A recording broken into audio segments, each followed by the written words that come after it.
All right, ladies and gentlemen, welcome back for another day of the North American Division 1 DPC. It's MLP Dota and, of course, John X Fire. Jonathan, we've got a very hyped day upon us today. Of course, TSM versus Noun starting us off, but how the hell are you feeling before we get into it?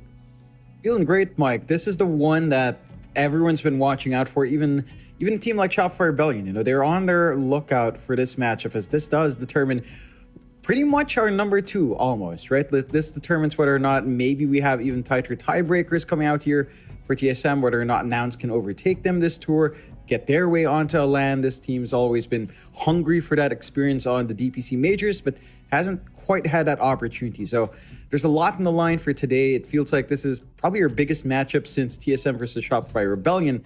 There's a lot in the line.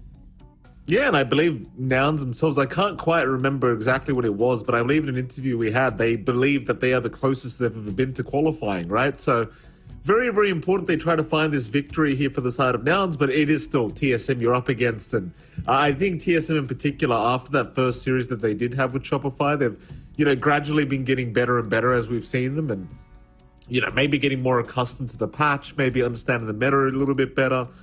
I remember Ari speaking to us and telling us there were some communication issues in an interview we had. So maybe just sorting those issues out that they were having. But overall, Jonathan, this should be back to the old TSM, as we can have a recap of what happened the other day in a Division 1. Of course, TSM versus Felt did end up happening. TSM finding that victory 2-0 over Felt. It wasn't very close, to say the least, Jonathan. Felt kind of getting destroyed in this series, but again, it is against TSM, who seem to be in form again. Yeah, and there were a couple of strange choices from the draft from Felt. Like the Enigma, it's not a hero that we see too often anymore in this meta. Didn't do too well coming out here. Kasani had a spectacular time in the Broodmother, reminding us that this hero is still pretty scary, even though it's been severely nerfed. In the right game, it still does a ton. There were some shining moments coming out from Felt a couple of times for TSM. Overstepped just a little bit, like this high ground push, some punishment coming out, but not enough to really stop Brile at least. And Whitemon showing off his Rubik in that first game.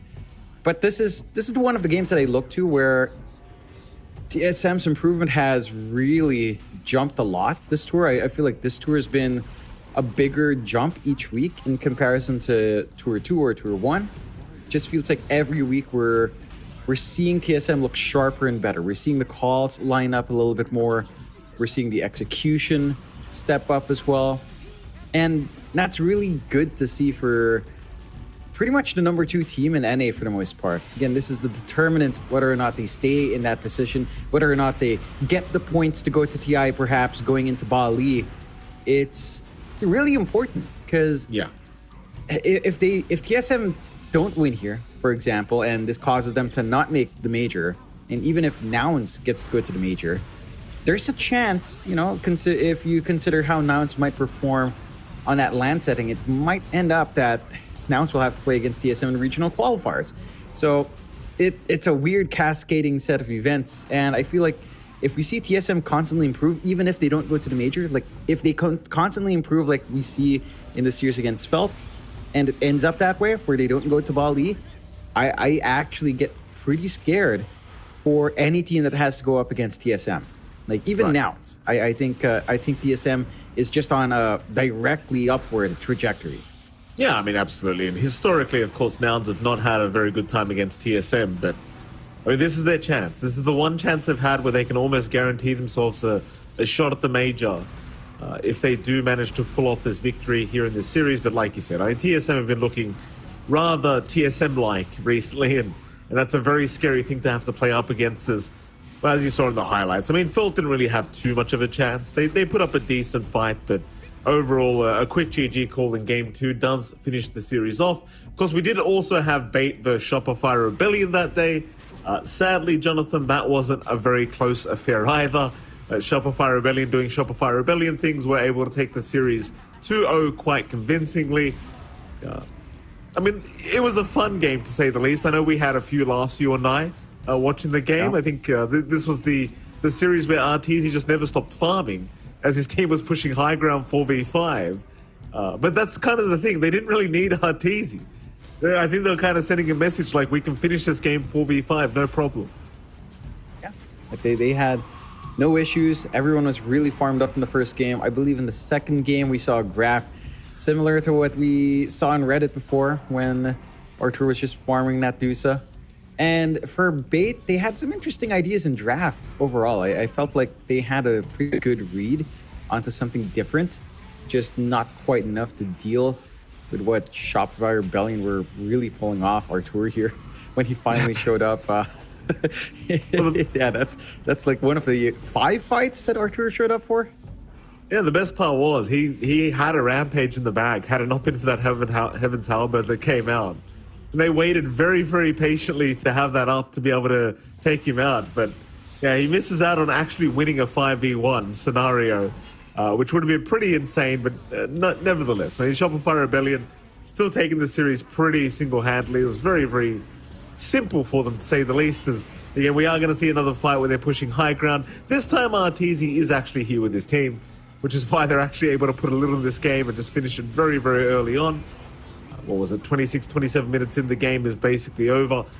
As you saw Bait giving one last kind of fight here, trying to defend the tier 4 towers. And I do believe Arteezy dies at the end to Stominant, if I remember correctly. So there was a Spirit Breaker charge that gets the job done, and nobody ends up trying to stop him. So Stominant able to finish off the kill that they were looking for, but GG was called in the end. Bait end up losing in 26.5 minutes. And that leads us to our scoreboard, of course. Shopify is still sitting in first place. TSM right behind them. TSM, though, they're sitting at 4-1, right? So they're only in second place right now because Nouns have only had 2 series. If they beat Nouns, then they're probably just going to stay in that second place spot anyway. But Nouns obviously in third place looking to overtake. Dogchamp right behind them, and you've got the bottom 4. But this is the matchup we really care about. TSM versus Nouns, the second versus third place. This basically decides who's coming top 2. And there's your schedule as well. TSM versus Nouns and Dogchamp versus Alpha straight after that one. So it's going to be an exciting night of Dota here, John. TSM versus Nouns, that's the one everyone's looking out for. And well, I can't wait to see what happens. I'm hoping for a close series. I do hope we're not going to see another stomp happening. I highly doubt we'll see a stomp. I mean, it is Nouns versus TSM. It couldn't be too bad, right? Yeah, it shouldn't be a stomp, but I do feel like either team has the capability to take a 2-0 win. I think that's going to be something I'm looking out for. It could go all the way 3 games. It really depends on how both teams are feeling. I think at their best, either one can beat the other one out 2-0. So it's rather open as to how long the series gets overall. I think it's also really interesting to see how these teams fare up. Again, if you think about the stats between TSM and Nouns, it's not quite even. You've only played 2 series on Nouns, but it gets you a feel for how the presence of both sides has been. And so far for Nouns in their 2 series, it's been a lot cleaner. A lot more assists, less average deaths, more kills coming out. But that's over 2 series. That's over Nouns not playing Shopify Rebellion. You know, that's one big aspect as well that maybe skews these stats a bit. That's very true. That is very, very true. I mean, it's still very close affair in terms of team comparisons. Like, I believe, well, the other day the comparisons were kind of wild. So this looks a little bit better as, there you go, even Nouns like winning out this comparison here with the average GPM, the average building damage, even the average XPM. But that is mostly due to the fact that, like you said, they haven't versed SR yet on the side of Nouns, and well, they haven't dropped this series yet. So it definitely helps the stats when it comes to the team comparison. I believe player versus player matchup as well. We're going to be looking at the mid laners, if I'm not incorrect in saying so. So Braille versus Gunnar, it is going to be an extremely important matchup here in this series, I think. And in terms of stats, Gunnar is winning out. Again, though, you know, he hasn't versed the best teams yet in 2 or 3. So maybe the stats could be a little bit skewed, but props to Gunnar for, like, at the very least coming ahead of Brawl here in these stats comparison. Yeah, I think Gunnar's done a fantastic job. Gunnar's also played some rather interesting heroes mid. He's played, in one of their series, he played Timbersaw mid twice in a row. Another time, I believe he played the Wind Ranger mid. So it should be interesting. I think his pool is always one of the big strengths for Nouns to lean into. When he's allowed to, say, go for his Lone Druid mid, it feels amazing. When he's allowed to kind of get these off-the-wall kind of mids that you don't really expect in the matchup. I think you should be able to catch a Brile off guard from the pool, but that is something that I believe TSM should be prepped for anyway. So I'm keen to see what exactly happens. I want to see what draft we see. As I believe our draft is ready, so we can get our teeth into this game. It's going to be an interesting one because, again, of Gunner's mid pool, I think that's the one that makes a lot of difference here. We see, again, something like Timbersaw mid can slide out. And I think there's a lot to watch out for. You know, like stuff like Keki's being banned out first. I think if you don't ban it, someone's going to pick it up. Magnus, a high priority. Doom, Underlord. We've kind of established certain things in the patch. But again, there's always a lot to find out still. Yeah, absolutely. I mean, at the very least with this draft, it does look like they did ban out the Magnus. That Tomato in particular said he did enjoy quite a lot, and we are going to get to see the draft now. And TSM will start with the Techies and the Monkey King opening. Nouns going right into the Bat Rider and the Doom. So pretty interesting opening here from Nouns.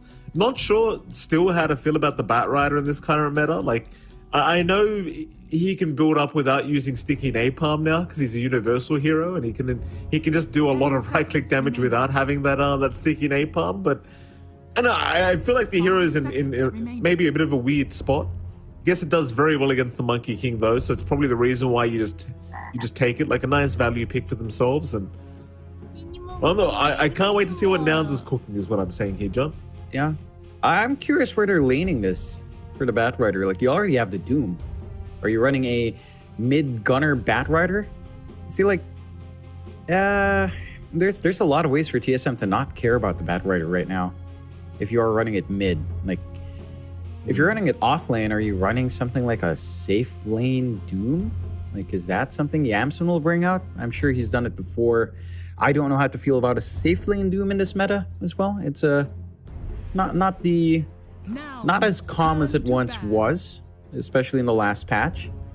So I am keen to see what Nouns wants to do with this opening, because it opens really aggressively onto two heroes that are, you know, pretty single target, that are more or less lane dominators. So TSM can kind of draft against that. For TSM to have the Techies, I feel like is a bigger boon. Like the Techies overhaul has just felt like this hero that enables a lot of lanes. You can run it 4 or 5. I think it's open enough. You still have solutions to this Bat Rider if you're worried about it. Something like Oracle, something like Abaddon are still present.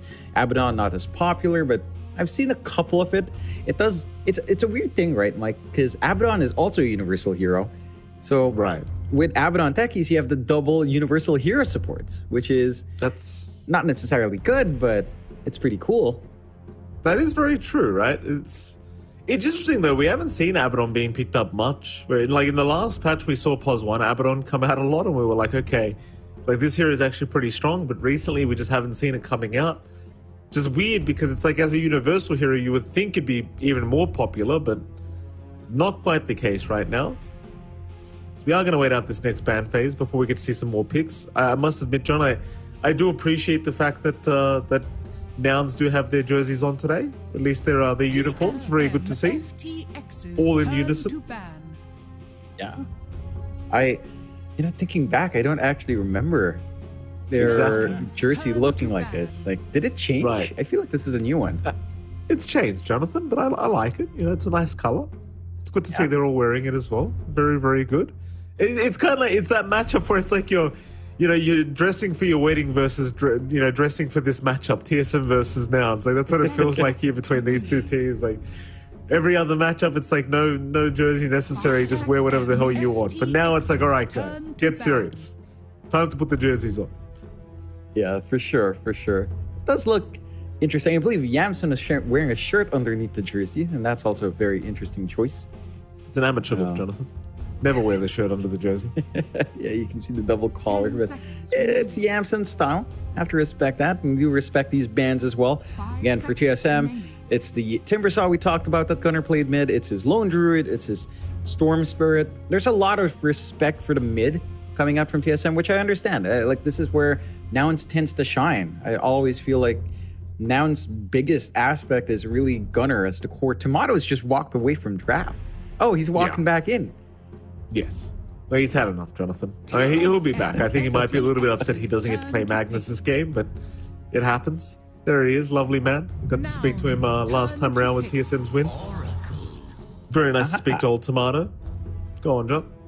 For sure. Every single time. Always fun. I find this very fun as well. You go with the Oracle. Oracle plus Monkey King supports are pretty damn good. Solution to the Batrider. And just in lane, Oracle Monkey King is actually really good. Like, this can run down the Doom. This can handle the Doom really well. I think that's where opening with Doom first pick is always kind of tough. Like, yes, Doom overall is still really strong, but you get certain matchups that don't feel as good. And that does feel more reliant on having a really good lane partner. And I'd always say, you know, a good lane partner for Doom is almost always the techies.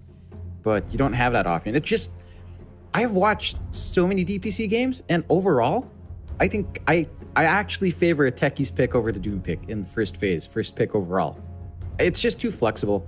Like right now, you want something that works with your Doom, you want something that can maybe harass out the Monkey King, and I honestly can't think of many options. Maybe you go with Enchantress, maybe Keeper of the Light, if it wasn't banned. They go with the Lich here for Nouns, along with a Wind Ranger pick, so that should be our Gunner hero mid. Wind Ranger mid, it's worked out a couple of times. Overall, the Wind Ranger has not been winning in pro games. It's not been winning as much in the DPC. I think this hero, it's a little bit of a bait stats-wise, because I believe its win rate across the board, Divine Up, is actually like 55%. Win rate across the board, lowest, at its lowest is like 53% or 52%. So it's winning in pubs. It's not translating into as many wins in the DPC. It's still strong, but its weaknesses are still there. It's very single target focused. In fact, all of Noun's draft is super single target focused right now in Control. And it has a weird timing, the Wind Ranger. Like, it still works out, but you really have to crush the laning phase.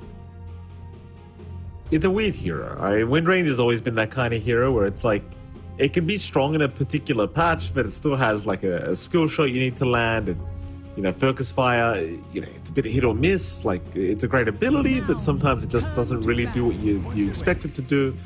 At TSM, they're going to go for the Pangolier, which, you know, I couldn't help but hear as well. I think it was Arteezy on his stream talking about this, but Pangolier, I swear this hero has been in the meta since it first came out. Like, I actually can't remember Pango not being popular in the meta.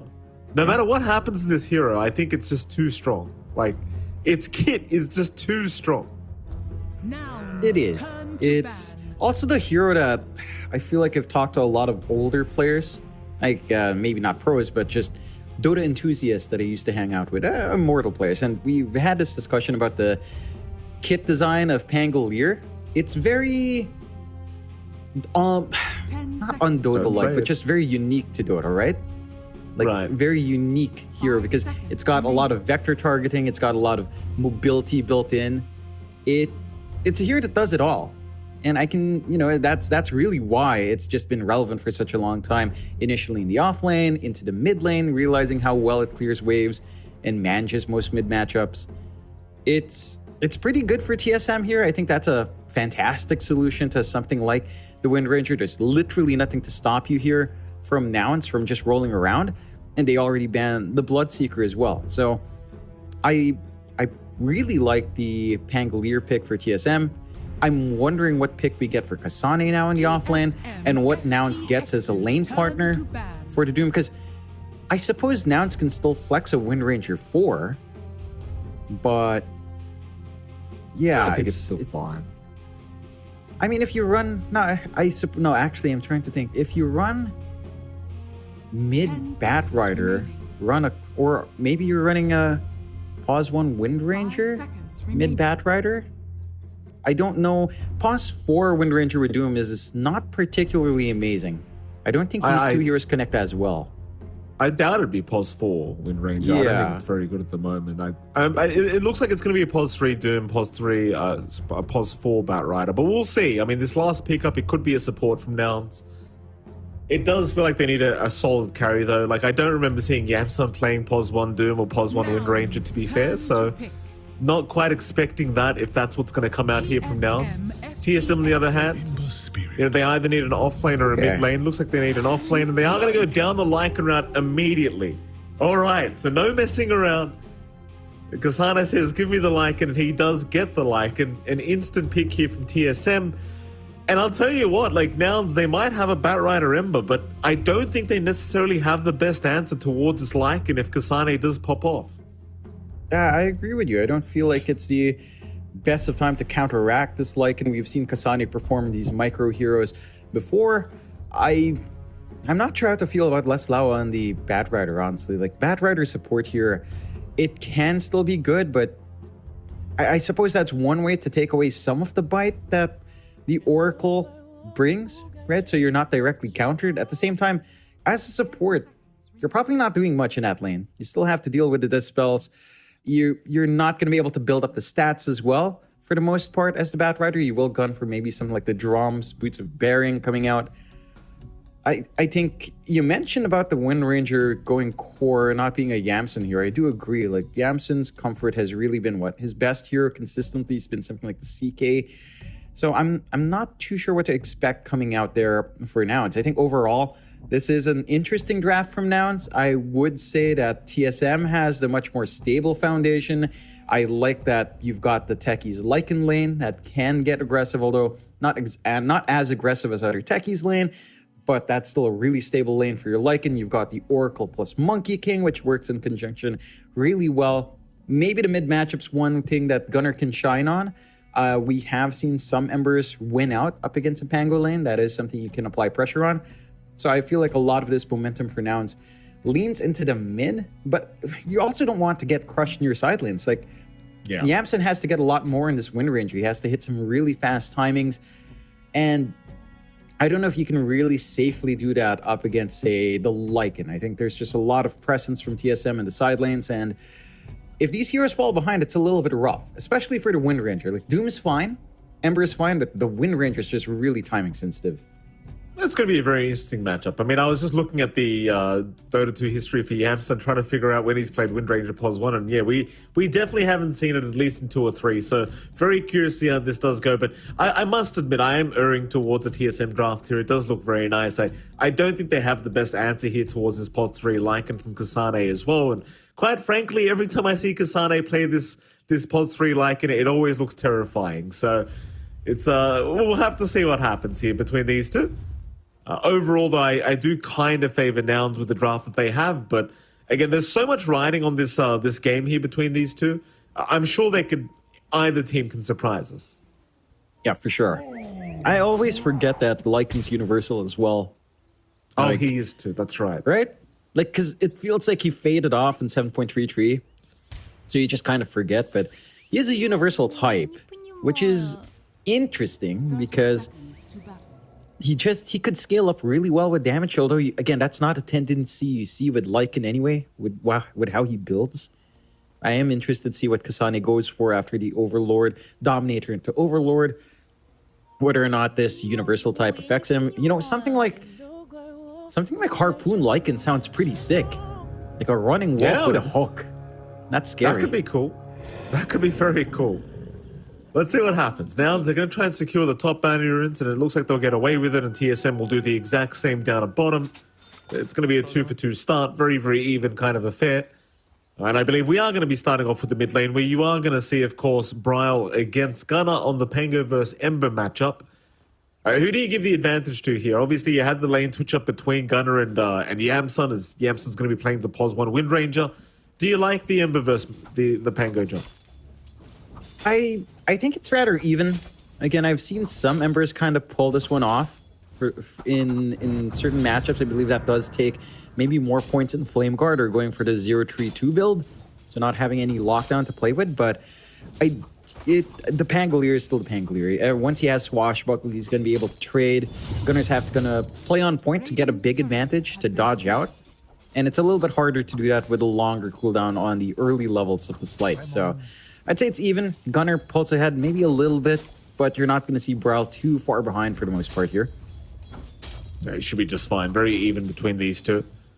those side lanes, like top lane, Ari and Kasane going to be up against Husky and, of course, Yamson on the POS 1 Rin Ranger. Not sure if we're going to see many kills happen here, but I think Husky is very vulnerable if Ari does land the combo of Sticky Bomb Blast Off. Like, it's quite easy to take him down as the POS 5 Lich, and even just kind of throwing the Wolves in there to help out is generally more than enough. Because even Ari's forcing Yamson away from the laning stage. It's kind of the thing as the POS 1 Wind Ranger, like, against this techies, the amount of damage that can be dealt, it seems like Yamson's being very cautious of it. Like, he's very well aware how fast things can happen if he gets caught out. It can get rough really fast. I do like playing it safe. You don't have the early stat item set, although you've got Triple Branch and Circlets. Whitemon does get the first blood for dropping onto Moo, and that is a concern down there, right? Like, what are you expecting from your Batrider support? How is he supposed to help your Doom? Tomato still can just run up and right-click down. He hasn't bothered going for Sticky Napalm either, which is fair enough, because obviously you can purge it off with Fortune's End, so no point in going for that right now. But I do agree with the point. Like, what is the point of this POS 4 Batrider here is the real question from Lelis. I suppose later on, pretty useful against heroes like the Monkey King, like just being able to lasso him out of the Wukong's command, and even the Pango, of course, being able to lasso him through the Rolling Thunder. But apart from that, like, Lelis is not going to have a very good laning stage, at least in supporting Moo. Yeah, I don't think you can stop Tomato. This is probably the most free lane across the side lanes. Like, Tomato should just be able to farm up and get his timings. So that is scary. Tomato is also queuing up for the faster Monkey King build-up with the Echo Saber and Orb of Corrosion. So he understands he wants to play pretty fast, play the tempo. Don't take this game too long, because that will allow Nouns to bounce back in. Some aggression onto Yamson up top, but Ari, he could turn. I think Ari could turn this, but Kasane trying to find Husky. Ari, he's going to find the kill first.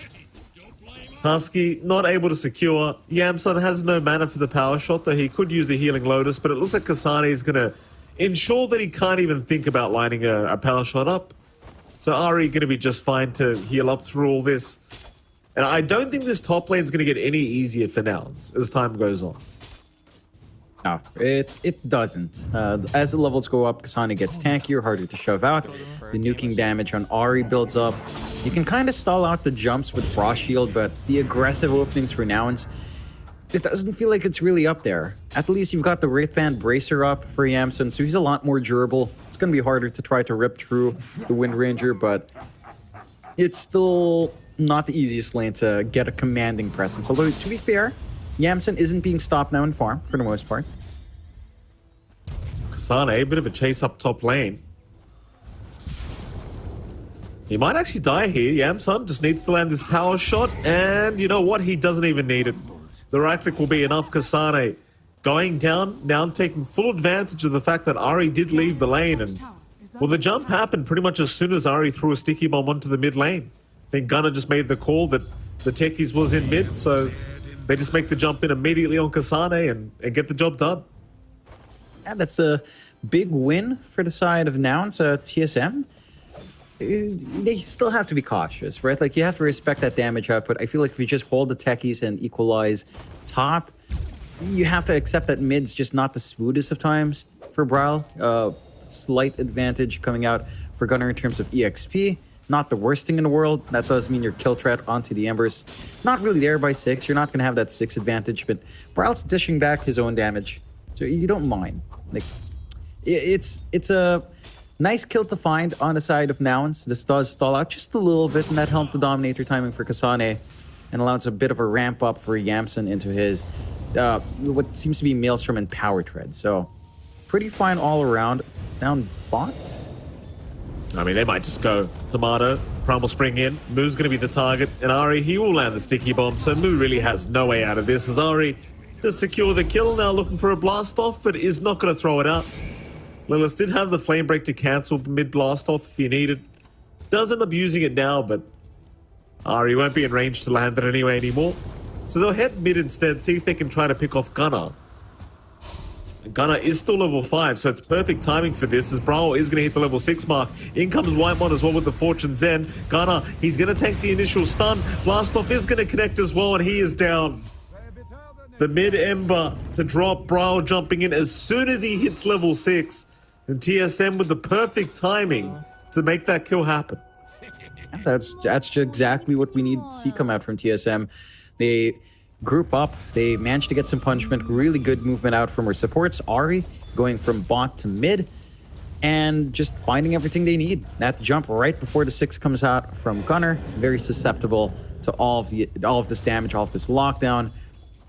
And for the side of now, it's like it just goes back to the same issues, right? Like, what do you really expect a Lich Batrider support duo to do? Like, this is not a support duo that just sets up fights for you all too well. They can help you in lane. They are very much lane oriented, but not the biggest thing in the world. Oh, this bottom lane's going terribly here for Moose. Husky now trying to steal a Wisdom Rune. I mean, he is at least going to get it. So they do find both Wisdom Runes on the map. That's a little win for Nouns, but they're just dropping bodies like flies here.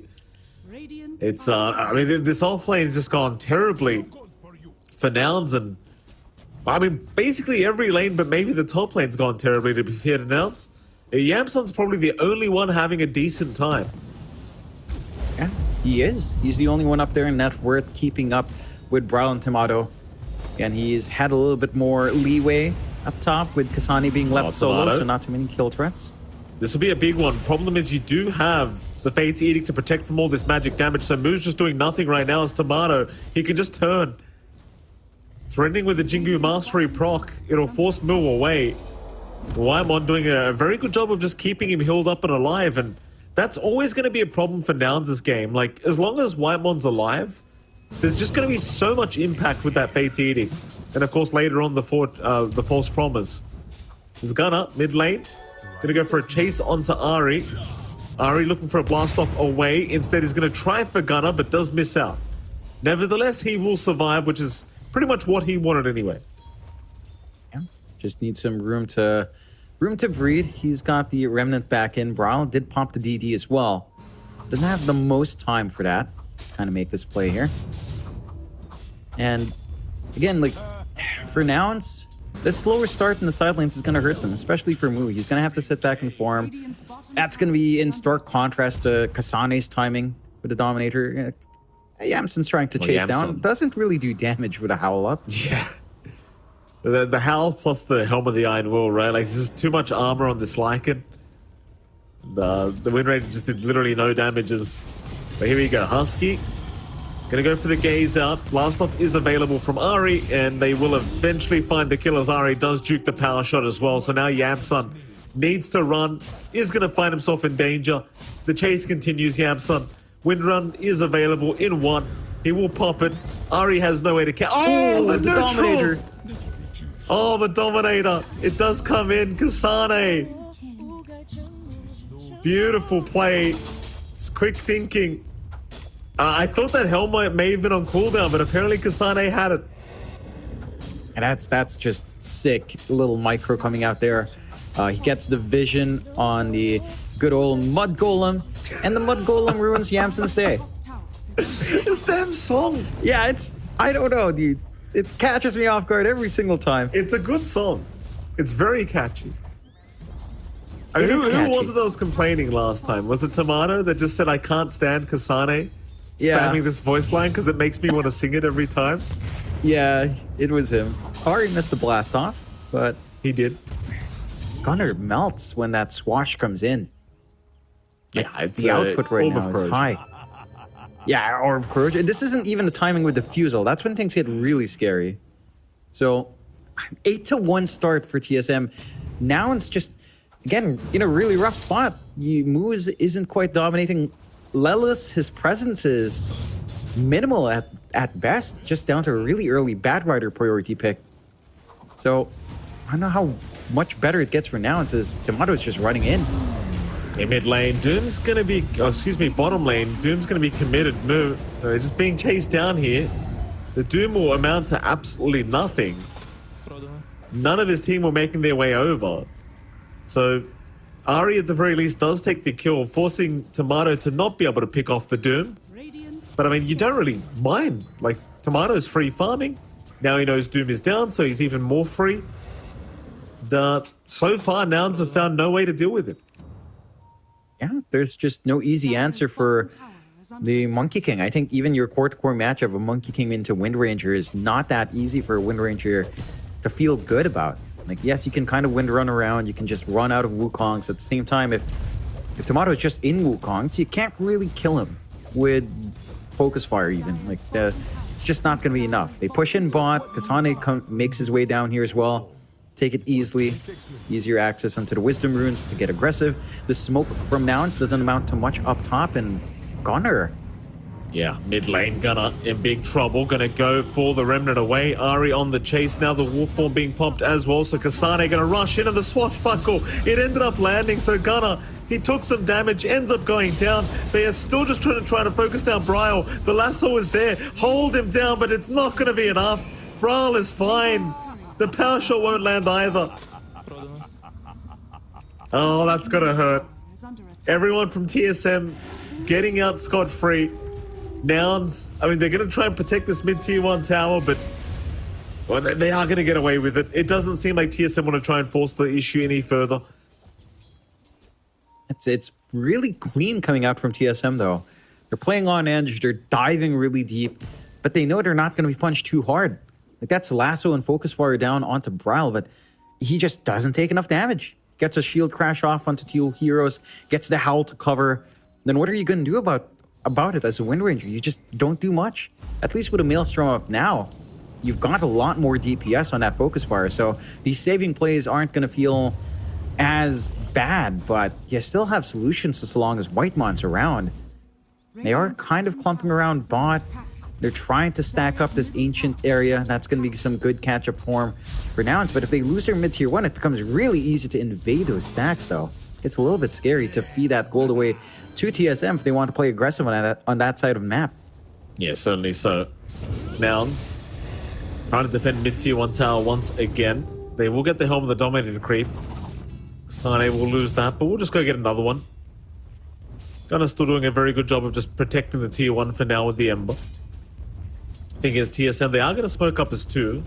Brawl and Whitemon both popping a smoke together. I'm going to head up towards the north, towards the top lane. Basically running towards Kasane. Yamsun is farming around this area, and they seem to know that he's somewhere around there just hitting creeps at the moment. So TSM pings out. They are pretty much right on the mark with the ping. They just need to find that initiation, and Brawl does. Diffusal Blade is out. Yamsun does not have Wind Run. In fact, he already popped it. He was just diffused up as Yamsun going to try and hide in the corner, but now he's rooted in place. Yamsun is just gone. Brawl immediately making use of the Diffusal Blade as Gunner going to try and take that illusion rune away from Tomato, but he's trying to fight for it. The bottle was there in time, but now Husky revealing himself to Tomato, going to get jumped on. And Brawl will just take the kill. A double kill for the Pangolier right across the map. And Nouns just, they really haven't found a way to fight back yet. It's 13-1. Yeah, it's just a different league right now coming out from TSM, and Nouns maybe a little bit from the draft, not being able to do as much. Gunner in danger again. Yeah, I mean, bottom lane is the big deal right now, I think, is Lilith's going to get caught out. Meanwhile, Tomato is in his Wukong's command. Doom was committed onto the Oracle, but Whitemon's still perfectly fine as now Kasane is going to rush in from the mid lane. They're onto Mu. And Mu, he's really not that tanky on the Doom. He is just set to fall as his team does just kind of abandon him. And they just, I'm not sure what it is, John. It might be a drafting issue here for Nouns, but they look very, very lost in this game 1. It might go back to this possible Pat Rider, I'll be honest, because I just haven't felt the impact. No. It just doesn't have that impact. Like, it just can't make a play without items. And it doesn't dominate the lane because you're up against Oracle. So you're not allowed to really just run up, try to play Napalm. As a support playing with a Flame Break Firefly, it doesn't feel as good, I have to say. Especially with a Doom. Like, unless Mu got some really good control creep early on, then you don't have an angle to really play aggressively on the Batrider there. So it just feels really awkward. In comparison to, say, Ari. Ari's presence has definitely been felt on his techies since the laning phase, having all these great rotations out as well. Now TSM now in a position with all tier 1's gone, They've got a lot of farm to fly out for Tomato, into the Desolator coming up next, the Overlord flying out for Kasane already. So you've got the big Granite creep that you've got everything you could ask for. I like that Kasane is even just going into a Nullifier now to have more presence out here. Would have loved to see a Harpoon just to see if that's viable on a Lycan. I'm sure it is. I'm sure fun. it is. Like, the thing is, I think Nullifier just has so much more presence in this game because you just just take you're Wind against Run Wind away. Ranger. Yeah, Yeah, you just But kind of anyway- take it out. I'm pretty sure I've seen Harpoon Lycan, and it actually is kind of broken. Like it's pretty strong. I think any hero can pick up Harpoon if you're a melee hero, and it just feels really good at the moment. Yeah, that's true. I think I've seen some crazy people in pubs pick it up on Offlane Ogre Magi, so Why it's not? up there. Why not? Why As they the take hell the not, Roche here as well. No, why not as well on the Roche? TSM gets a freebie. Secondary life up for Bryle. 14-1. I mean, coming into this, Mike, we thought this would be the more competitive match, but We hoped. this We is hope, Jonathan. This is, for now, it's a bit of a stop. 17 minutes in. Like, and again, this lineup from now, you can catch up with the Doom. It's really the Wind Ranger I start to wonder about catching up because it just doesn't farm all too well in comparison to a lot of other cores. Yamson's doing a great job of keeping up at the least. Doom again. He's by himself. I'll tell you, Moo has not really had a game either. Maybe a little bit upset at what's happening in this game. Like, he's 0-6-0. Not even one assist on the Doom. To be Yeah. fair to him, there is only one kill on Nouns. In fact, who even has the kill? It's Yamson. Yamson's got the kill. And of course, Husky has the one assist. That's literally it for Nouns. Everyone else is just not having a good time. No, at the least, Lelis is 0-0-0. That's Or good. Batrider not feeding at the least, but also not having too much impact. I mean, the 0 is basically his impact, John. It's just a perfect scoreline right now for the Bat Rider, I'll tell you. I guess the thing is with the pos 4 Bat, like, you are expecting your team to take off a little bit, and then you follow up and you be that kind of nail in the coffin, but it just hasn't happened. Like, the only lane that went evenly was top lane, at least for Nouns, and that's just not good enough. Not against a team like TSM. Yeah, and again, it's just down to draft. Like, having to face up against the Oracle means that you just can't sticky napalm. So you're kind of forced to go for the Firefly Flame Break, but you're still up against an Oracle. You're up against a Monkey King who runs down your Doom. So it's a rough overall for now. It's to find that launching point there. At the least, they've got some room to farm. They're working the map pretty damn well. Lela's farming down bot. Yamson's still taking control up top. They've got good wards to watch for rotations up top as well. Really good defensive vision coming out from Nouns. I'm not sure if TSM cares too much that there's some room, because eventually they're all just going to start to collapse. Tomato could spot out Lelis, but Firefly is dancing around. It's going to go... No, a bit too late. Very close. I mean, they still got the bottom tier 2 tower. Like, there's no contest here. Kasane is just casually taking towers now with the helm of the Overlord creep that he has, and yeah, I mean, he's just going to force Nouns back to the base. Just come defend your bottom tier 3 tower. At least Gunner will take care of it. Nouns just focused in on taking any objective they can off the map right now. Problem is, they're about to lose their mid tier 2 tower if they're not too careful. Thing is, I just don't think they can actually defend. Like, they can just chip away with Sleight of Fist if they really want, maybe some power shots, but that's about it. Not really too much else you can do here as Nouns at the moment.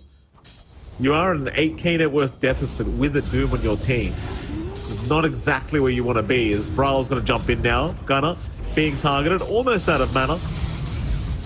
Is going to be able to walk away.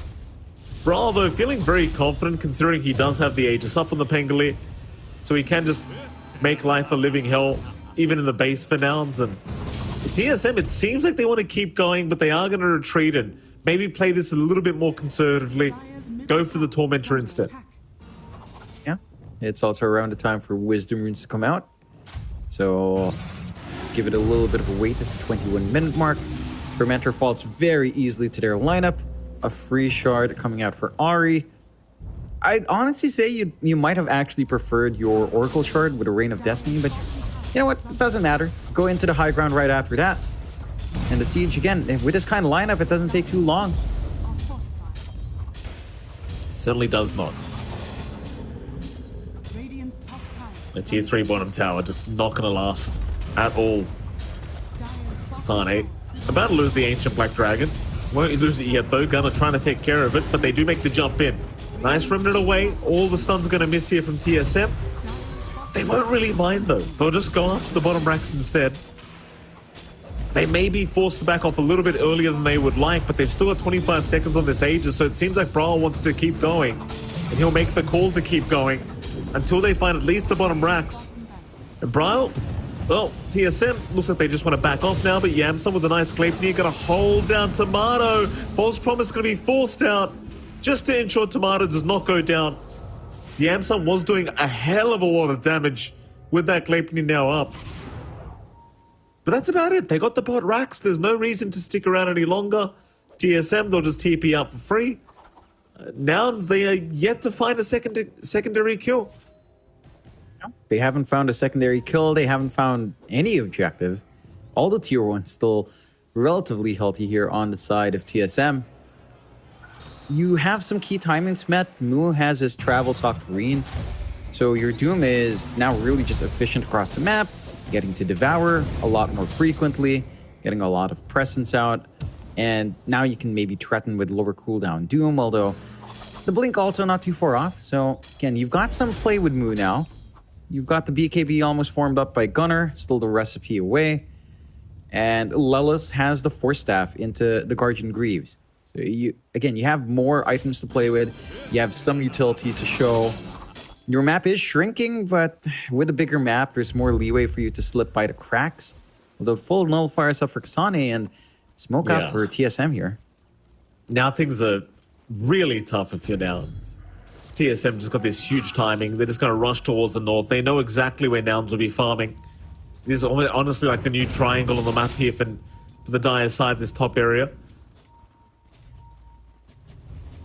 It's now moving in. Nouns, they'll go for a smoke up. Wolves will see nothing so far from Kasane. The T2 tower, though, it is dropping rather quickly. Nouns looking for the jump in. Gunner's going to show himself. Moo's going to jump in here looking for the Doom, but can't get it off in time. The Wolf form was out. They just bashed up Moo. He could not move as now Lelis going to go for a lasso, but he's still slowed up. Lelis is gone.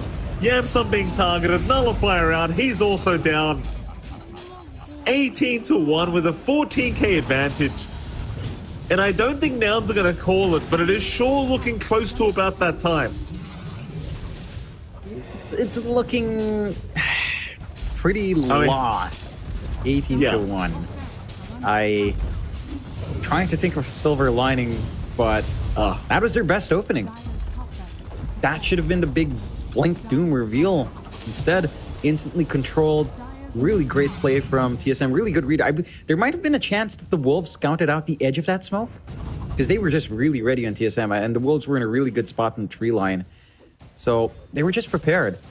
Now it's only having the 1 racks left to fight for. Their high ground is pretty good. Like, we haven't seen Nouns play with their full complement of spells. Like a good Blink Lasso, a good Blink Doom, maybe a good Chain Frost bouncing around to all these heroes. Just none of that coming out yet. If Nouns can execute on that, I can see them taking at least a team fight in the high ground defense and trying to stall the game out. But it's going to be a tough road, uphill climb to come back in here, being 16k behind and 17 kills behind.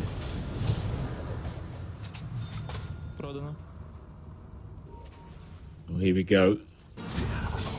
Nouns going to try maybe one last time. They'll see Tomato. Lelis going to jump in. Immediate lasso out. He wants the Monkey King down, but the False Promise is going to ensure that Tomato just remains safe. Yamsun is trying to get the damage up through the False Promise, but Tomato is still going, still surviving. Yamsun's the one in trouble. Yamsun's down. Buybacks are immediate from Nouns. They want to keep the fight going, but TSM have already kind of split up as Tomato. He's going to go back on Moo. Moo jumped in on his own. Meanwhile, Kasane dealing with Husky. 2 down without buyback. 3 buybacks committed here for Nouns. Man, it's just very split up, very messy. from the dire end of things is Kasane is still just singing to himself in the meantime. He's having a great old time. It's TSM, they'll keep moving in. Yamsun, he got caught by the Boundless. Looks to be okay, but Brawl's just jumping right into the tier 4 towers. It's just too rough of a game, I think. I mean, now they are going to call it in the end. I thought they might keep playing, but there's just no point. This game is well and truly over. 22-1. 23k net worth lead here for TSM. And my oh my, Jonathan, you and I, we've been, carrying on about how close this matchup should be between these two teams, but what a stomp it was. It was quite the stomping out from TSM. Again, it's just down to, I want to say the draft played a really big part. You didn't feel any presence coming out from Lilith's. Doom couldn't do much. Moo just, again, also didn't have much presence. They couldn't slow down Tomato. Yamsun's lane, probably the best one coming out of the laning phase. Like the Wind Ranger did get a lot, but even that's not enough because the Wind Ranger needs a bigger snowball start. It needs to crush a lane to have that timing, to have an even quicker Gleipnir. Just didn't come out fast enough here. No, it certainly didn't. I mean, you've got to give all props to TSM, looking completely dominant throughout this whole game. And I mean, there was only one death for them, and I believe that was during the laning phase where Kasane was left alone by Ahri. And that was practically it. I think Ahri rotated mid, Kasane ended up dying once, and TSM just vowed never to die again, apparently, as Nouns just found nothing else on the map. Props to TSM, like such aggressive gameplay, never putting the foot off the pedal. I'm not even sure what you do as Nouns in this kind of game. Like, I don't want to purely blame it on draft, because clearly Nouns had some idea with their draft. But it just, the offlane went so badly with this Batrider Doom combo that it feels like without that offlane being able to perform, you just fell apart. Yeah, it's... Oh, what do you do as Nouns? Like, I get why you open with Doom Batrider. I feel like it just has way too many holes, and if you don't first phase ban Monkey King and pick the Doom, then that hero is always going to be good against you. Like, it almost feels like for some teams, if you're going Doom and you don't have techies, you have to take care of like a Monkey King and an Ursa pick. Those are just really crushing a lot of Doom lanes.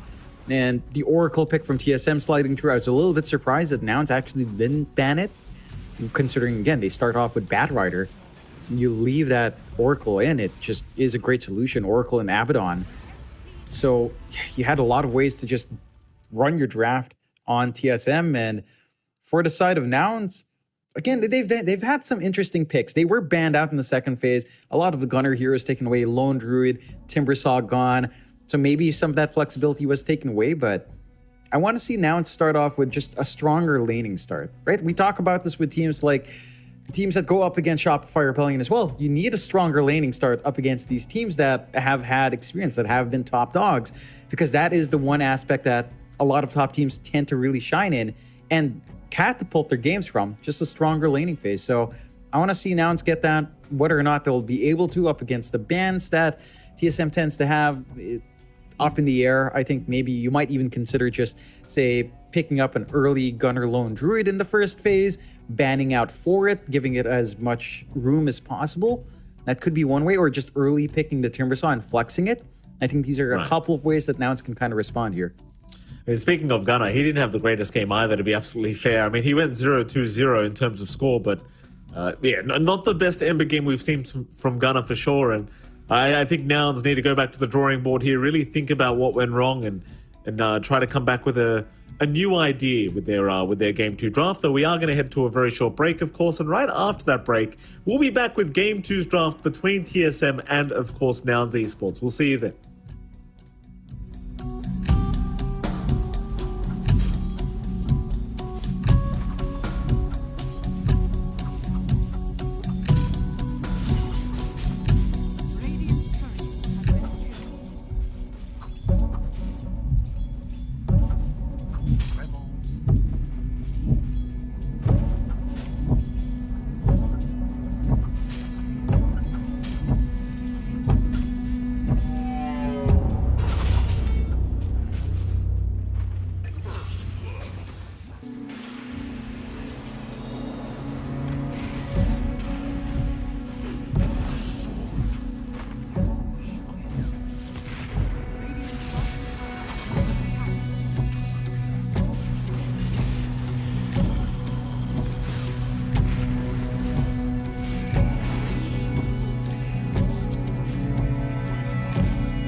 All right, ladies and gentlemen, welcome back. We are going into our Game 2 draft between TSM and, of course, Nouns Esports, and it is MLP, Donut, and Expired. Jonathan, pretty rough affair for Nouns. I mean, they basically had no game during Game 1. They had one kill. I can't even remember the scoreline now, but I think it was 22-1 to be 22-1 to be exact here for TSM.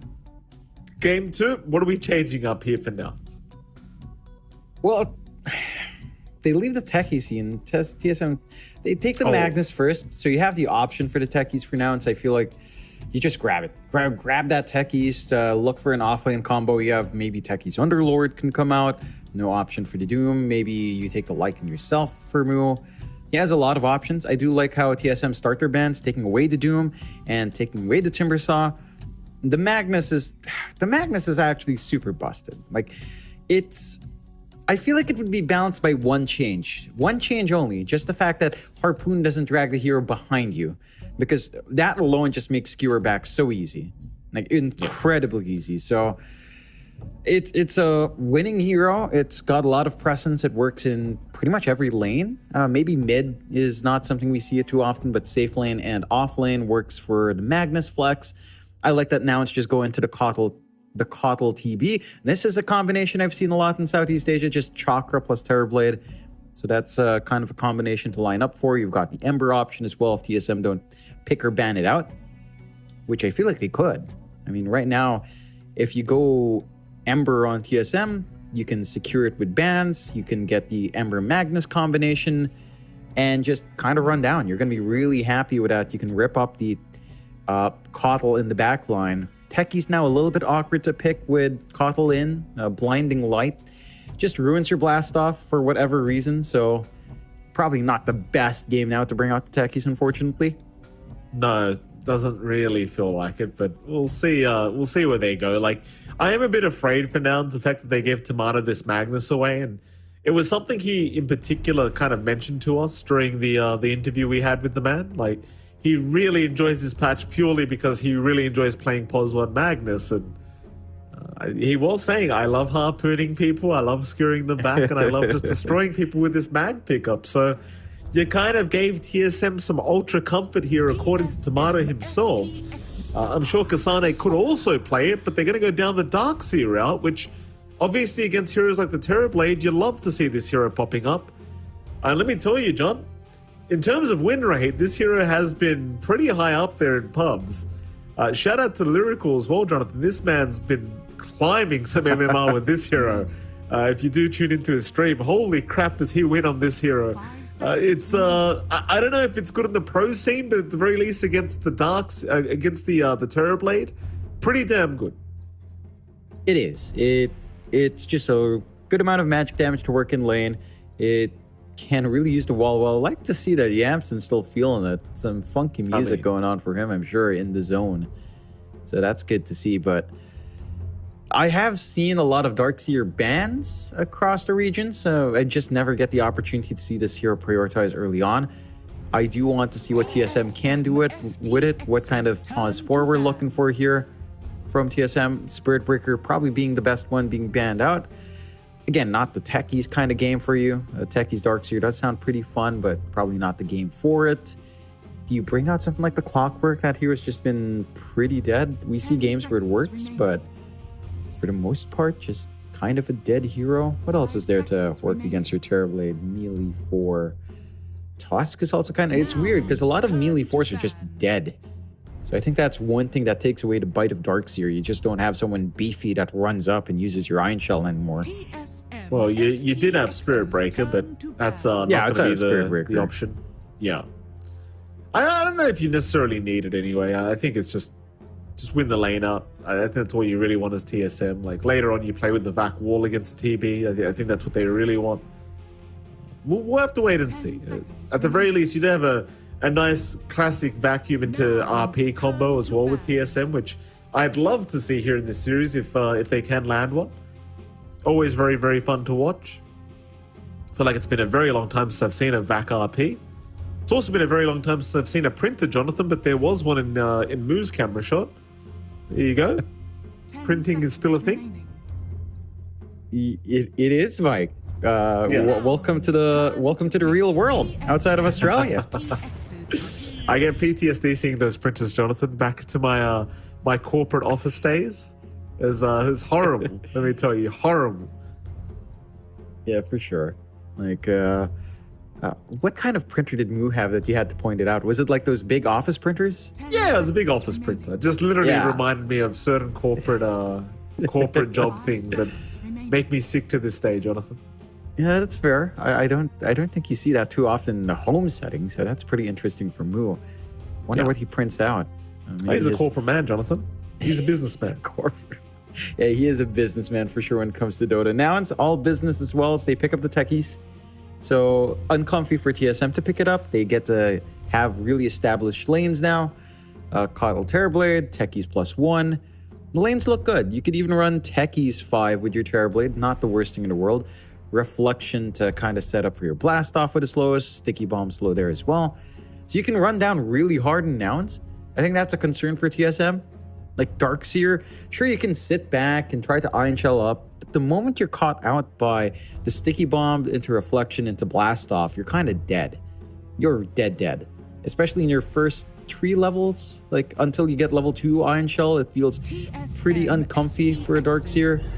So you're always gonna have a way of running down. I do like that TSM go. Okay, they go into the Phoenix and Wind Ranger. I'm wondering what they do with a Wind Ranger, whether or not it's a support. I feel like a support Wind Ranger here is kind of awkward. On the pause 4 with a Darkseer, the lane doesn't sound amazing. As a core mid, it's not a particularly amazing game to run a Wind Ranger core. Like into Terrorblade alone, it's not the best until you, once you get Maelstrom, it's kind of better, but still not particularly amazing. I'm wondering what TSM does with it. Like I can see Bryle playing it mid. That's where TSM has mainly been running it, but I'm pretty sure it'd be mid. I'm almost, guaranteed it's going to be mid Brawl Wind Ranger here. I mean, we've seen him play. Like he does do a pretty damn good job on it. Obviously, he doesn't really know his mid matchup though, so I guess they could still flex it, depending on what Gunner ends up picking up here in the mid lane. And Noun's going to take their sweet time with this one, just try to figure out exactly what they want. It's kind of the thing, like with the Wind Ranger, at the very least, like if it is going to be a mid Wind Ranger, you do have 2 very easy supports to take down. I guess the Gleipnir into the TB isn't too bad either. Like you don't mind that at all. Yeah, I think you've already to go... got like, separate answers for it. Yeah, you'd have to go Maelstrom first, but I don't think that's too bad for the Wind Ranger nowadays. I'm wondering... I guess Nouns is just really thinking hard about what they want to do. Like, a Storm is still pretty good here, honestly. Like, TSM has no hard hold outside of RP. Shackle, it's pretty easy to dodge. They go to Pango Pick instead. So this was what we saw TSM bring out when they saw the Wind Ranger. Now Nouns get to have that matchup if TSM will force out the Wind Ranger mid, which I feel you have to. You have to force the Wind Ranger mid. You do not want to flex this into a support position. Again, a pause 4 Wind Ranger with Darkseer is a really meh lane. I don't think that's something that feels good, so you kind of have to run it mid. I think a Wind Ranger 5 is a little bit too sacrificial to get the items you need on this hero. We'll see what TSM does and how Bryle does in the mid, assuming he'll just keep it there.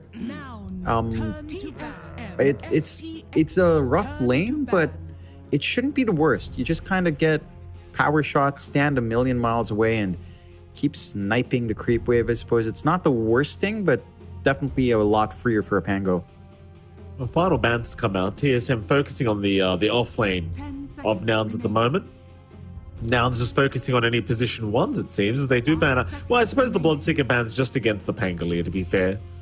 Well, it is very likely Tomato's just going to be playing Pos 1 Magnus, so they'll just make sure the Pango counter of the Bloodseeker is not available. Unlord also banned out here by TSM. Pretty much any hero that Moo feels like playing is what they want to try and get rid of. Nouns 1 more ban, but they are still looking for what appears to be either a support or a mid lane for TSM. The Nouns seconds remaining. one final ban before we can finish these drafts off. Obviously, a lot of pressure on them in this game too, because they are one game behind now in this best of 3 series. Only one more chance to try and force us to a game 3. They'll get rid of the clockwork, so they don't want the clockwork Darkseer combo, which is absolutely fair enough. Because if they did choose pos 4 clock with the Darkseer, I don't think it would have necessarily been the most amazing, but here we go, a punch to come out from TSM. I'm not sure what role this punch is playing, but it looks like TSM are intending on having a little bit of fun. I wouldn't mind a Pudge 4. I really wouldn't. I think Pudge is maybe one of the last tanky heroes left to run with the Darkseer, and they do get a much better Batrider game for themselves here and now. It's no hard dispels to worry about. The lane up against Magnus should be pretty good, although Magnus always has Skewer out just in case things do get rough. I like seeing this kind of draft from both sides. I feel like Nouns have corrected in a big way in comparison to Game 1, and TSM is the one coming out with something spicy. This is it's a big wombo combo, right? Like you mentioned the VAC RP and the wall, but even just Sunray on top of that, and the egg on top of that, like a 5v5 is a pretty scary prospect for Nouns to go into. They're going to shine in a lot of more pick-off oriented fights. They're going to have to try to play a little bit split up. Like if you get this initiation out for Moo and Gunnar isn't controlled before he rolls, then you have a pretty good time to kind of take these engagements. I can see a lot more fight coming out from Nouns. Their lanes feel a lot better with the Kotl and the Techie support. This is a much more standard duo in the meta right now. So I like what Nouns has. I feel like this is the kind of draft that can bring us to game number 3. But if TSM runs away with it, if Tomato gets his harpoon timing, we've seen what Magnuses can do. It's a hero that scales so damn well. Like even into a Terrorblade, I don't think that's a matchup Magnus is scared of. I mean, I can't believe, like, they took Horn Toss away and then they bring Harpoon in. So it's like Magnus just getting everything he could ask for. It's like, screw Horn Toss. Now I've got, an item that gives me so much stats. It gives me double attack. Like, it just kind of covers all the things that you need. And, well, at the very least, I agree with the points you've made, John. I think Nouns have a much better draft going into this game too.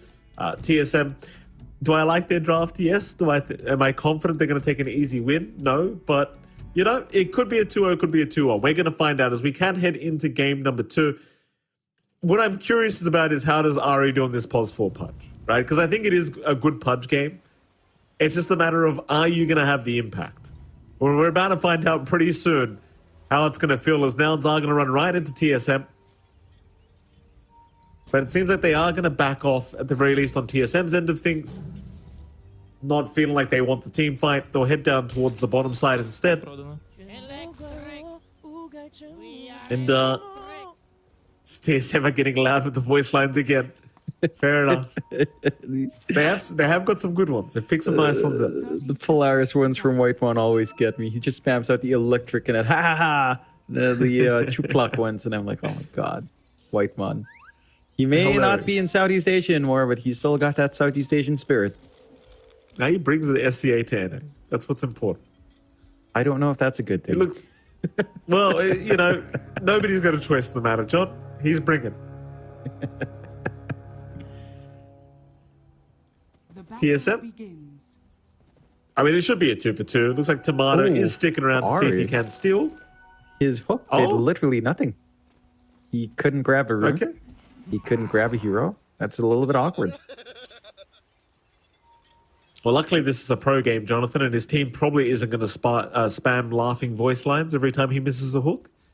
Hopefully, for Ari's sake, because that would be a little bit of psychological damage here for the pos 4 punch. As top lane, bit of a dive in here from Moo.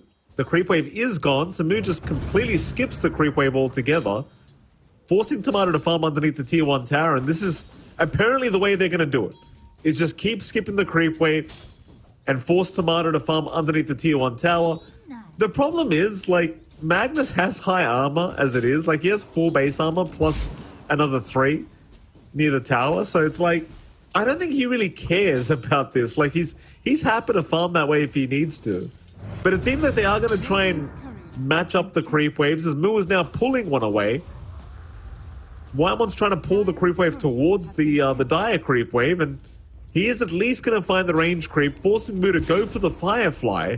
Shockwave out from Tomato. Blood Grenade being committed as well. Moo is going to be fine. Meanwhile, Kasane ends up dropping down at the bottom lane. But this top lane's where all the weird stuff's happening, because Moo now needs to back off because he's too low on HP. But they've pulled the large camp over. So they're just doing all these weird lane shenanigans to try and toss TSM all around the top lane. Yeah, I like this. I think you already have a really strong lane set for the Batrider. Kotl, Batrider, just very self-sufficient once the chakra's up. They're making it pretty tough for Tomato to farm. At the same time, Tomato is still farming. He's not being zoned out too hard. So you should still be able to manage that lane quite well. Taking a peek at that mid just a little bit. Bryle up against Gunnar on the Wind Ranger versus Pango. Again, going a lot better for Gunnar now. And the Pangolier just tends to win out this matchup. You can stand back and power shot as the Wind Ranger. It's not the comfiest. And you just don't have the same durability as the Pangolier does. Wind Run just does not do as much in this lane as it would in other matchups. Well, Ari now going down bottom lane, Yamsun. Able to pick up a kill himself on the TB. There's, this off lane of TSM has not gone too well. So already a nice start for Nouns, 2-0. More kills than they had last game in game 1, so already doubling what they the impact they had in game 1, at least in terms of kill scorers. Moo gonna try and go after Wymon, but the Icarus dive was there from the Phoenix. Nouns, so far, love to see it. Love what they're doing. They're getting that strong start. Again, we emphasized lanes coming into this game, and they have worked really strong lanes. Every single one working out in their favor. Bryle struggling a little bit. You're definitely slowing down here on Kasane. It's not a runaway start for the Darkseer. For the side of TSM, this is a slower draft. Like, it will take time for them to build into their power spikes. So this is to be expected. What they need to do is just hold out. Maybe try to get some stacks going if you can. Build up for that Magnus and just wait for these levels, wait for these timings. Maybe you expect a little bit more from Ari, to be fair. Like, it does feel like the Pudge should be finding these opportunities for yourself, but up against the techies, it's always kind of hard to be aggressive when there's sticky bombs all over, when there's a lot of nuking damage and slows. So you just kind of have to sit back a little bit, TSM. Stem the bleeding. If Nouns gets way more in the lanes, then yeah, I mean, we talked about weaknesses of Wind Ranger. When its timings are off, it's going to have to play catch-up, and that doesn't feel good. You've already got a Darkseer and a Magnus that's going to be playing farm game here. Bottom lane, Kasane is just not able to get close as Moo. Top lane, pops the Firefly. Again, going to get quite aggressive here onto Wymon, forcing the Icarus dive away. Moo is finding quite a bit of farm here on the off-lane Batrider at the least. Just constantly clearing out these creep waves with the Firefly. It's really no problem for him to deal with these creeps at all. It's TSM. It's taking their time to farm up on Tomato, not too concerned by all this. The bottom lane was the one I was kind of trying to briefly mention, because Kasane is having a pretty bad time on the Dark Series. Even Ari now getting caught out by a blast off and a sticky bomb, forced to TP away. He's going to be just fine on the Pudge, but we'll have to go all the way back to the Fountain.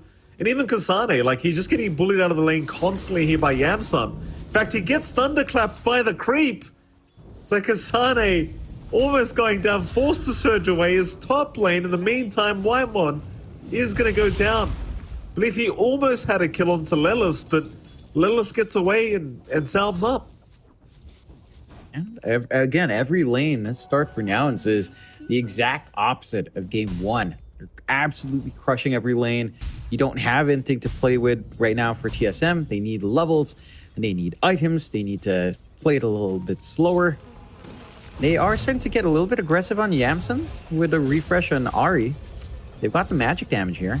Yeah, Yamsun, slow it up, really has nowhere to go. Hook is there as well, so Yamsun finally going to drop it. Now the punishment isn't coming because Gunnar has rotated. In fact, they had 3 extra heroes there just to ensure they got the trades off. Gunnar, he'll be pretty happy with that. Finding both kills, even if they lost Yamsun. Very worthwhile, the rotation for Nouns, and even perfect with the 6-minute power rune timing if it does spawn bottom, but it does not. It spawns up top. It's going to be an invis for Bryle. Yeah, it's perhaps a kill opportunity for Bryle. maybe head up top, try to get some action going, connect with Tomato. Not quite going to be what Brawl does, just focusing in on his lane, just trying to get as much as they can. 5-1 start, TSM again on the back foot. Really strong farm, good timings met here by Gunner. Oh, gets shackled a bit. The level 1 shackle, not going to last too long. I mean, TSM, 5-1. Thing is, Tomato's farming very well on the Magnus, and this is kind of the thing, right? Like, once he decides he's done with the laning phase and he's just going to hit the jungle forever, this hero, it feels like it's one of the fastest, just the fastest farmers in the game right now. No real slowing it down unless you can constantly pick it off. Husky, trying to be cheeky with the Wisdom still, does manage to pick it up. Nouns have been very good with finding these Wisdom runes and taking them away from TSM this series, but he will give his life up for that. Yeah, you're still happy. Like, you're getting the EXP, you're denying these level spikes that you need on the TSM supports. Like, Whitemond's still level 3, Ari's still stuck at 4. You kind of need these 6s to be up, especially for Whitemon. Like, that's the one that hurts. The Phoenix needs to have that egg. You want to tie that in with your combinations. Heck, you want a value point in the Sunray as well. None of that's coming out anytime soon. And that just allows Nouns even more play. Again, just taking control of each lane, getting their own farm going. Taking a look at Yamson, he's already queuing up the Dragonlance into a straight-up Butterfly. I don't know about the Butterfly Rush, to be fair. I just feel like you might actually be happier with, say, a Manta this game, just to have some stats. As there is enough magic damage here from TSM to not care about your physical. So I'm curious to see if Yamson just sticks to that Butterfly Rush. I think it's in terms of like just trying to make sure Brawl isn't able to just focus fire him down. Or even against Tomato, right? Like, even if he has the cleave damage with the Empower, just doesn't want to be focused down too quickly on the TB. Is it the greedy play? Probably, but we'll see if it pays off for Yamson, as mid lane Gunner got hooked here by Ari for a moment, is going to be okay. Meanwhile, bottom, Yamson, rather Kasane is the one being focused here on the Darkseer, but he's just kind of tanking through it now with the Vanguard. We'll surge away. Solarbind is out, though. Kasane looking like he's got no way out of this. Gonna drop the wall, trying to fight back, still running as Blast Off does eventually land. Husky still being chased down. Bro ends up finding the kill on the techies, but Kasane finally ends up dropping. Yeah, he has to drop a lot there just to try to find that counter kill. You're still very much happy on Nouns to just, again, get a running start on Yamson, keep slowing down this Darkseer. A very slow game for Kasane in comparison to his game 1. So you're not going to see these big timings come in too fast. The Guardian Greave is the big one for the Darkseer here, perhaps even a blink down the line just to get some connections going. And Nouns, again, just in control of the game. Oh, he's got no way out of this move. He's already popped the Firefly earlier. It is coming off cooldown, so he can use it now and maybe give himself a chance. He'll go for the lasso, but it's not going to prove to be enough. Whitemon able to just Icarus dive in to secure the kill. Sadly for Nouns, like, they aren't trying to pressure the mid-tier 1 tower, but Brawl is still there hanging around, forcing it back, so you don't really find too much out of this death. Scanner already popped the Swashbuckle, forced to go for the Rolling Thunder now. Ari going for a bit of a chase, maybe looking for a hook. Gunner still hanging around, and there's your hook out. But he still had a bit of time on the Rolling Thunder, so he's going to be okay. It's always funny to see a hook on a Rolling Thunder. Yeah. It's like, how does Pudge even hook into that? I don't think you can pierce through the carapace. But... Again, might be in danger, going for a double pull with the Firefly, getting a little bit greedy here with the amount of farm he wants. And he's going to try to run with the Firefly. At least they do find Kasane in the meantime. And Moo is still running. He is not down. He actually makes it out. Just barely, but the chase is on. Bryle, he needs to land a power shot from a mile away, and it looks like he won't even try for it. So Moo will survive. Kasane the one to go down to the Darkseer. Again, they're just getting that start you'd want. A little bit on the edge there for Moo. It does pay off. He's dragging a lot of attention to himself. He's freeing up space here for Yamson and the Terrorblade to really enjoy himself. Granted, again, as you pointed out, Tomato's not too far behind. considering that slower laning start for him. He is still farming up. He is on his way towards that Echo Saber timing with the Mask of Madness up and running. This is something that we see Tomato really lean into his mag, still loving that Mask of Madness. And again, you're just waiting here for TSM because your team fight frankly isn't online. The White One has some room to soak up into his level 6. You're also very close to having that.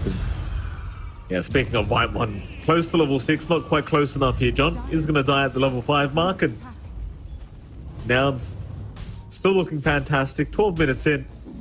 Really, like that Wisdom Rune deny from Husky, like just taking both of them away, has really kind of affected TSM quite negatively because neither of the supports can hit level 6. Yeah, they're not in line. They can't make those plays until the levels are up. And that just allows Nouns to constantly take these engagements, constantly play greedier, keep getting these pulls, knowing that the punishment is still pretty far off from the side of TSM. You are getting a little bit of room out. Kasane, he's got some room to farm at the least. Mech on its way soon. Ari. And they jump in. Ari. The Solar Bind taking way too much damage as Lelis securing that kill. TSM trying to push in the mid tier 1 tower in the meantime. Gunner even going for a chase. Very aggressive positioning. Nice Rolling Thunder though, finding Whitemon mid Icarus dive, but he pops the egg just to be able to survive through. This is now Gunner is the one in trouble, but is able to roll out. No problem. So TSM still desperately just trying to survive the onslaught that is Nouns. Only saving grace right now is Tomato's having a pretty darn good game, but to be fair to them, Yamsun is having an even better game right now on the TB. Yeah, but he's not too far ahead. He's only about, what, 200 gold, maybe less than around 100 gold ahead of Tomato. Same thing goes for Gunner. He's not that far ahead of Ryle. And Katsane is managing to pull a little bit ahead of Mu. So even after all these kills, you're still at a pretty equal state right now between both sides. And that bodes in favor of TSM. I think if you were announced, you were looking for a much wider lead off the back of these kills. But TSM are still efficient across the map. Eventually, that threat to the team fight will kick in. And I don't think you have an advantage enough in terms of levels or items to look to make these 5v5s very awkward once TSM has the items up.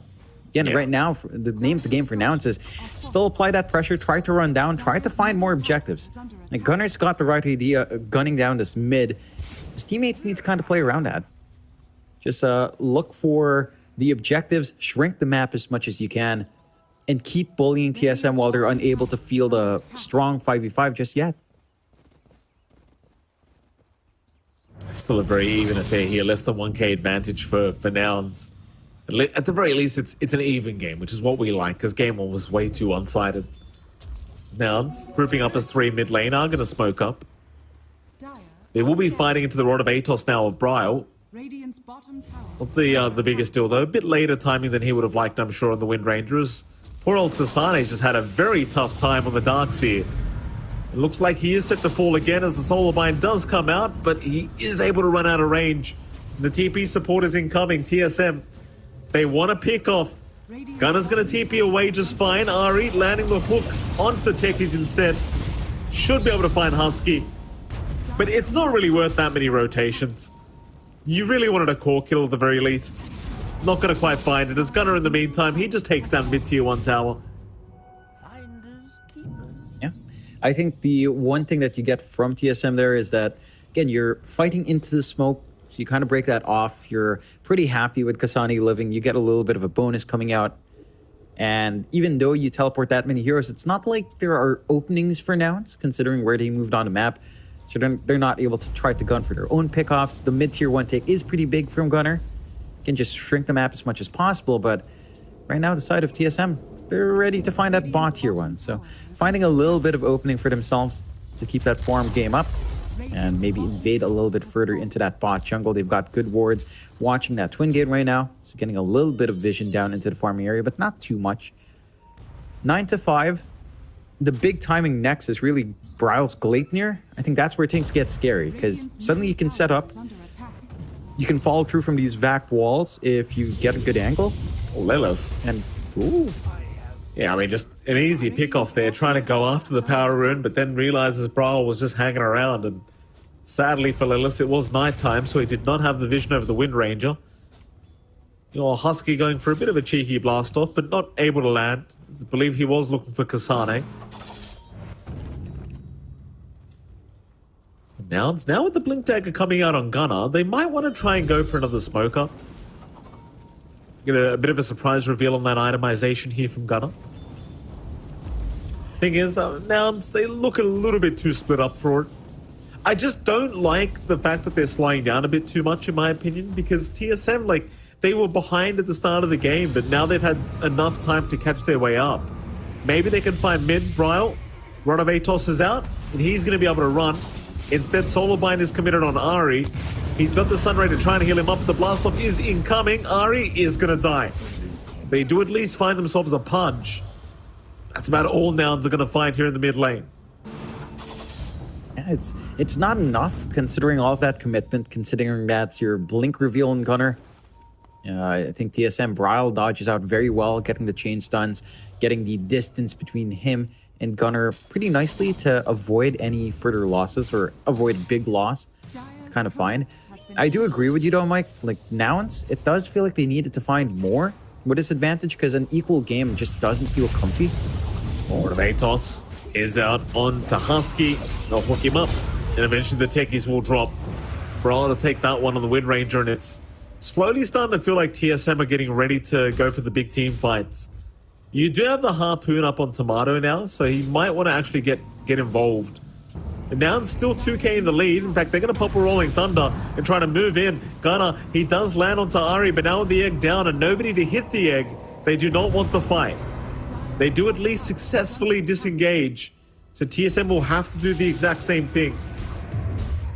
Not really sure who that favors, but I suppose if you're Nouns, you might be able to smoke right back up after the Rolling Thunder's back off cooldown. And you'll have a little bit of time without the egg being available. Yeah, that's a nice small takeaway for Nouns. Overall, I'd actually lean that these kinds of plays are playing in favor of TSM. It's just stall. It's all about stall. This, again, isn't giving any openings out to Nouns unless they can capitalize on that lack. Oh. Lasso, they are going to find Whitemon. Yeah, capitalize like that. Just when that egg's down, look for the pick-off. Granted, not the biggest pick-off, but you find something, you try to widen this lead. The BKB timing for Tomato is still set to line up really nicely. And again, that's pretty scary. Like, this BKB plus Blink for Tomato is really what we're looking for now. And the Gleipnir timing for Bryle. His Maelstrom's almost done. And going to be about 700 gold. Thinking about 900 gold away right now for the full thing.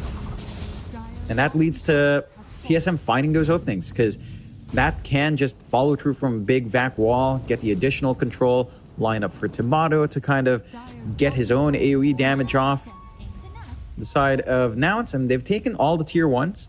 Map's really open. They've got some good wards to spot out where TSM's moving around. No D wards just yet coming out here from TSM. So they've always got a good read as to what TSM's trying to do. And they should be able to just, again, use that to their advantage. Octarine up and running on Mu. He's just going to be able to run around, especially if you get Chakra onto the Batrider. Pretty much almost 100% uptime on the Firefly at this point. Oh.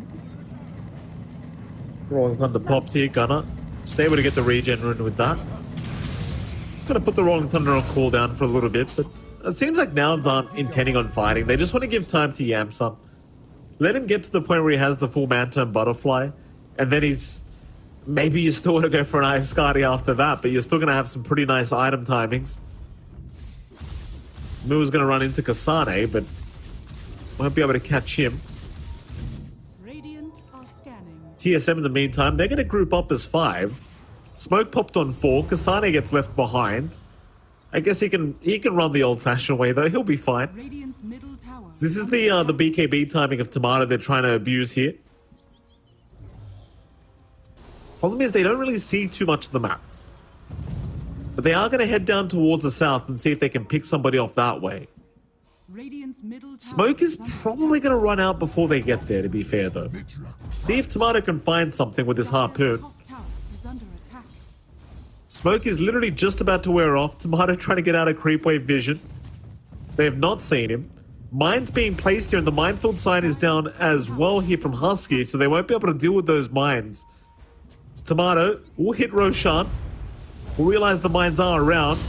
In they go into the bot lane. They have found Brawl already. The hook is not going to land.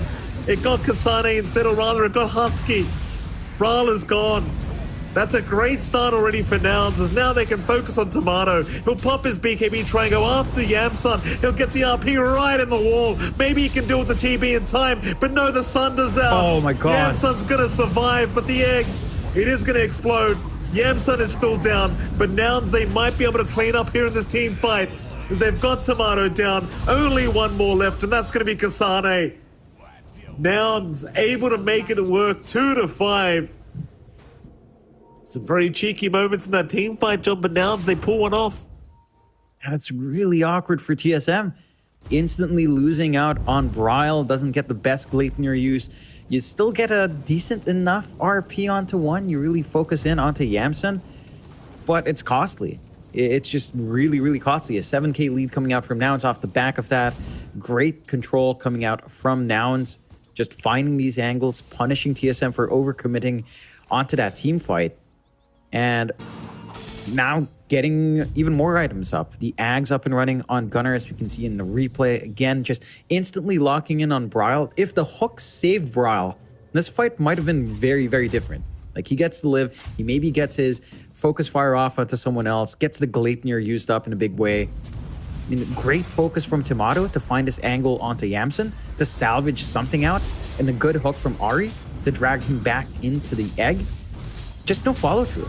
Like, you needed your Wind Ranger there to really help clean up towards the end, and now it's just again working this opening.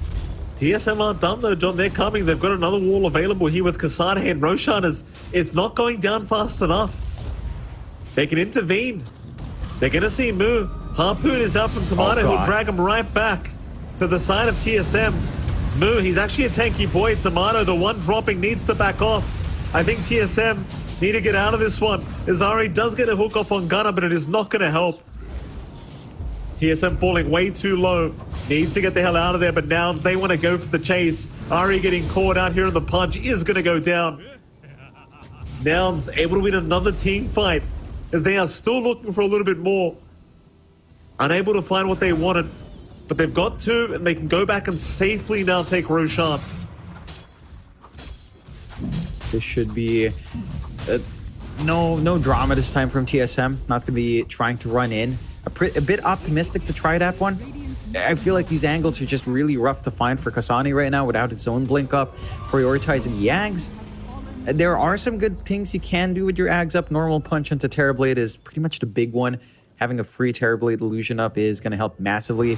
And you are waiting for Tomato's blink. So it's still down to the blink timings here for TSM. I'm pretty surprised they're actually forcing out these big 5v5s without these initiation angles coming out, giving Nouns a lot more leeway to respond, to kind of punish this slow trickle in from the side of TSM. You've got the secondary life up in Yamsun. He's got the full butterfly farmed up, going into the Sanjin Yasha next for a lot more stat resist as well. Going to be massive up against all of this hard control from TSM. And now you've got that comfy lead for Nouns. 9k up, Dagon up and running from Lelis. This is big in terms of trying to kill off these illusions that you're trying to build up from Kasane. So I do love this response from Lelis, just understanding they need to burst those Terrorblade illusions when they appear. He's got the option to do that now for himself. Well, they're going to find Ari. Pudge is down once again. Ari not having the greatest game in the world here on the pos 4 Pudge, and I mean, Nouns are still looking very, very strong here in this game too. 9k advantage now, 19-9. You love to see it. Blink up now on Tomato. He needs to make some work happen, I'll tell you. He's the rule-saving grace right now for TSM. The rest of the players just not seeming to have a game, so this blink needs to work out. But Nouns, I mean, with the Aegis up, they've still got basically 3 minutes of safety here. TSM are going to try and avoid any kind of team fight that's incoming. Dire's structures are fortified. Dire's top tower But that is going to buy plenty of time for the Yamsun to now go after the nullifier he wants on the TB.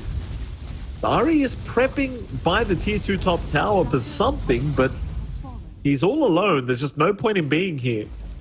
He will eventually walk his way out. Yeah.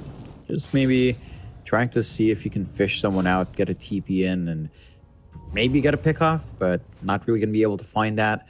This stall out for TSM, it's something they need. At the least, the Ags is pretty much almost done on Kasane. So you will have the normal punch ready. Needs to blink on top of that. Tomato with his blink, as you mentioned, needs to put that work in. We've got to see these combinations connect. We have to see the 5v5 work out for TSM, because that's where this lineup shines. To just RP skewer into wall, have a good, and try to find these big control with the egg on top and get these openings. Now and still, they've been pretty disciplined in staying far apart. We haven't seen the clump ups that TSM needs to go back into this game. And as long as now it stays that way, very split apart, then even in these 5v5 team fights for TSM, it's still going to be a little bit awkward. Blink dagger up here on Mu. Mu's absolutely huge on this offlane Bat Rider. Smoke is up. They want to take full advantage. Get that blink surprise going. Aegis is still up for another minute and a half here for Yamsun, so a very advantageous kind of team fight to try and take here if you are Nouns. Whitemore was the only one showing in the mid lane at the moment, and he's gone now. Going back towards his team, so they seem to know that Nouns might be smoked up. TSM still posturing. Tomato, he'd be a massive pick if they can find it, but a hook is there. Ari gonna force the Gleipnir out from the wind range just so Mu could not find the lasso. They are still chasing though. Eventually they are able to pick up Ryle. A massive pick off. It seems like Tomato was trying to at least find Yamsun. Hook, oh, it's barely short. Yamsun's fine, but Tomato, he's looking for an RP. He's gonna find a 3-man RP. Drag them right back into the loving arms of TSM. Lelis and Husky are both gone. The Aegis as well going down now as the shackle is there. They have found the Terrorblade. Yamsun trying to run, skewered back. Tomato making it work, or has he? The Sunder was out now and still trying to fight. Tomato still manning up here, but dropping way too low. He is gone. He can buy back if he wants to. But it seems like TSM, they just want to retreat. It's probably the best they're going to get out of this team fight. It was a 2 for 3 anyway with the buyback committed. I suppose the third was the Aegis also going down here for Yamsun, so maybe not the biggest deal in the world here for Nouns, but the threat of the RP is certainly a pretty scary one. And you have to respect the output of that Magnus. So much damage coming out from that hero. Just higher base damage than even the Terrorblade, even without Empower. It's kind of ridiculous what you can get just from stats with universal heroes. And TSM, they're showing us what can happen if a team fight lines up. That wasn't even the ideal team fight, because Egg was popped earlier, Wall was popped earlier. They find another pickoff onto Ari. TSM, they just need to connect these spells. It was super staggered. The RP opportunity was big, but can you imagine if that fight had the Wall with the RP, had the Egg with the RP? A very different story that TSM just aren't connecting with. Yeah, absolutely. I mean, it's TSM. It's not getting all their marbles in order here, it seems. You know, we were kind of commenting on the offlane that didn't work out for Nouns last game. It's kind of the same story here with TSM this game. Just this offlane duo of Pudge Darkseer not really paying off thus far. And you only need to make it work one time, to be fair, but Nouns is doing such a fantastic job as now Yamsun 4k ahead of the Magnus. It's got the 4 SNY up. Looking for the nullifier, looking for an MKB after that. Not even wasting his time with an IF Skadi pickup, just doesn't need it. The TSM, they are still desperately trying to get to the stage where they feel powerful enough to continue fighting back. I suppose that time is probably now, but Nouns do not want the fight any longer without the Aegis. So it's probably going to be back to the Roshan timing again. All about this next Roshan. Yeah, TSM, I'm sure they'll appreciate the time given to them to try and farm up this mantra on Tomato. Brawl trying to get the BKB up. But Nouns will farm at the same time. Like, you're going to have an overwhelming blink coming out on Gunner. So, again, Yamson's going for a nullifier into an MKB. So he's going to be hitting even harder on the TB. It's not going to be a very fun time for TSM, even once those core items are up. Yeah, it's still rough. Still very, very rough for TSM after the fact. I'm really interested that Tomato's gone for more damage. Going for the Chrysalis into... Okay, now a Satanic, so not even going for the full, say, Daedalus up here. He does need at least a Dispel. Like, I felt like the Manta was a really good pickup stats on the Universal Hero, plus having a way of dealing with that Spirit Vessel. That's kind of been the one thing ruining Tomato in these fights. Just a late Spirit Vessel coming out from Lelis kind of holds him down. They will smoke up here on TSM. They've got that Blink on Kasane. So if you can get that Vac Wall with the RP follow-up hold and the Egg, and these 5v5s, that's where TSM shines, but the mines do signal a smoke. They have that sense up. Here we go. Quick blink out, they'll see Gunner. Gunner's going to be the one to jump in, though. Fighting Brawl with the Diffusal Blade. Bash out as well through Rolling Thunder. The Hook is out, but Brawl is just gone. Dismember committed by Ari, but it's cancelled immediately by the Pango. It's TSM. It's getting zero initiation that they're looking for. And now they're going for more. Tomato, 4-star RP up. He's going to try and fight back. The Skewer is there. Onto Gunner and Moo, but they are both still walking away from this. Kasane has not dropped the Vac Wall either. They are just trying to retreat. Save these spells for another moment. But now they're going after the mid-tier 3 tower now. And without Brawl, without Ari up, it's going to be a little bit challenging to defend this tier 3. It's just going to melt. Yamson's got the damage. A little bit surprised they didn't commit too hard from TSM, but it does work out. They can gun for the secondary fight. Here we go. Lasso's out. They found Whitemon. Back wall is dropped, but it does nothing. Ari, Hook is out, but it hits a creep. And they are still just going after this mid-racks. Like, there's just nothing slowing them down. So eventually seeing Tomato back up, TSM are going to, rather Nouns are going to retreat. I mean, the RP is not even available right now, so they'd be a little bit afraid, I guess, of the Skewer back. But that's pretty much it. But they will play it safe. They respect TSM's high ground hold. With the tier 3 gone, someone's always got to respond to the mid-shove now. You've got an opening for Downs down the line. And you've got a pretty fast Roche respawn. You should be able to grab that Roshan down south. Get yourselves the Aegis and Cheese. TSM, again, they're constantly forcing out these smokes. This happened before in the same lane down bot. Like, it doesn't line up. They still force a fight. They did try to retreat this time, but Bryle's caught out in a position where he can't escape. Still not having that BKB. It's really awkward for TSM when any single part of this fight disappears. Still a smoke up, but you're smoking into the mines. They do know something's coming out here from Nouns, and they're also smoked. Here we go. Big moment to come here. Nouns, TSM, Tomato. He's on the low ground. He might have his smoke broken any moment. Jump in is there from Gunner. He goes right onto Whitemon. They found Brawl again. They've got the Wind Ranger held down with the lasso. Brawl has no way out. He is gone. Ari, though, Hook is landing onto the Batrider as Whitemon's going to pop the egg, but everyone's already backed out of there. They've left these guys behind. Yamson with a triple kill now on the Terror Blade.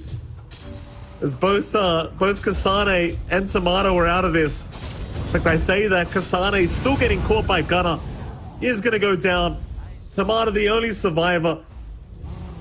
And you're starting to kind of go back the other way. Like, TSM, they haven't lost the racks yet, but you might start to feel like you want to call this one.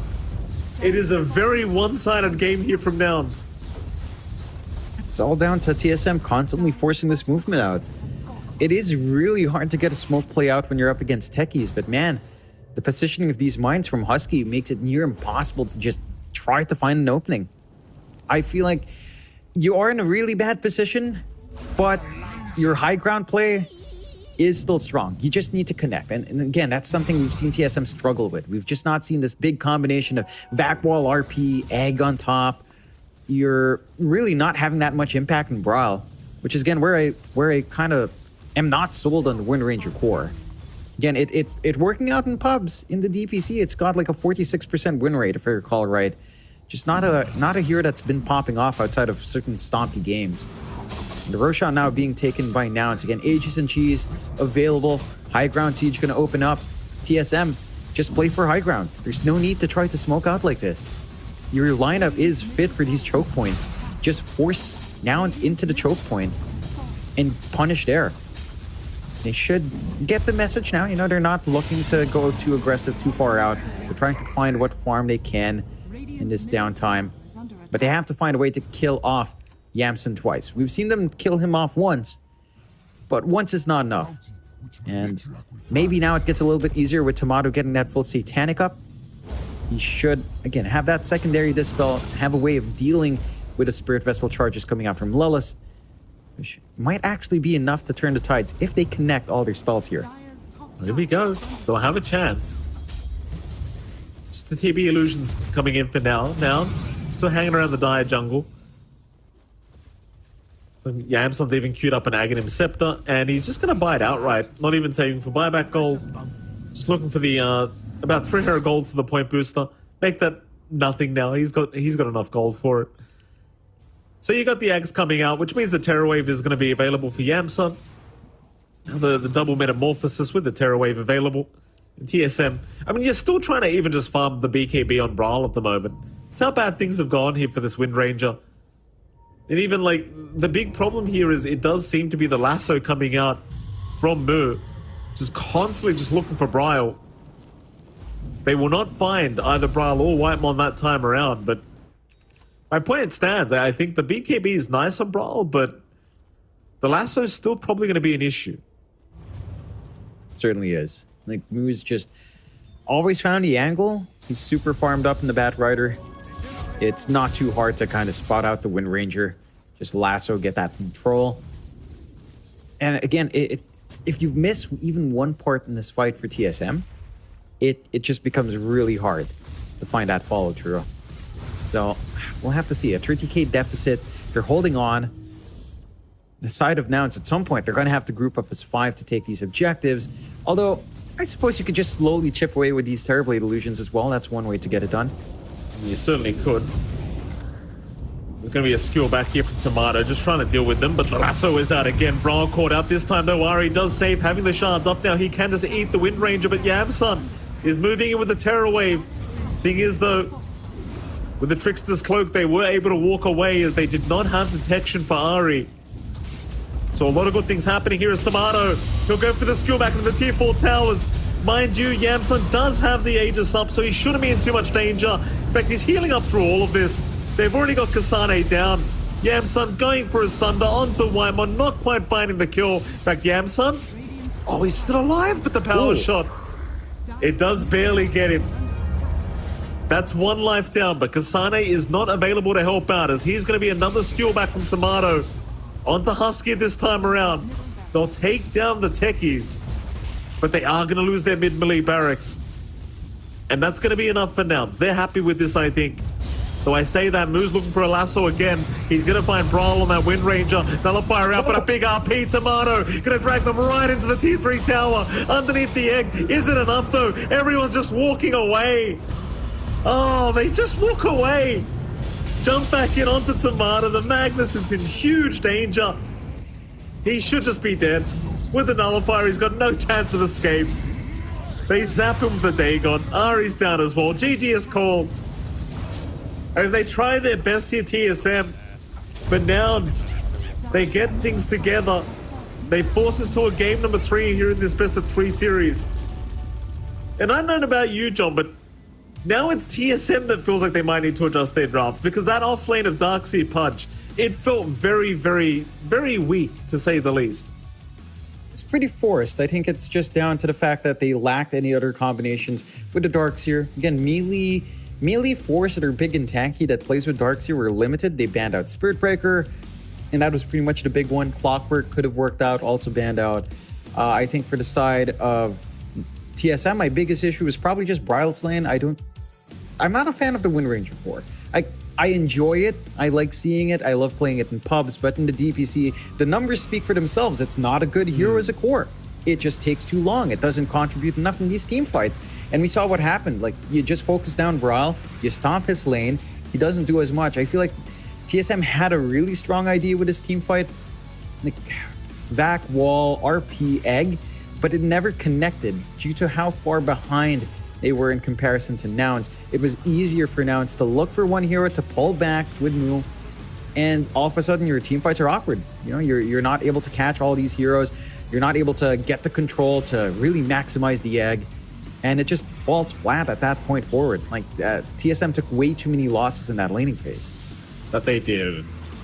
A pretty rough affair for TSM, but luckily for us, Sean, that means we get a game 3 here between these two teams. And, you know, I would have hated for it to be another 2-0 stomp here in the NA Div 1 DPC, but it is not. We do have a 1-1 series. We know how much is on the line for either side, because obviously TSM, with their first loss to Shopify Rebellion for the whole year, basically, in the DPC, they need this win to secure their spot in top 2 for the DPC. And, well, of course, for Nouns, they've been trying to get this top 2 spot for such a long time, and now they're basically one game away. Like, it's not guaranteed top 2 by any stretch.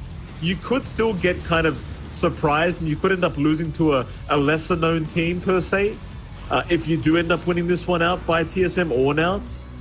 But I dare say that if you do win this series, you're pretty damn safe in being able to secure yourself a top 2 spot here in NA Div 1. Yeah, so a lot on the line. You're in a good position to perhaps go to Bali. Again, a consequence of that second series we saw of TSM Shopify Rebellion. And Nouns having a spectacular bounce back in after a very rough game 1, looking really dominant here in game 2.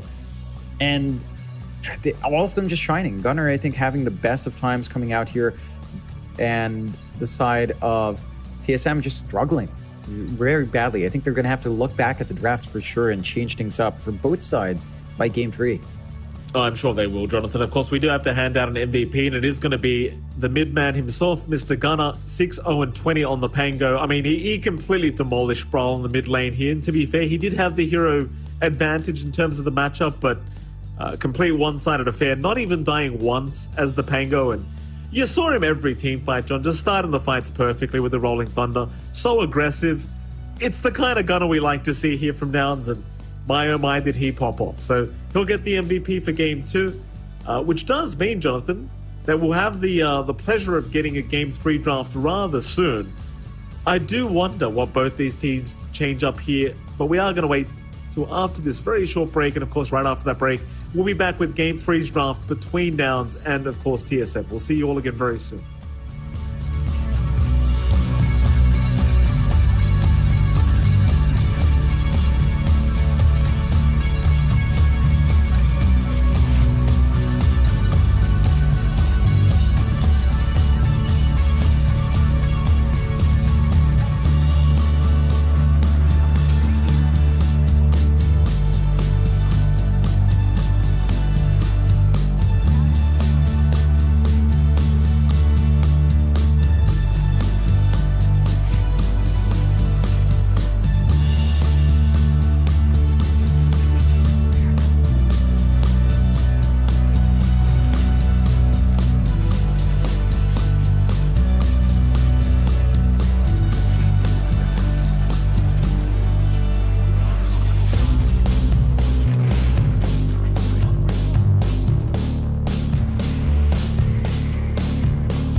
courier has been killed.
All right, ladies and gentlemen, welcome back. We are going to Game 3's draft here between TSN and, of course, the side of Nouns. Jonathan, I couldn't be more excited here. We've got a Game 3 between these two teams for a top 2 position in NA Div 1.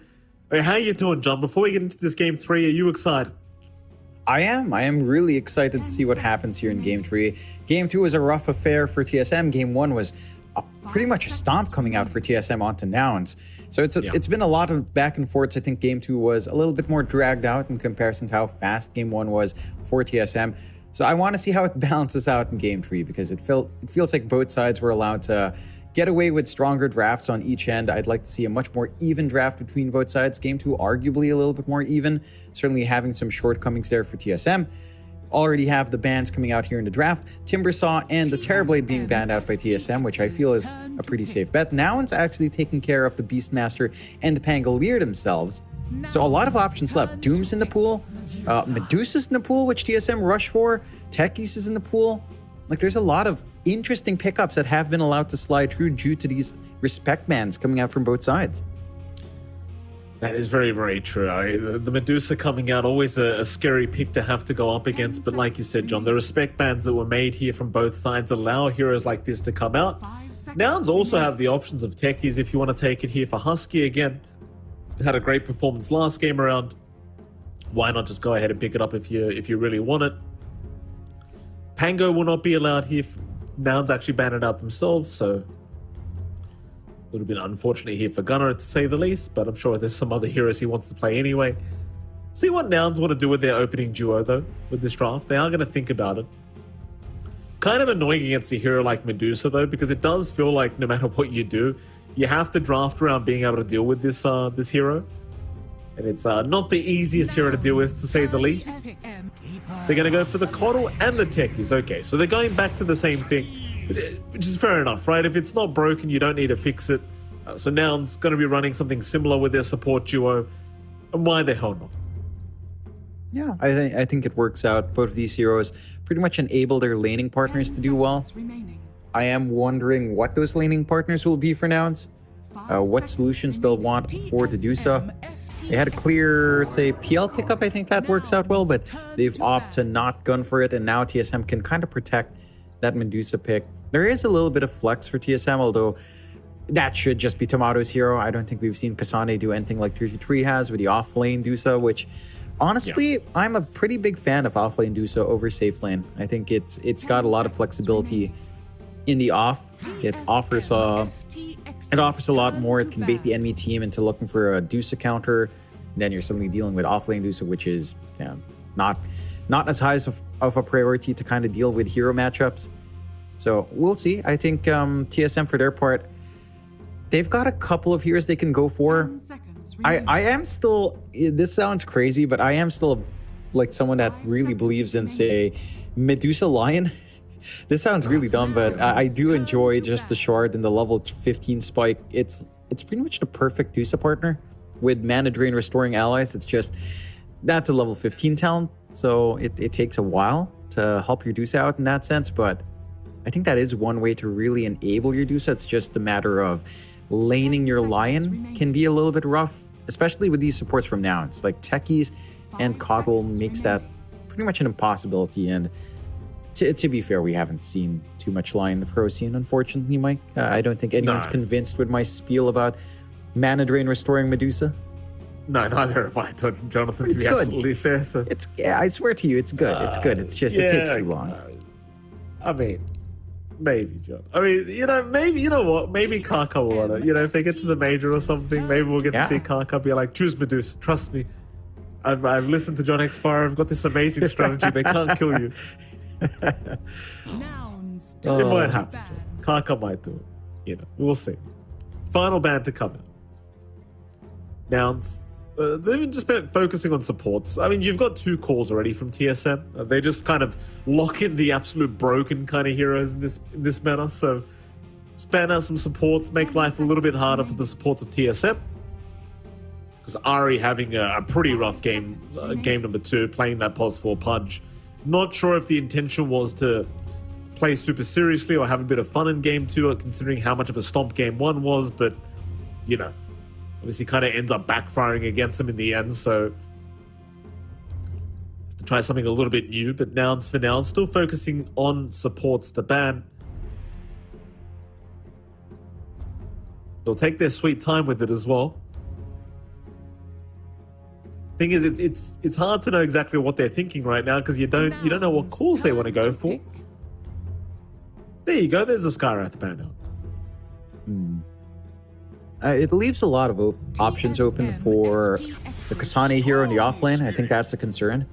Like, this does enable your Storm pretty well. Storm versus Void Spirit. This is a matchup that Storm actually feels good in. So level 3 timing, having the double overload with a Vortex and Remnant feels pretty good. Now, you don't have a good way of really locking the Storm just yet, and a lot of the supports are taken out. Again, this is dumb, but Lion is a pretty good support to help you deal with Storm. Probably not going to happen.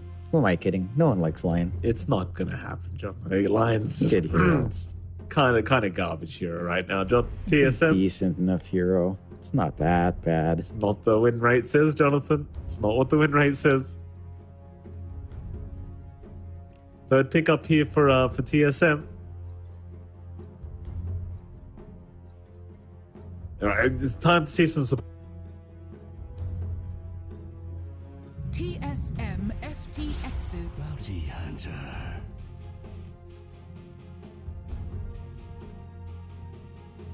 Nouns turn to pick. Silencer.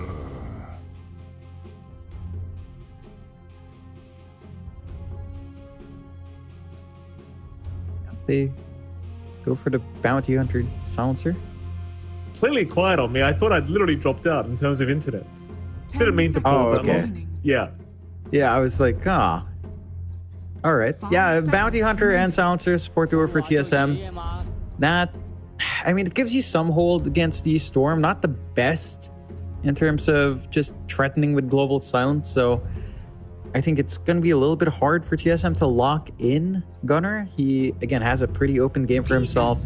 He's got the Coddle with him to help him just go around. And now Nouns get to pick up the most busted hero right now. Spirit Breaker comes through for them. So they've got a pretty damn good lane coming out for Mu. Spirit Breaker Techies is not a lane you want to be involving yourself in. Even as a Dusa, that's a pretty scary lane to play into.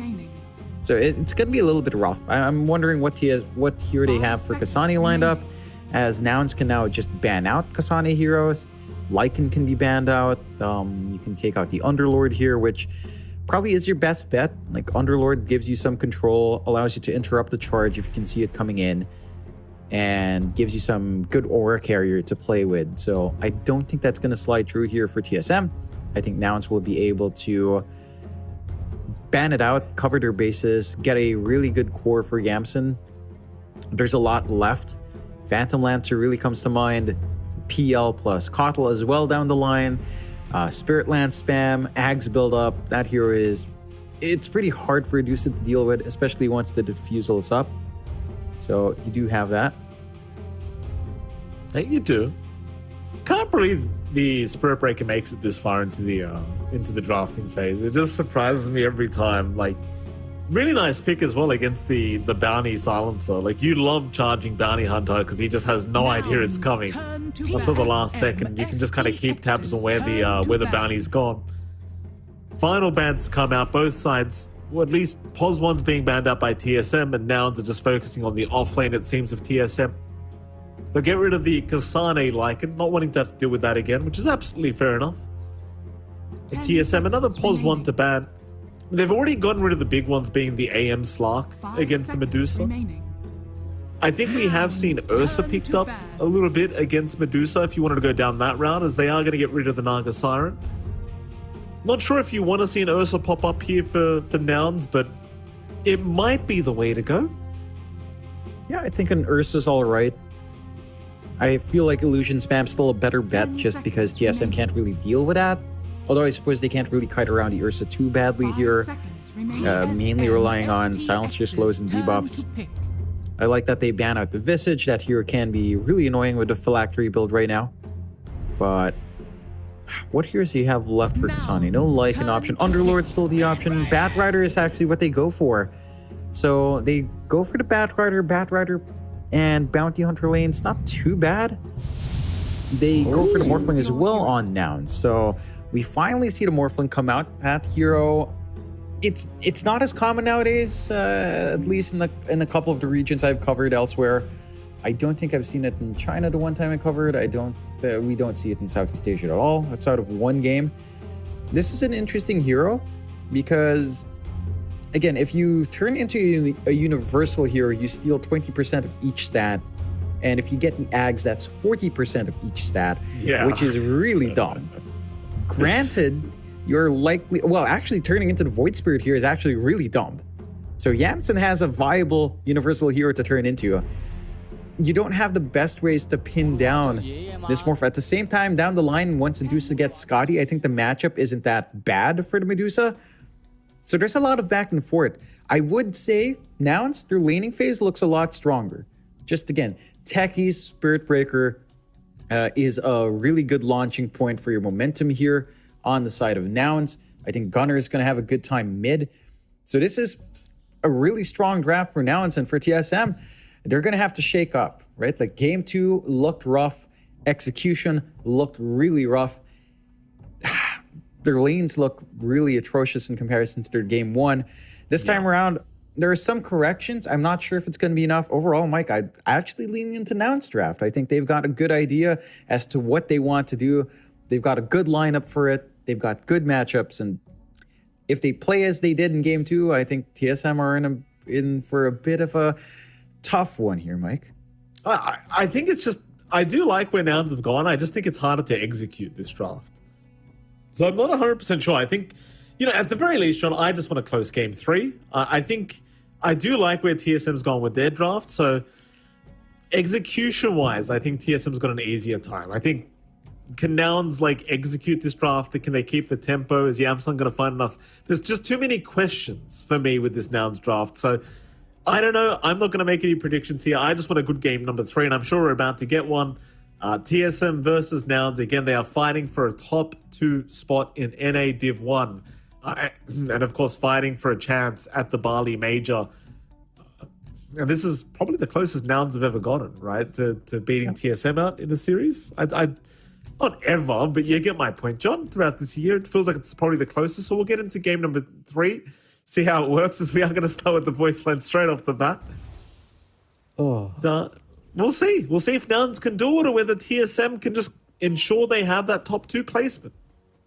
Yeah, I think TSM has, again, a draft that it can scale. Its lanes are decent. I wouldn't say they're overwhelming. I mean, you mentioned ease of execution.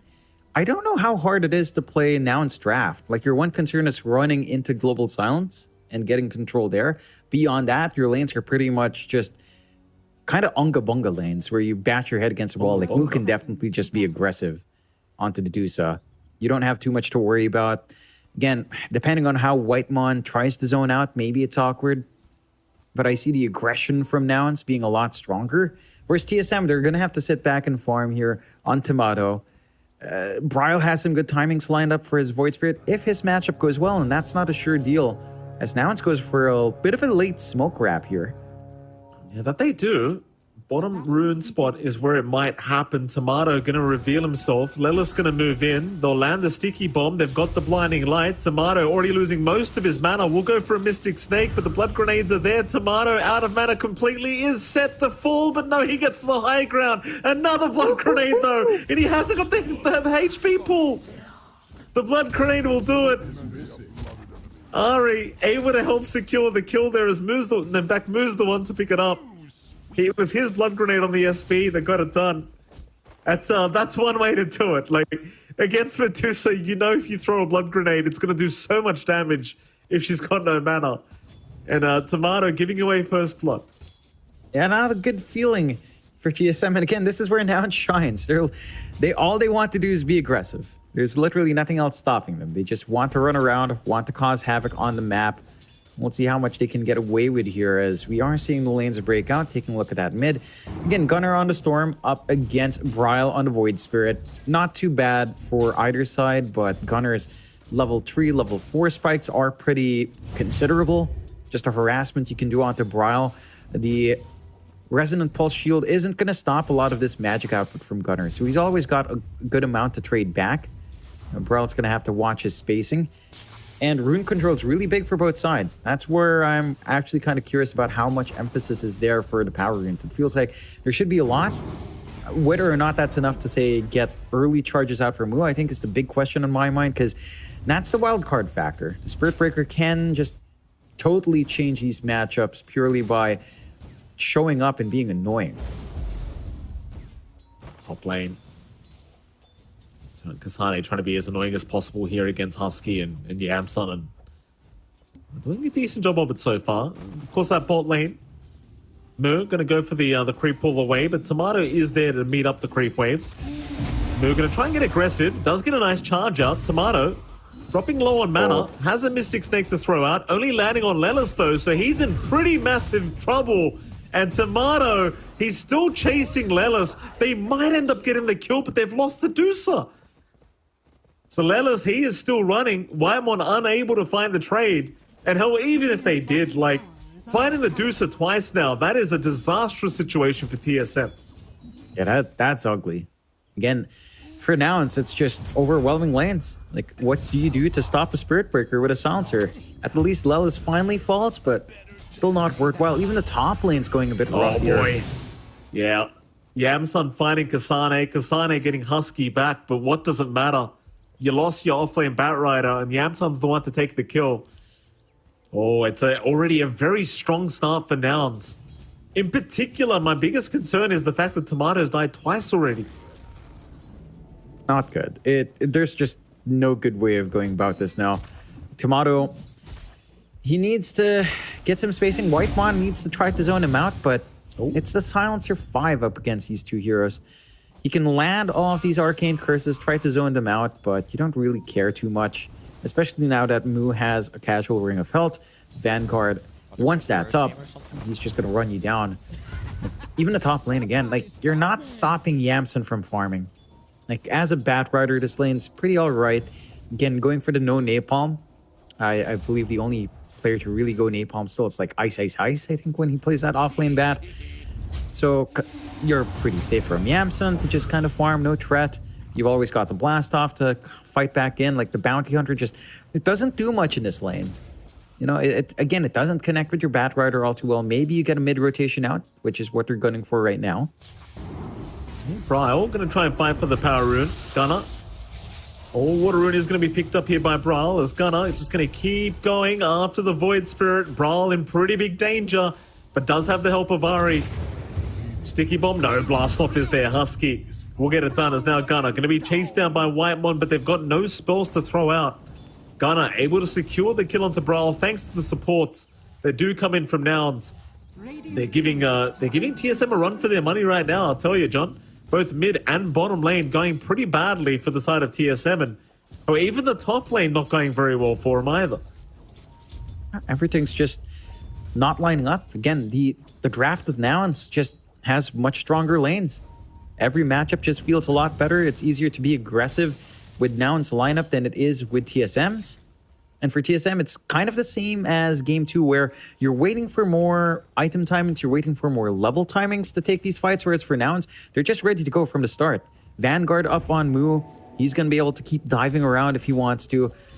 Just threaten Tomato constantly, make this game really uncomfy for the Dusa. And I know there's nothing to launch off of yet from TSM. You have to wait for those levels. Like, you need Global Silence, you need Track to really get rolling here. And they're going to need those Wisdom Runes. Like, Nouns have been very good this series in taking all the Wisdom Runes away, especially at the 7-minute mark. So, Husky, top lane, getting quite low himself. Azari thinking about going for a dive, but needs to be very cautious about that. Husky will just stay by his tier 1 tower to remain alive, as looks like the Bounty Hunter will end up rotating. So Ari not going to stick around. We'll go down to the bottom lane instead. Problem is, there's not really much for him to do. Like, Moo's been doing a very good job of just pulling the creep wave behind the tier 1 tower. And this is the thing, with the POS 3 SB, like, he's already had the impact during the laning stage that he wanted. So now it's all about securing those early core items, and then just going nuts after that. As Lelis, he's going to be chased mid lane here by Ari, but it's only going to really amount to a Janata strike. Not too much to write home about here for Ari. But going back to my point, like, if you get a really good start off this POS 3 Spirit Breaker, it is very hard to control him. It's, I'd say it's already at that point with the Vanguard. Like, you're already going to be hard to zone out. You don't have the biggest magic damage coming out from TSM, or at least instant burst. Control is, again, lacking on TSM's draft. So you're just able to do what you want. They're getting some stacks off here from the side of Nouns. Ari will scout a few of them out. So they have the information, but they're not able to really stop it. They're trying, though. Running up. They are. They're not going to give it a crack. Charge is there from Moo. He's trying to go after the Void Spirit. Bryle does not have any points in Dissimulate, so is forced to go for the Aether Remnant instead. As Moo is going to TP back towards the tier 2 tower and make sure the Wisdom Rune does not be given the way to Ari. As they will find both of them. Both Wisdom Runes again being taken by Nouns. Ari now caught out by the dust is going to drop. And this is the one talking point I think is really important here when it comes to Nouns. Every single series, 7 minutes in, they take both Wisdom Runes. Now, game 1, that didn't seem to matter. But game 2 and 3, it did have a pretty big impact. Yeah, it is going to have a lot of impact here. Because TSM just goes for these supports that need levels. They're not getting levels. Their lanes are not going well. It's kind of so strange to see that TSM just, after playing so much in the patch, after being on the LAN on this patch, that they're not finding these objectives. Like, they're forced to play elsewhere. They're being punished for it. Another strong start coming out for Nouns. And for TSM, it's just a matter of a waiting game. Try to stem the bleeding. Don't force out these engagements. Get the farm up on your Dusa. Get the levels on your support somehow. Mid lane Brawl being charged again, but this time with the Dissimulate up, he is going to be just fine to make his way out of there.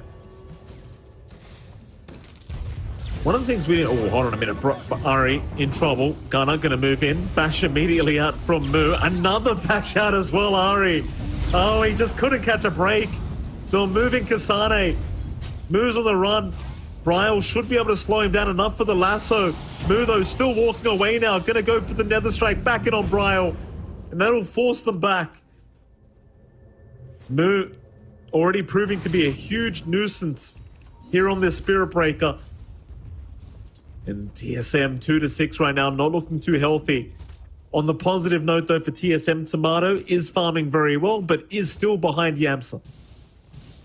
Yeah, he's behind, but not in a big way. Like 60 gold, the gap isn't too bad, especially considering that start from Tomato.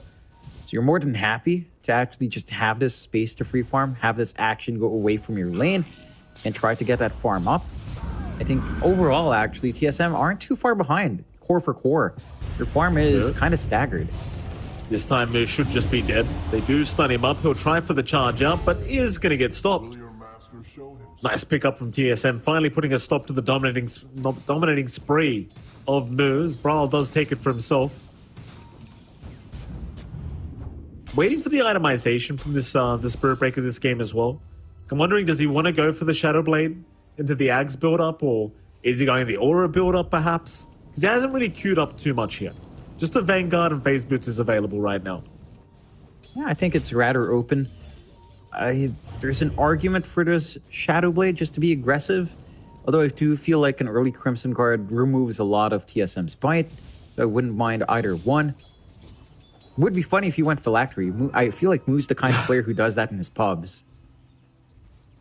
Not in a pro It would game, be but funny. definitely in his pubs. This is a very Moo-like play. Yeah. Nothing queued up yet. It's Kasane, top lane, gonna get jumped here by Gunner. They've got the Vortex, but a nice lasso to hold down Gunner, and now with the help of Whitemon, they'll try to turn this one. Yamsun forced to back off as well. They've got Lilith around the corner to try and help out if they need it. In fact, Lilith's gonna pop the Solar Bind and try to chase after Ari on the Bounty Hunter. Does get a bit of damage off. Gunner does zip in as well, but he's so low on mana. You just cannot stick around. And Lelis, he can keep providing Chakra Magic, but now Brawl's around the corner. Looking for a potential pick-off onto the Storm, but won't be able to find one. Yeah, just a little bit of time being wasted. Again, the big benefit here for TSM is that Tomato is free farming on the Stuza, is pulling ahead. They're applying good pressure onto Yamsun. They have some room to shove in top. The push isn't that quick. Massive pick-off on Tomato if they can get it. Stone Gaze, he is out of mana now. And they know it. It's just a matter of whether they can cut him off here. But now they cannot. Instead, going after Ari on the Bounty Hunter. Ari will drop to Yamsun. More rotations incoming. Brawl, though, cancels his one off as he's making the jump in on Gunner instead, who went for the Vortex. So now Whitemon's been left behind, but Gunner's in trouble mid lane. He is dropping a zip away. In the meantime, bottom lane, they have found Whitemon, but the Storm is fine. What are we, a pro team? What are we a pro team? Oh, they're feeling confident.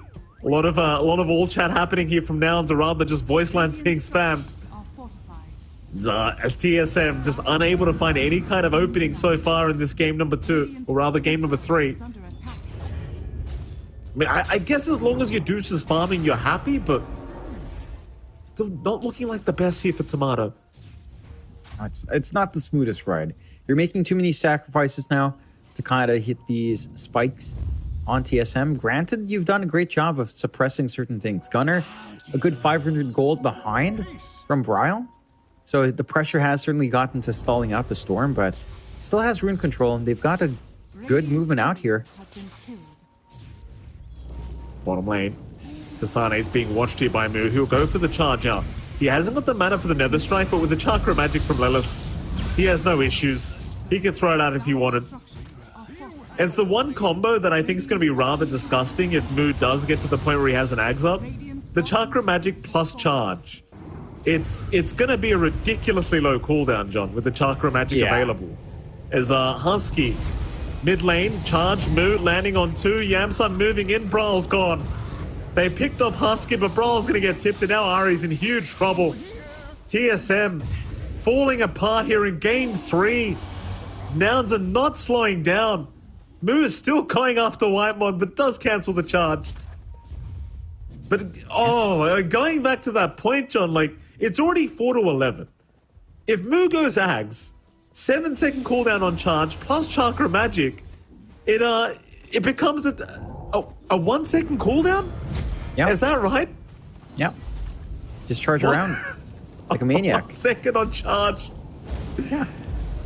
Very balanced hero. That's ridiculous. It is. I do like that not Mu gonna- is... Okay, he switches his build. He was going for the Crimson, now going for the Lotus instead. So again, just going for the utility first. Just having a safety net to play with. For TSM, this is the issues we talked about from draft. You said maybe ease of executions on them. It's not there if you don't get levels. And you don't get levels if your lanes fall this far behind. So they're gunning for more. They are. Bryle going to get charged. Ari, though, this time around is around to try and stop him. Autos was already committed.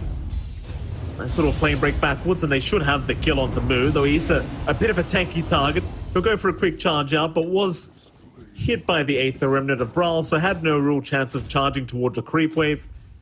Pretty big pick off here for TSM, who they desperately need to put an end to that space, Cal. Like, he's just doing too much work. Yeah, he's getting way too much done Tomato shows up as well to shove in that mid tower. So overall, in terms of map and objectives, you're actually not too bad here on TSM. You've gotten 2 towers to your name. You've got some room for the Stusa to keep AFK farming. The Scotty timing going to be really big for Tomato. And now you actually have level 6s on your supports. So you can threaten with Global Sounds. You can try to build up off these tracks that Ari will provide. Nouns, they're still in a strong position. Again, their lead has never been that big in terms of net worth. The core-to-core farm is actually pretty even maybe slightly favoring TSM. They just have to watch themselves in some overextensions. They will go for a smoke play, though. Yeah, they want to try and get some track kills underneath their belts. Thing is, Nouns have also smoked towards the south. Thing is, though, Yamsun gonna be spotted here by Ari. He's a big pick-off. If they can pick out the Morphling. See, Kasane could be in danger bottom lane as well, but I think Yamsun's the much bigger kill as Global Silence was popped. Brawl's going to make the jump in, but the Aether Remnant's off the mark. Yamsun duking it out. Should be able to Strength Morph and still survive. As Kasane's the one to go down, and now Yamsun, he's got the helping coming. TSM need to get the hell out of there.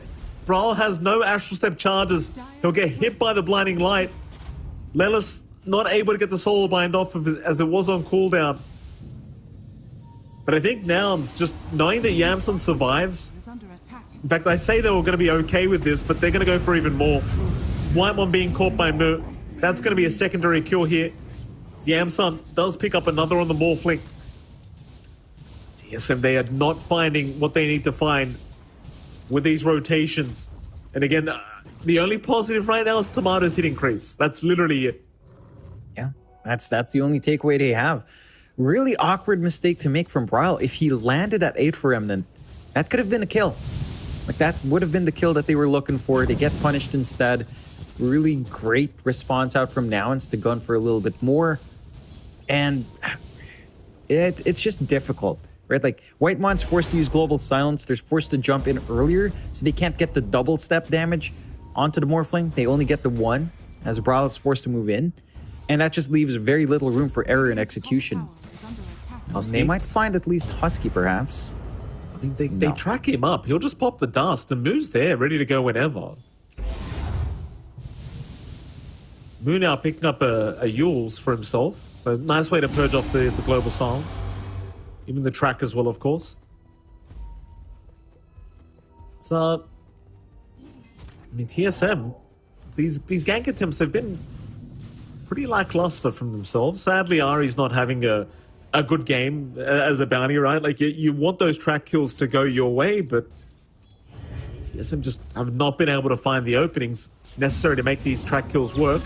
Skarner's going to get jumped, but does avoid the Aether Remnant with the zip away. And he's just got this constant chakra magic being pumped out by Lelis. So he's really just never running out of mana on the Storm. He's always got mana to use. Yeah, he's always got something. It's always going to be able to jump in, commit. I like the activity coming out from Gunnar, even though sometimes it's not the most successful. It is forcing so much away from TSM. Trial. Simulate already committed. They do bait it out. The charge was incoming from Moo, but the problem is now Gunner's in trouble. Gunner going down. Gunner is down. His charge was there. Moo going to cancel that one off. Instead, they'll chase down Ari. It's not a good trade for Nouns, though. TSM, the ones that want to keep the fight going. They will not, however. They'll be forced to back off as they don't want to dive too deep. But that's a good pick-off for TSM. They should be very happy to walk away from that. That's the kind of kill they need. It does cost them Global Silence. I think you were gunning for more for sure. You'll take what you can get. Like, it is a massive spell to commit. I think now it's understanding Global Silence is down for 1.5 minutes. They can make some plays across the map. Like, Mu is still free to charge across, do what he wants, get some control.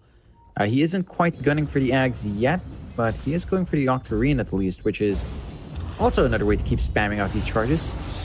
Bottom lane, Mu. Gonna be chased up. Not actually gonna charge away. We'll just stand there and just look at them.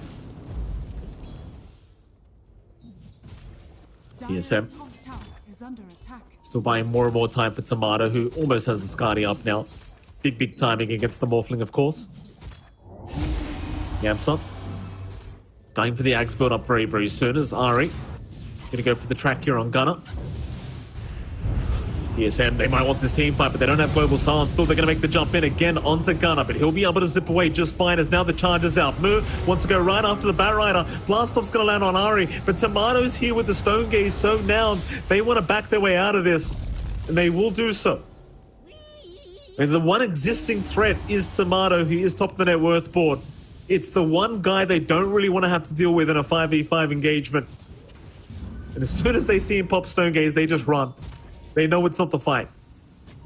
Yeah, it's just really awkward to have to go into the Deuce at this point with no easy way of clearing through the mana shield. 6 to 14, 1k lead still holds for Nouns, but again, it's not a wide lead. It's still a rather even game, all things considered. All the cores kind of evenly matched for the most part, and you can see that win probability leaning Nouns' way very slightly, 52% versus 48%, as that Scotty's fully built up now on Tomato. So the stats are up for the Dusa. What I want to see is, when Yamson gets his hags, if he turns into Braille, 40% of each stats. 40%. Why? Oh, someone on Reddit said, Ice Frog, if you're a real man, make Morphling Universal Hero. And I was like, you know what? That'd actually be amazing if he just made Morph Universal. How great would that be, John? Be amazing. That sounds absolutely busted, not gonna lie. That's I don't know how well it would go, but it'd be pretty funny to watch it. It At least would for be. one little patch.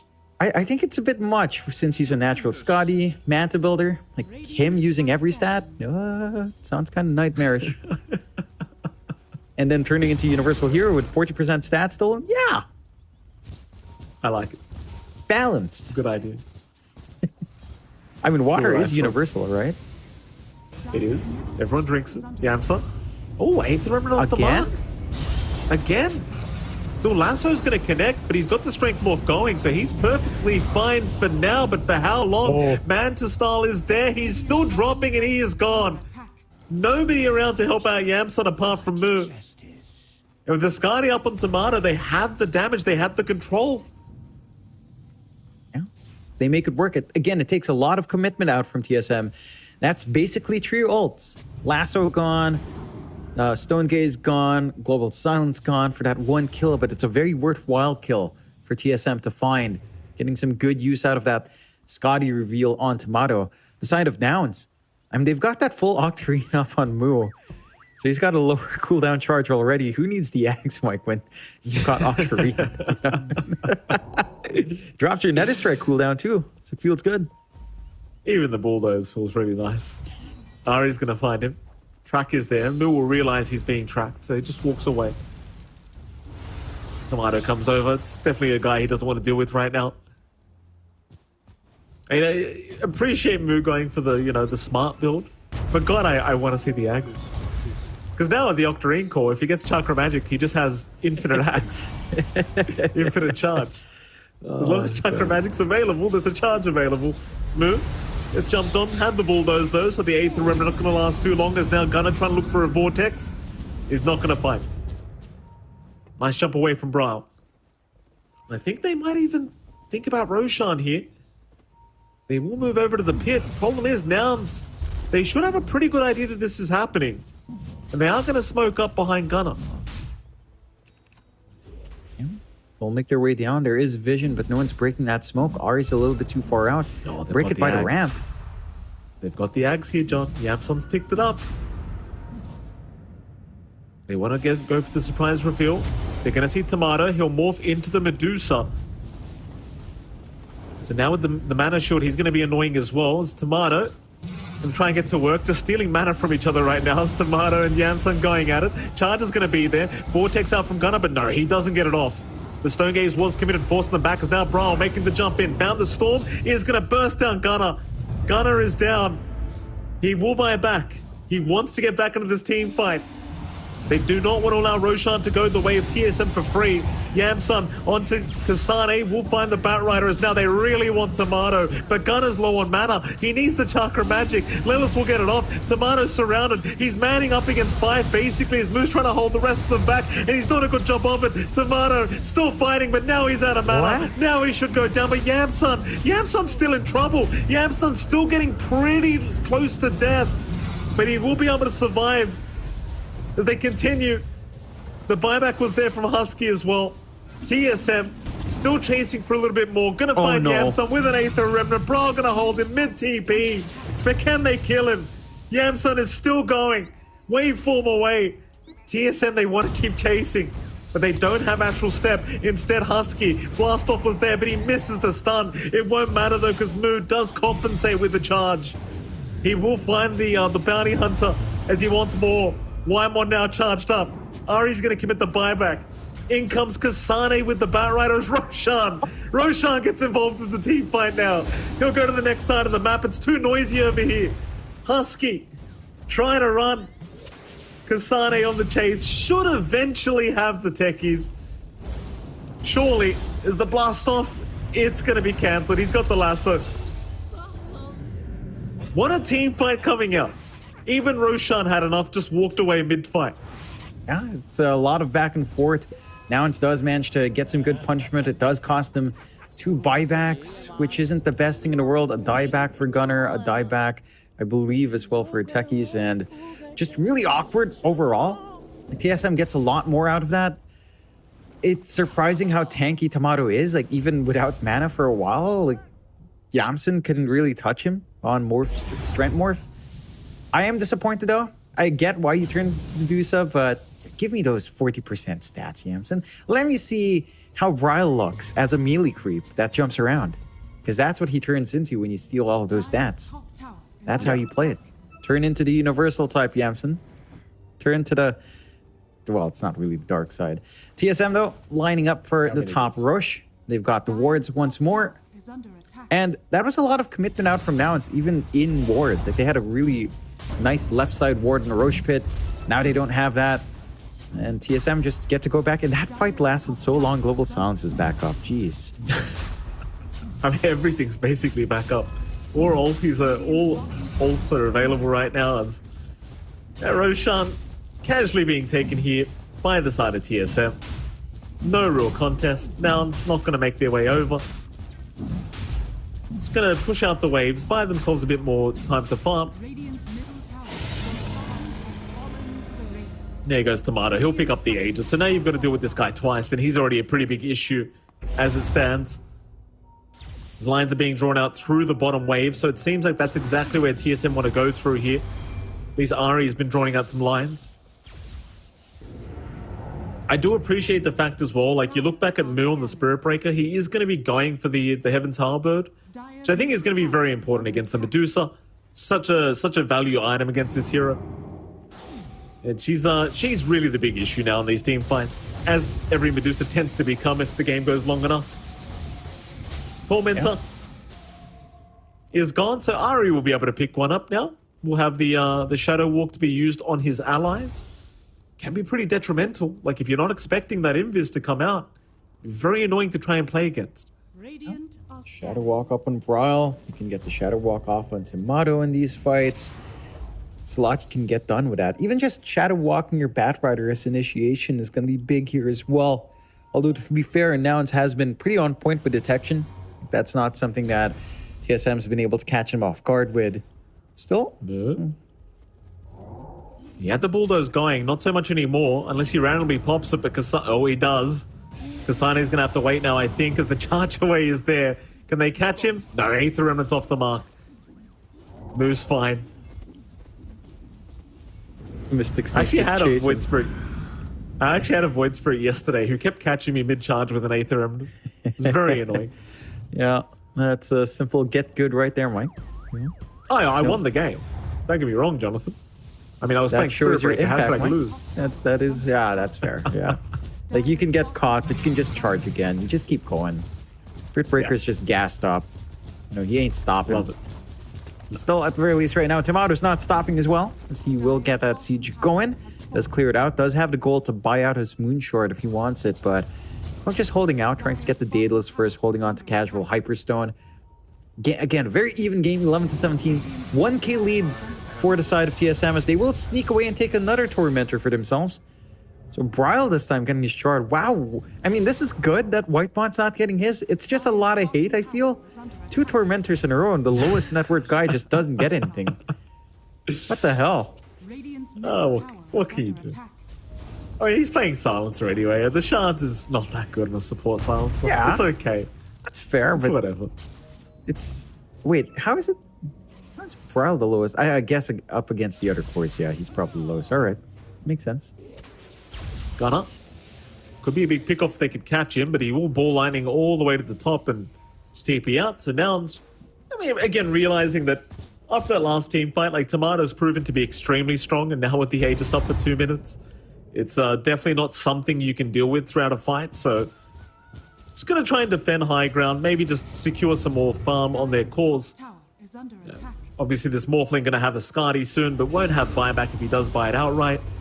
Now you've got the full Daedalus available on the Dusa, so Tomato starting to hit very, very hard as they have found Moo once again. Moo should still be able to run, and the Flame Break's not going to connect. He'll be just fine to do so. Ooh. A nice Aether Remnant from Bravo. But is it going to be enough? Moo is still running.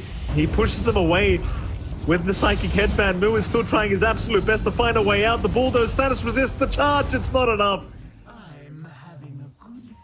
That was close. That was pretty close to getting away, but they got it. Yeah, it takes a lot. Again, it takes the lasso out from Kasane. Not the biggest deal in the world now. Cooldown's not too bad. So not as much of a commitment as we've seen TSM kind of throw out before, where they throw out GS to find a pickoff. And this does provide an opening. They can go for a push play. Only a minute left in the Aegis, so not the longest, but you've got the full Daedalus and Tomato. This is not a Dusa you want to run up into. It's a lot of output right now coming out from Tomato, and they respect that on Nouns. Just going to have to give a tier 2 away. So you're still getting that build-up you want on Yamsun. Yeah, he's going for the Lincolns next. That can save from this single target control that we are seeing coming out from TSM. At the same time, I mean, you've got track to constantly break anything like a Lincoln's. So it's not the biggest worry for TSM as long as they don't get caught off guard by it. It's gonna find Husky. We see him TPing at the top lane.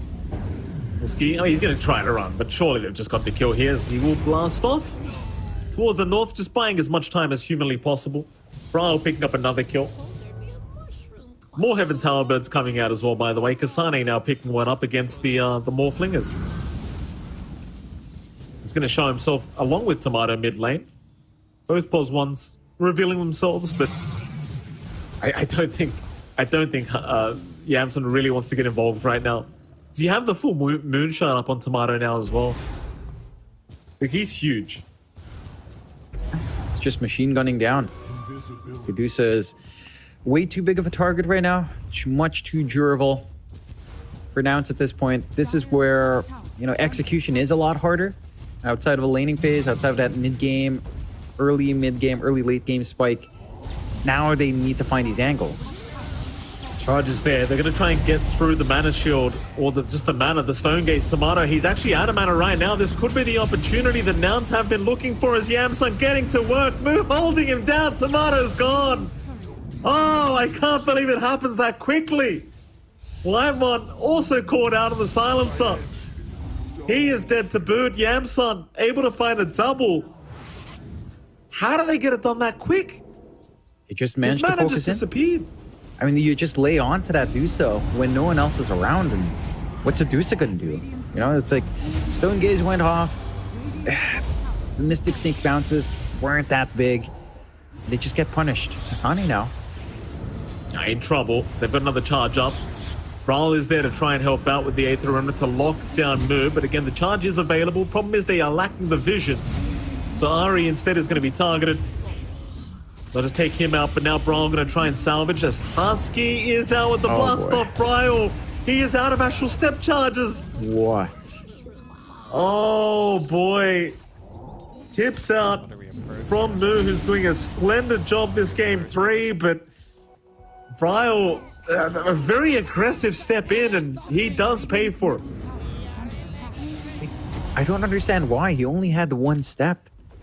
He goes in, doesn't manage to instantly dissimulate. It's a bit optimistic to look to kill Mu with 3.3k HP. Like, that's not a hero that's falling down that fast in these fights. So, a bit of a mistake. And that leads to now it's just having this overwhelming, well, not overwhelming, but a significant enough lead. 3k up, 13 to 21. TSM, they're not out of this game for sure. They're still in it. You've still got scaling from your Dusa. You've still got item slots left. It does feel a lot harder to play this. I do like that we're seeing Kasane queue up the Hex now. Just a little bit more control to come through. Lincolns for Brawl set up here as well. But Nouns, they're in a comfy position. Ags being worked up on by Gunner. AoE Vortex will help open up these fights. Your Morphling has the Lincolns. Again, it's pretty hard to try to run up, even though you can track to keep popping the Lincolns. We need to see the coordination kick in from TSM. Like, break the Lincolns into the lasso on the Yamson somehow and play there. They're looking at the Medusa. They surely know Tomato couldn't be alone, so maybe Ari gets caught out here. There is no sentry ward at this top lane just sitting there, so they won't know the bounty hunter's walking around that area. Tomato is going to go back for the full butterfly. Yamsun going back for the disperser. Just wanting that mana burn against the Medusa, of course. And it's going to be very, very nice. They may want to try and perhaps change into an MKB if the butterfly does come out. We'll see. For now, though, disperser does feel quite nice.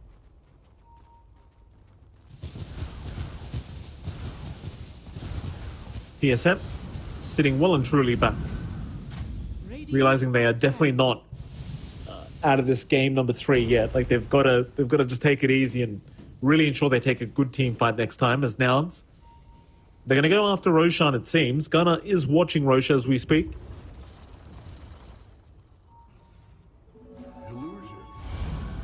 Yeah. There we go. Roshan started. Nouns.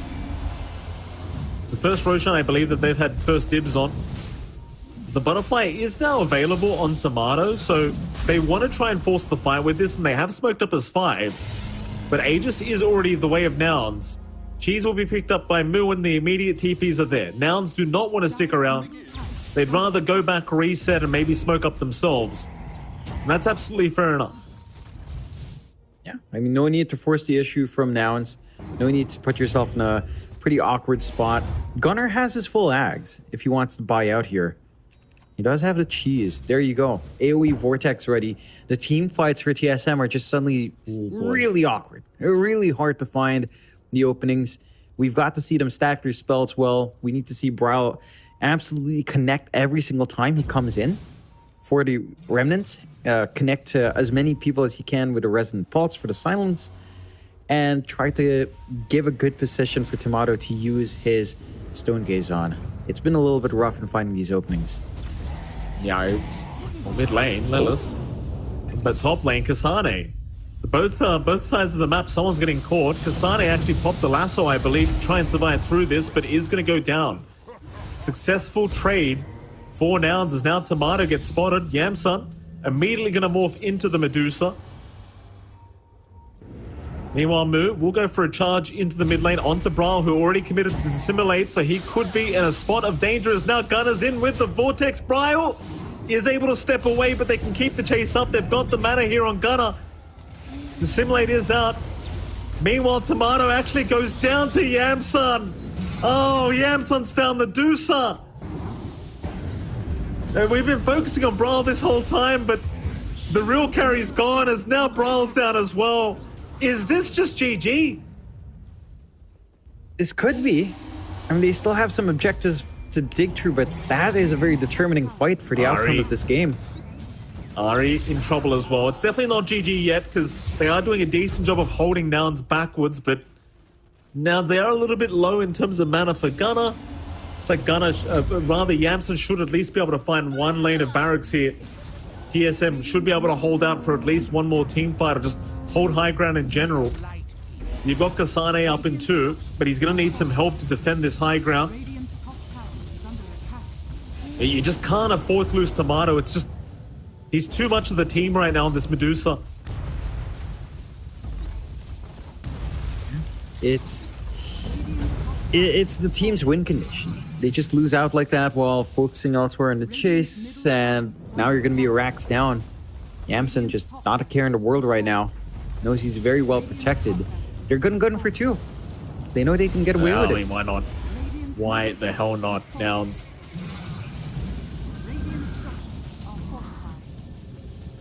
Not going to stick around too long. Tomato is back up and available. And Tomato queued up an MKB now. Like he needs it against Yamson's Morphling. Radiant's bottom tower is under attack. Yamson does have his own MKB. Radiant's bottom tower has fallen. TSM, again, not out of this game yet. It is a 14k advantage the way of Nouns, but it is starting to feel like the net worth doesn't really matter as much anymore. It's just the draft and the way this is being played out as Tomato. He's alone, top lane. Vortex drag him back. Can they drain the mana though? Tomato for now is still perfectly fine as Yamson. He'll get to work again. Mu is still holding down this Medusa. Tomato's almost out of mana. He needs some help. They can't leave him alone. They need to help this Medusa out, but he's gone. The blast off is there from Husky. They've taken down 3. There's no buyback available. It might be time, but no, they buy back. They want to try and keep going. 3 buybacks committed. Gunner's the target. They should at least have the Storm Gunner, though. He's able to zip out. Oh, my goodness. Nouns have lost nothing so far. In fact, they are still going after the mid-racks. They are not done with this game.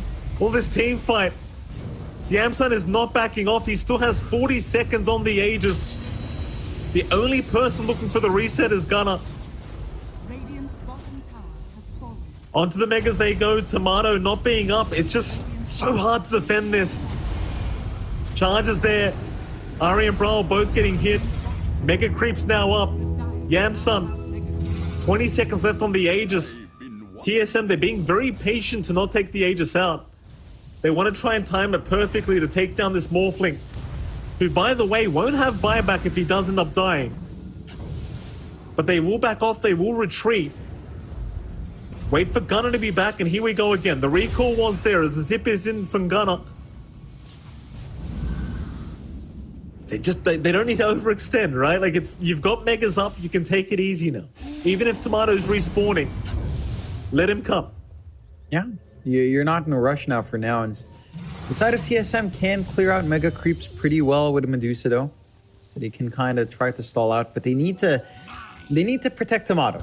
He keeps getting jumped. He doesn't have anything defensive up outside of the Manta. And it's just easy pickings once that charge is on, once the heroes just collapse on top of him. The Deuce is not going to survive that long. You don't have something like your Ags plus Shard buildup to get some stall and counterplay. You're not going to be able to just self-sustain up front. On the side of Nouns, this is a good look for them. This is finally their opportunity, perhaps, to go to Bali if they play their cards right. Just maintain this lead. Don't go too crazy. And, gun for that win. TSM. It's a rough game. Rough. It looked so good in game 1. Charge cancelled off. It really did look so good in game 1. 22-1 was the scoreline. In game 1, like TSM just single-handedly destroyed them. And you would have thought that was going to be a quick 2-0 series based off that first game, but man, oh man, were we wrong in thinking that? Because now the charge is out, they have found Ari. The bounty hunter is just dead. It's going to be a 4v5, no buyback available for Ari. There's no buyback available on anyone right now. There's Mu. He does end up going after Brawl. Vortex is there from Gunner onto Kasane, but they've got to be careful about the lasso. Still the double lasso committed through the Lotus Orb. Oh, TSM. Kasane holds themselves down. Brawl's still going to jump in. Kasane is down, however, Yamson running out of mana, but he's still more than happy to keep chasing Tomato down. In fact, now they're back onto the tier 4 towers, back onto Braille. Braille's being used up constantly. Can he get away? It seems like at least for now he can. He'll go back for the team fight, but there's your blast off. Husky's back in. Tomato's out of mana. Tomato's gone. That's it. GG is called. TSM end up losing the series 2-1 to Nouns. I cannot believe Nouns have finally done it. Oh, they've been trying the whole year but they have finally managed to place top 2, at least for now, John. You can't jinx anything, but it seems like top 2 is secured. Yeah, it does look like it, and you can see how happy Nouns are with that win. A big one, as TSM already launched the Shopify Rebellion. This result does mean they're 4-2, and Nouns is now undefeated still. I mean, more than likely, again, you're expecting them to play against Shopify Rebellion. That's where things are maybe a little bit harder for Nouns, but just this win gives them 1 win advantage over TSM. TSM, they're gonna have to hope for someone else to take down Nouns, someone else to give them a loss to potentially force out tiebreakers. But Nouns, finally, after a complete year of DPC struggles to reach the major, it looks likely, I mean, highly probable at the least, that they go to Bali, as we can take a look at the replay. I mean, they just had so much control, right? Like, they go for this draft with hyper aggression, the lanes just go swimmingly well. And TSM, again, they bounty hunter silencer. Like, how do you play aggressive with that? You can poke, you can prod, you can maybe be defensive in the lanes, but the laning phase wise, it was just all Nouns. Like, they were the ones running around. Moo had a fantastic time getting 2 early kills in Tomato and just snowballed off of that. Yeah, he certainly did. I mean, Moo's just been this offlane Spirit Breaker. Like, we all realize how broken Spirit Breaker feels right now as a hero, but he just did really well the whole time. He just would not allow TSM even a chance of fighting back. Just complete relentlessness from this Spirit Breaker altogether. And, you know, just a masterclass. You know, not going for stupid builds that I go for, John, Shadowblade Ags, things like that. He just goes for the things that the team needs, still has the crazy impact you're hoping for from this hero, and just bought enough time for Yamsun to become the problem that he needed to be on this Morphling. And as we saw from Yamsun, you got to give the man props. Like, he made the Medusa seem like it's not that big of a deal. You know, with this Morphling pickup, like, just going for the Ags, it just really felt like this Medusa. Sure, there was other factors involved, like, you know, Husky was doing great, Gunner was doing great, Moo was doing great. But the thing is, at the end of the day, like, you know, Yamsun's Morphling at one point soloed Tomato as well. So the Morphling seemed to be a pretty good counter towards this hero. Yeah. You just turn into a better Dusa. You steal her stats, you feel better. You've got a lot to cover your bases, and you can trade fairly well, especially once your Scotty's up. As long as you can kind of meet that farm parity, you're pretty all right. And we never saw an outright lead for TSM either. Like, there was a very slight network lead, but not big enough to have that full item advantage. The side of Nouns were, again, ahead for most of that game, and they just get it done. I think it would have been really interesting to see Yamsun turn into a universal type, but you know what, the Dusa, it's a fair enough hero to turn into. You're kind of, you know, just want to counteract the Dusa with a Dusa. And now it's, again, a spectacular series, a rough game 1, a very strong game 2, and a very strong game 3. That was pretty dominant coming out from Nouns with really strong lanes. And we have to hand our MVP here, Mike. It's going to Moo. It's going to our Spirit Breaker. He's had a great time. He's showing us just how busted this hero is. It certainly is really busted. 190% kill participation. Wow. Yeah. I mean, it is Spirit. Like, that's kind of what you want. But Moo, at the very least, played a fantastic game and just constantly finding the right targets to charge. And, you know, I kind of said Yamsun did a great job against the Medusa, but it did feel like Moo was the one making it so Tomato could just never fight back, right? Like, it bought all the items necessary as well. Like, you saw the Yules, you saw the Halberd. It really did make it so Tomato felt like he literally just could not hit anyone. And he just made a living hell. So props to Moo, definitely the match MVP. I'd say the MVP of the whole series, if I'm quite frank with you, John. Like, he just did a fantastic job altogether. But nevertheless, that is Nouns winning 2-1. Of course, we do have an interview with the man himself, Mr. Yamsun, joining us once again. Yamsun, congratulations on your 2-1 victory. So how the hell are you feeling? Hello, you can hear me? Yes, sir. Yep. Can you hear me? Yeah, I'm feeling fantastic. Oh my god, it feels so good, John. MLP, it feels so fucking good. Oh my god, I'm on fire. Oh, you did really well against that Tomato Medusa. I mean, tell me about it, Yamsun, throughout the series. Let's talk about Game 3 first. Let's start on a positive note. Obviously, a pretty close matchup between you guys for Game 3. What was the winning moment, do you think? Where did things all change for you guys to pull off that Game 3 win? Oh my god, Game 3, dude. When we got the last Roche, I think it was, I thought there's no way we're going to lose this game anymore. I'm just going to kill this Dusa. And then all of a sudden, I didn't even have the MKB yet. He had Butterfly. He was just on my screen. I solo killed him. He just died instantly. I knew the game was over. Oh my god, it felt so good beating these guys finally. Holy shit. Yeah. I mean, game 3, I knew... You look rightful. I actually played ranked pub this morning of this exact matchup. The only pub I played today was Morphling versus Medusa. I got this Agnems, I got the Scotty, and then I was just like, wait, I'm just a better Dusa. I have all the stats and I buy the same items. As soon as I knew they were going to ban Slark and Naga in the last phase. I said I had 3 heroes, I'm going to give them everything. They give me Morph, the game's over. Game's fucking over. They gave it to me, easy fucking game. So easy. Oh my god. Love to hear it. Easy game indeed. I mean, Yamson, obviously the blood's pumping right now. There you go. Morphling countering Medusa. Just a better Medusa. That's how it works. Yamson, talk to me about game 1, though. I don't mean to get depressing, but game 1 went 22-1 in terms of kill score. What the hell went wrong there? I mean, I came into game 1 ready to win against this team more than any other series I've ever been up against. I was so ready to win today. I had Princess Diana by Ice Spice on repeat. I was ready to destroy these fools. And I shit on my lane, and then my team fed. Fuck my team. Those guys suck. I got the only kill of that game. Let it just be known. Like, I'm taking 0 on that game. That game's not on me. But I kept the emotion. You know, everyone was a bit down at the end of the game. You know, I uplifted my team. I was still in a great mood. I was like, there's no way I'm losing this team like this. Because we were like repeating, you know, because season 1 against these guys, we stomped them in the first game too. And then I'm like, this time, you know, it's going to be us. We're going to stomp them in the next 2 games. These guys are no fucking match for us. And that's, I just fucking kept the mood up. Game 2, I was so on fire. TB versus, they picked Darks here. I'm like, okay, fucking Dork Squad is coming. They pick every hero to counter me. Fucking Phoenix, Wind Ranger, Dark, all these dork ass fucking heroes. And I still fucking shit on the game. And then after that game, I knew we were going to win game 3. You sure did, Yamson. You sure did. John, go on, ask some questions. All right, Yamson, it's a big moment for you guys. I am curious, what in your opinion is the big difference between this tour and the last tour for you guys? What led to this victory? Like, what's with the rejuvenated spirit we're seeing from Nouns right now?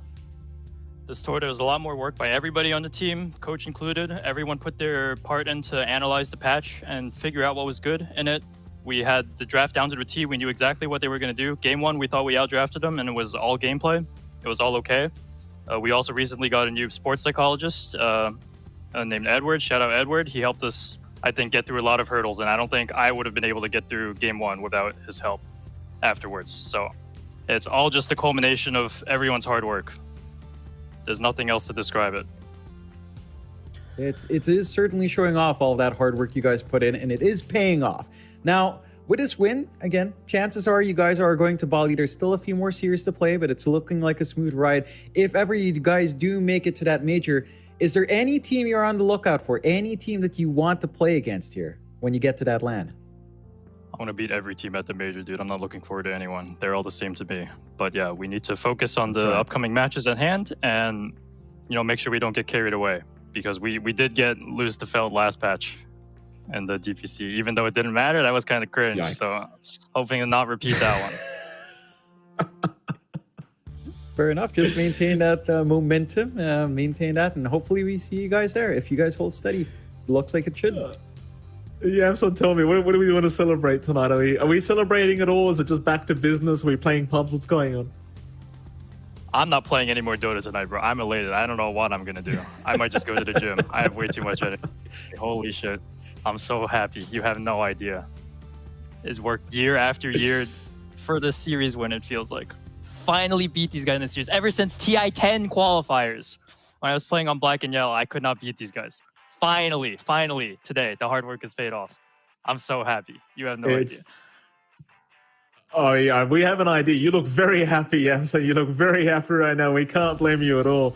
Sadly, we do have to let you go, Yamson. We've got another series on the way, but again, congratulations on your victory, and I can't wait to see you guys, hopefully at the Bali Major.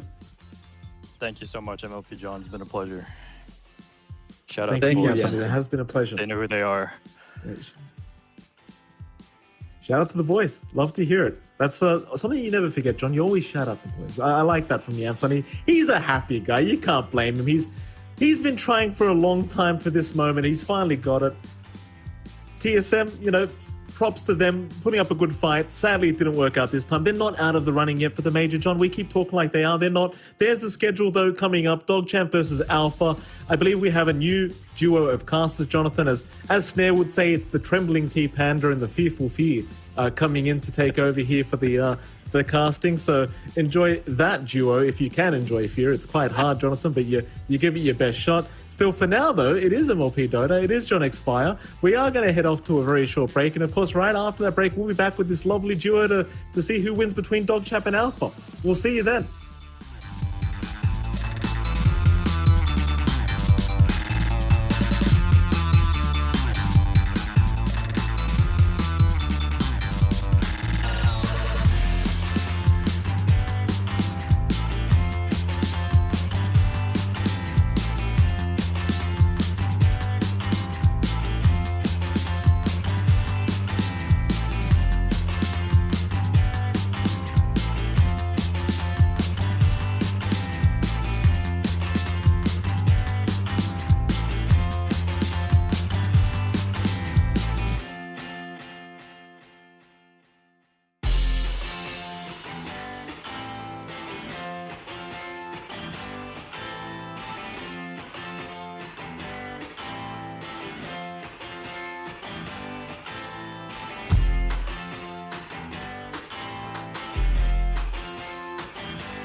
Well, if you thought you saw something miraculous just moments ago, we certainly did witness a Nouns victory over TSM and Tour 3 magic. It just seems to happen for Nouns. 2 DPC seasons in a row. Now they just need to go through that final hurdle, but it is an upset. It is an upset and goes down into the history books if Nouns is able to get into the major. So we were watching that game here. That was pretty nutty. Yeah, I mean, it was a great game overall. And finally, after seeing how game 1 went, where they only scored 1 kill on Nouns, to be able to finally have the mental fortitude to do a reverse sweep in sorts, that's really amazing. I'm really proud of the Nouns guys for being able to do that. They finally were able to get that one win that they needed against TSM. Who knows? Maybe they can beat Rebellion. I'm not going to go too far in the copium tank here, but it's a good start. And if they continue to play this way, just the way NA has been in general, they have high chances of going to the major, and that's always been that team's goal, I think, for the longest time now, being able to crack that top 2. Exactly. The storyline is now set, but it hasn't been written to the finish line, obviously. A lot of Dota still to go ahead. And as we're going into the second series of the day, we're going to be jumping over to DogChamp versus Alpha.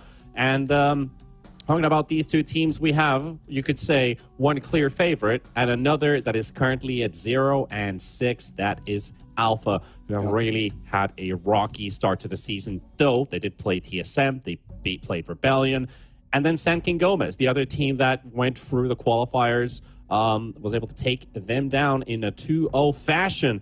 But DogChamp numbers are looking probably a lot better in their direction. They have that 1 series win and 2 game 3 series.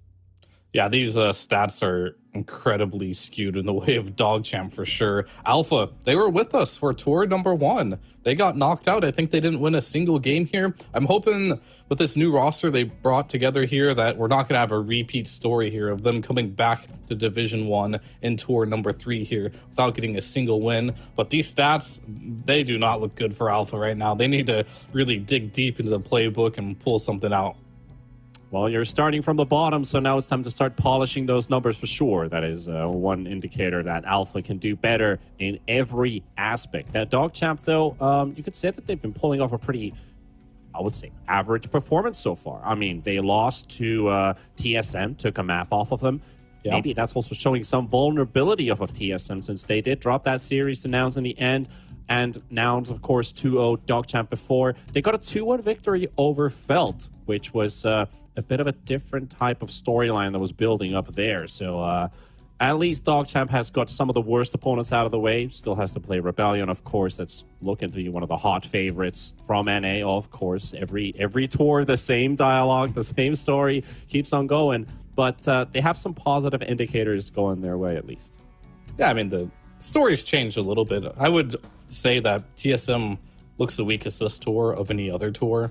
Rebellion might potentially look the strongest, and Nouns, I think their consistency is catching up with them. For the rest of the teams, they got to find that consistency. I think DogChamp is a team that wants to be in contention here for potentially going to a major one day, but they are really lacking the consistency, and these are games where they play like Alpha, they have to play them with confidence. I feel like they have to play them flawlessly, and it should be a 2-0 if they're able to do that. And that's what they need to do. They have to be able to 2-0 teams like Alpha here if they want to be able to contest with the big boys and potentially go to a major later on next year. Consistency is key. It is the word that you're looking for, especially when it comes to individual performance. And looking at the offlaners, for example, from both of these two teams, there is one very hungry name in the name of Speed, the offlaner for DogChamp. And of course, Satoshi, who was in the earlier days or in the course of this DPC tour, I feel like he's been bringing on some average numbers on the board. But Speed, this guy, he's got the hunger. Yeah, I like Speed a lot because when he plays, he always plays with an idea of what he wants to do. It's well rehearsed, it's well practiced, and he has like a style that he likes to stick to. And having players like that is pretty key. You notice most offlaners kind of do the same things, but they become very well-oiled machines in doing it and doing it better than everyone else. And I feel like that's the direction Speed is trying to go down, and I do think that's a good look for him. And on the side of Satoshi, though, one of the key aspects in the Dota theme, or at least in how the games have been played out for the last few months, offlane is one of the ones where you can play a really big impact, especially with that tankiness on multiple of the heroes, going for vanguards, etc., and just kind of turning into these big damage dealers, or being capable of controlling the map very well thanks to your pause 4, opening up the map, opening up the game for your offlaner. The 4 gets to roam around the map. So I'm, keeping an eye open for Satoshi and Braxy, most importantly, that pause 4 from Alpha. What can they establish, this duo in particular? Yeah, Satoshi seems to play the average meta heroes, like the Underlord, some Alchemists in there, the Magnus. So he's going to play the meta stuff. He's pretty good at it. But we'll have to see, can they, as a team, breach the skill gap that might be quite prevalent when they play most of the teams up here in Division 1. It's not Division 2 anymore. You're playing with the best teams in NA. There oftentimes is a skill gap more so than a hero gap, as far as, like, what I mean by hero gap is like a draft gap.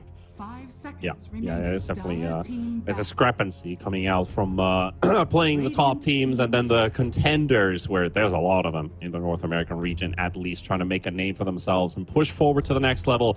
But in terms of the draft, at least, DogChamp, they've been stripped away from that Red 2 Pango and, of course, the Medusa, which is, just a general good first phase meta ban, but there's also the techies that I've been seeing having so much impact.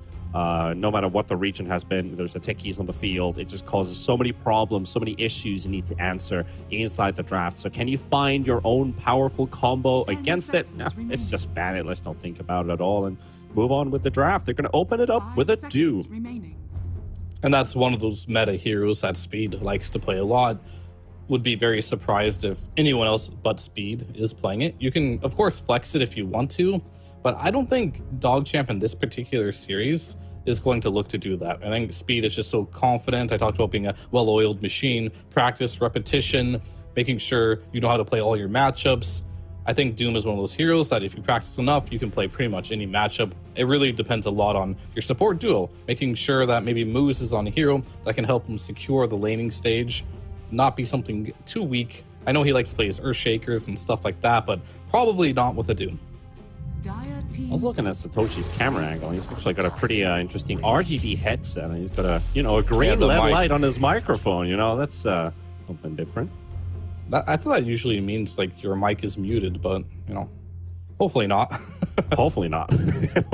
Want to be at least talking with the team. What are we doing here? Undying first phase. You don't get to see this in today's meta too often. Very strong hero in the last patch. Did some reworks with the tombstone. You're now able to, I wasn't going to say eat people, but you can bunker people inside the tombstone. Yeah. Theoretically, it's a hero that should be good for Doom. You got heals. He's a strength here on the laning stage, so you can bully him. And of course, if someone gets doomed, they can just bunker up, chill out in the tombstone, maybe wait out the duration. I could see it working. And of course, Terrorblade, this hero sneaks its way oftentimes even to the first phase bans in this meta for good reason. It does counter a lot of the popular meta heroes, such as the Doom. You do have your illusions, and once you pop your metamorphosis, sure, you still care if you're doomed. That's like the beauty of Doom right now. Dooming anyone just feels good, but at least you can still right click and get your abilities off while you're doomed in the metamorphosis state. Yeah, TB can still dish out a lot of damage during that, but if the Doom is standing right on top of the TB, you'll die. With that percentage-based damage and the pure damage, TB is not going to feel too healthy. This big Doom bullying you around. And of course, the first phase, Void Spirit 2, coming in very early from DogChamp. I guess, Red 2 already targeted in the first phase with that Pango ban. Might as well just secure his hero early on. I don't think they're minding this too much. 10 seconds. Red 2 is not the type of player that has the most diverse hero pool. He just wants to play his type of heroes. We saw in the last tour. It was Pango, Pango, Pango, Pango, Pango. Lost every game with it. Still kept picking it. Doesn't really care. So even if they wanted to try and counterpick what they're seeing here, it's basically you're drafting either for comfort or strategy. And I think for some teams, you don't have the luxury to draft for like a strategical edge. Whereas just drafting for comfort will give you better results here. And I think that's what DogChamp's really going for. That's what they want to, at least. And being capable of answering this Terrorblade at multiple phases of the game too. Void Spirit can already make rotations pretty early on if that's the way DogChamp wants to play it, or they can just have supports rotate to the Void Spirit, shut down the enemy mid, which seems to be a good, good basis for the start of your game. If you're able to get those 6, 8, 10-minute brawls going on with the Void Spirit in mid, have an aggressive support going on the side of that. But talking about aggressive supports, we're not going to see Techie's Bounty or Coddle this game, as Balfa has also banned out the Coddle here in the second phase. So what kind of fours are very viable this game that maybe DogChamp wants to look? I'm looking at aggressive initiating fours. Spirit Breaker is one that's still in the pool, which could also flex around. We've seen the Doom there, but anything else come to mind? Well, depends on definition of aggressive. I would like DogChamp to get a Dark Willow personally. This is a hero that is quite good versus the Terrorblade. Very hard for Terrorblade to lock you down. You got the Terrorize, so if you do pop meta, you can disengage quite easily. You got that big magical burst damage. You can lane well to Doom. Something like that could be good. For Alpha, all the world is our oyster here. They don't see anything outside of the mid laner and the off laner. So as far as laning matchups, I'm not sure what they would want. I'd want the Spear Breaker for Alpha right now if I were them. You need that lockdown with Undying. I like the pretty idea. badly. You have a Terrorblade. I think more than anything, Alpha needs that lockdown support more than DogChamp does, because they already got the Void Spirit locked in, and Doom can do decent amount of lockdown as well if you go for that Blink Dagger and Centaur creep later on in the game. Yeah, and since you kind of got TV Undying as a, locked in lane duo, Spirit Breaker would at least have some kind of freedom around the map. Go to help out in mids, rotate to the side lane to get a bit of poke and punish. They decide to go for the Crystal Maiden, though, which is also another support hero that has been on the rise. Multiple teams have been picking this against the, at least the duo lanes that like to kind of cluster up together, maybe even a double melee lane. Crystal Maiden is pretty handy against that. You got a Root versus the Void Spirit, but very squishy. Even though if Undying is going to bring you that extra heal, CM can still be a very susceptible target. And the DogChamp could just, abuse that fact. The way, they went for the Crystal Maiden, potentially, they could flex it still, right? This Undying could be the offlaner. CM could be the 5, but most likely we're looking at Undying plus CM supports, and CM most likely rotating into that position 4 role. Advantages are the early root against Void Spirit is great. Love to have it. However, it doesn't scale very well. So if you start buying items that can remove the root, you're going to become like fodder. So you have to have a really good early game here. And we do see DogChamp pick up the Clinks here. Interesting selection. I don't think it's particularly great against a Terrorblade, but it is a strong laner. It can scale. It's quite greedy. I don't think it's great against the Undying. At least it shouldn't be. So I'm willing to be surprised on what this Clinks can do. It's like double melee without the real slowing tool, unless you drop down Tombstone and then want to utilize Reflection and Metamorph to get yourself a kill. Clinks, he's got this big attack range for a lot of poke. He can continue annoying this Undying, keep dropping him below. He's going to try to respond with the Ks. And Doom should be getting himself a bit of a better lane with this range support, just dishing out damage. The Lich is very self-explanatory. It is to counter the Metamorph right-click damage for potentially any target that's being focused on. So the Frost Shield is literally the answer to the Terrorblade. But this Clinks, I'm very intrigued about it. I feel like this could be a very good Doom Clinks lane going against the Undying and the Terrorblade. But I think the right skill build for this Undying could just do the trick. Do you just have 1 point in all? Do you value more getting that second point in decay for that plus damage? Because you do 0 damage at level 1. Do you want to get a second value point in decay just to be a bit more efficient versus Doom and the Clinks? And Clinks actually does hit TV, I wouldn't say hard, but you'll notice the damage. Yeah, Clinks hits everyone pretty hard, just the way the sticky tar bomb or whatever that's called works nowadays. But you're one of the better heroes because you do have really high physical reduction as a TB. We'll have to see how that lane goes. I think that might be the most worrisome lane for DogChamp. However, we do have the puck picked up, and a bunch of bans went through during that while you were talking. and the Magnus coming out. So we're going to see the carry Magnus coming out. Right. This hero, pretty much any position you play on, eventually feels like a carry. So you might as well put in a carry in some games that feels good AoE damage. Not really lockdown for Puck. I think Puck has a pretty, not the easiest game because you are playing versus Doom. 5 seconds. However, it's a really good Puck game. You can lock down the Void Spirit. We've seen this matchup back in, I think, Arlington Major days, time and time again. You have this theory, you could buy Yules on Void Spirit and catch the Puck, but you're a universal hero now on Void Spirit. I don't think you want to buy a Yules at this point of the meta. You're going to buy the Echo, so I don't think there's any real item you buy for this Void Spirit here that reliably saves you from this coil. So it's looking like a pretty good Puck game as long as he can evade some Dooms here and there, get that Lincoln's up as soon as he can, or just play a bit more passive until Doom shows himself. And I think Doom has a big responsibility in this game to sit in that front line and show a lot, build these tanky aura items, and that is a great pick. Yep. Maybe even better than the Spirit Breaker. If they were thinking about it earlier on, it could have maybe opened DogChamp the opportunity to just pick up the Timber Saw as potentially one of their cores. If they wanted to, say, demote the Doom into a 4, wouldn't it be the first time we see it this time where we see a Doom early on? It's like, oh, that's your 3. Oh, they're going to put it 4 instead. They found a better 3 for themselves. But it maybe does play into the hands of Alpha to get a good Timber pick, but this Magnus is definitely something I'm looking at as that big damage dealer, a bigger nuisance, and the extra control that they probably needed, because Clinks and Lich, well, you got Sinister Gaze. that's pretty much all the extra control you got out of these two supports. So Magnus is going to fortify that control on the side of DogChamp. But I have to say, I like both drafts. I think Timber can really run away with this game. You are playing against a lot of physical damage here. You're playing versus 2 universal heroes. Before, you'd look at Timber and be like, oh, you counter strength heroes. But now Timber is quite good versus universal heroes. It takes 5% of all stats away from universal heroes, which reduces their damage output by a lot. TNM, he's going to lose a lot of damage, take a lot of damage as well from that Whirling Death. Same with Red 2. Will they have the damage to end up killing him? It'll be hard to say. I've seen so many Timber games, if they get a good start, they can just run away with the entire game if you can't find a way to shut them down. I'd say, like, maybe power ranking wise, I'd probably give like a 55-45 for this game. I feel like these drafts are somewhat pretty even.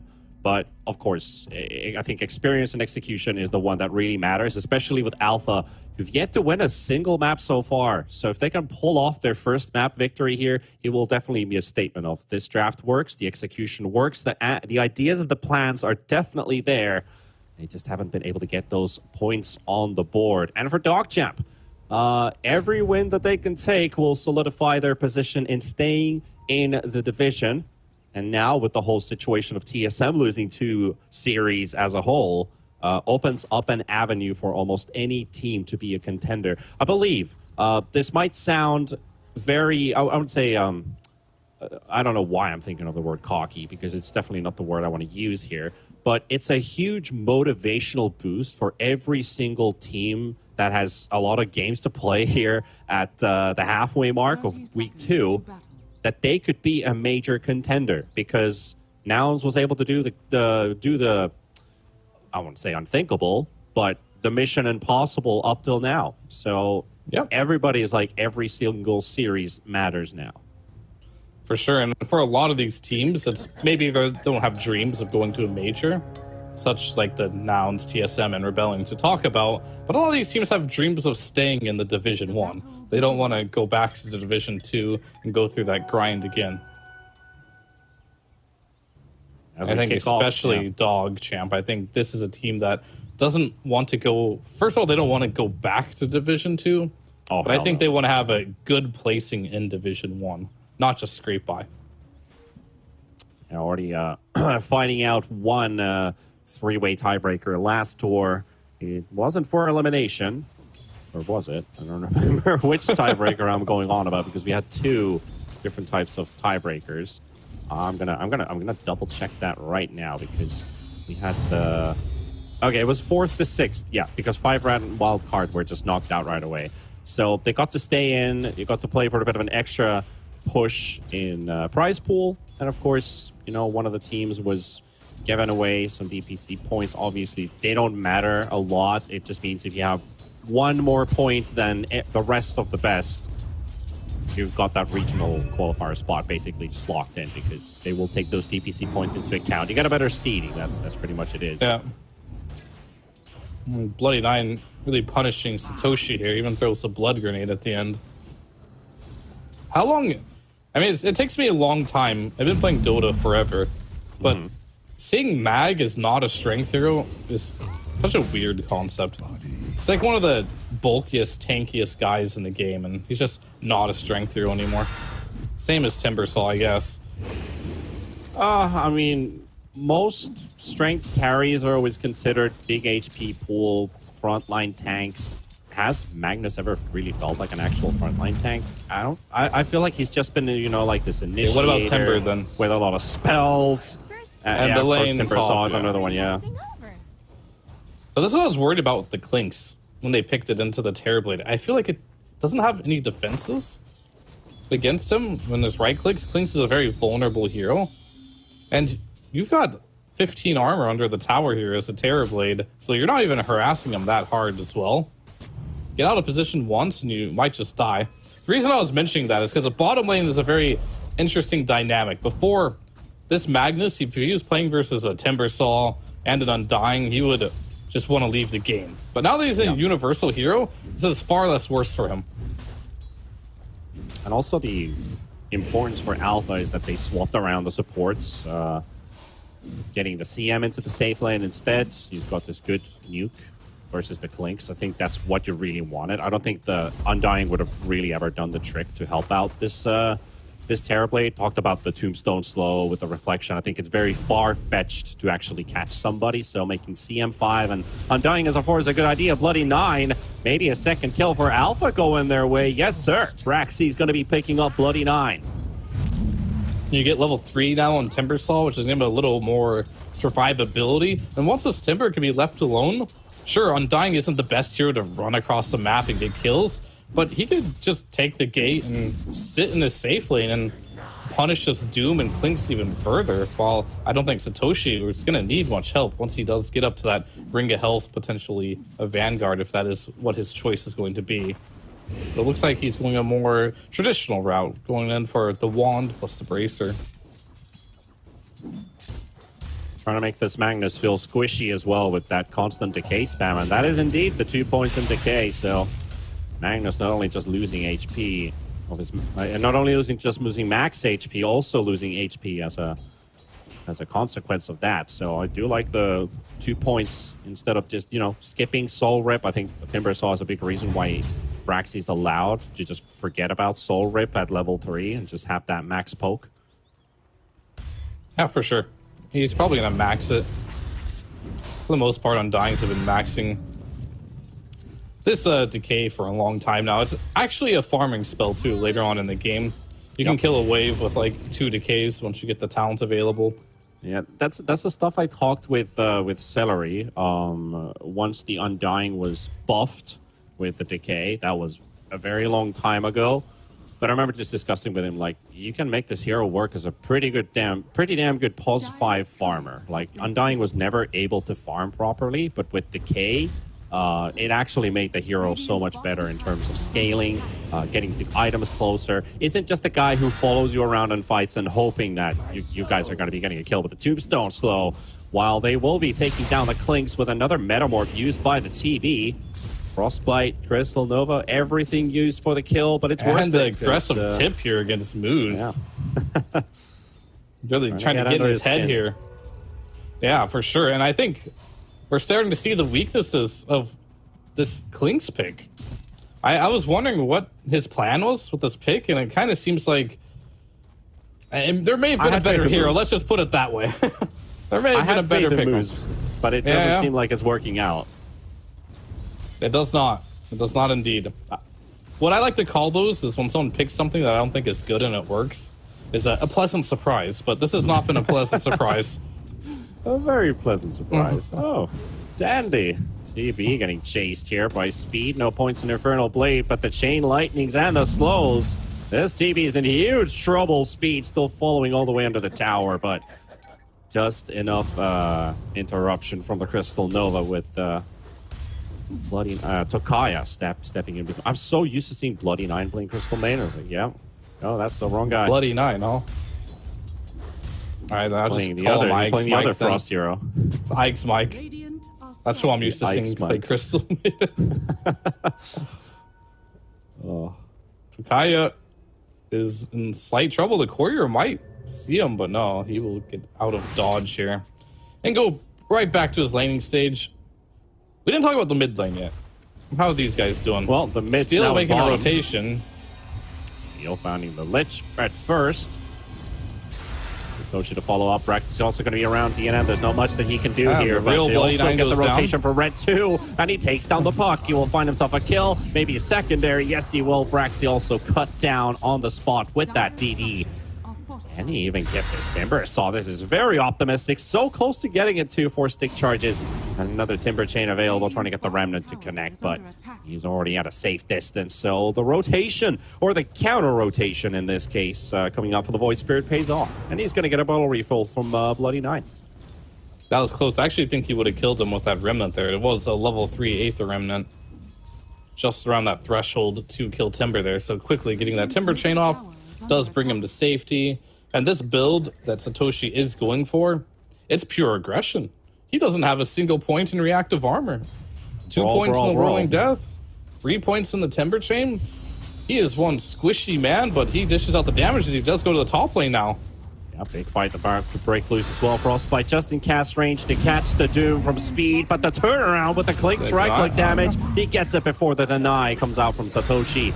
And Moose, he's going to be falling as boy. well in a matter of moments here. One more Timber chain. Does he juke it out? Nope. No chance. That's not indeed. My boy. My boy. Yeah, that's what I was going for there. But unfortunately, he does go down. They end up dropping the Doom there. Surprisingly enough, I think you're okay with that. If you are the Terrorblade. Because now that's on cooldown for a long time. So he can just go back to the lane and chill out. But it's still like around a 1k/2k gold lead from Dog Champ. And that's purely based off of the laning stage. And that's just instant 2 kills also happening as, you know, Doom wants to go back to top. It's like, oh, my Lich is dead. And now DNM also gets a solo kill for Braxy plus the Tombstone. So Magnus just got a big buffer to his net worth. And if you look at net worth, I mean, CS and the playmaking was looking pretty good for Alpha in the very start, the 2, 3, 4 minutes. But it's a 2k lead for Dog Champ. They're getting the away with kills, this. but they're not getting the creeps. And that big engagement on the bot lane where Red 2 almost got a triple kill was pretty big on top of him just straight up. I talk about the skill gap sometimes amongst these teams. Red 2 just outplaying Steel in the mid lane. Getting a sizable lead here for his Void Spirit. This is pretty big because in terms of how quickly these heroes get online, especially this Void Spirit, always been a bit of a needs a lot of experience to snowball. He's in a good position with that DD already giving himself a double kill. Oh, Moose might get third sundered, kill, and dude. Moose is actually going to get caught. Takaya got that freezing field. It's going to get interrupted at the last moments. And Red 2 will just snatch that killing spree away from him. So Void Spirit is actually happier with this trade. And the Crystal Maiden actually killing the Clinks. Evie also forced away with that chain lightning. Has to go for the Sunder play on Braxy. Oh, the defensive Sunder. Braxy, good luck, They my smell friends. blood. Satoshi's going to be around. Nice burst coming Okay. out onto Red 2 and speed. And they still got Blessed Kid chilling around with that TB. They're going to be taking some big hits here. Bloody 9 down. Satoshi able to get himself a kill here. Can he find Red 2 on time? Chakram.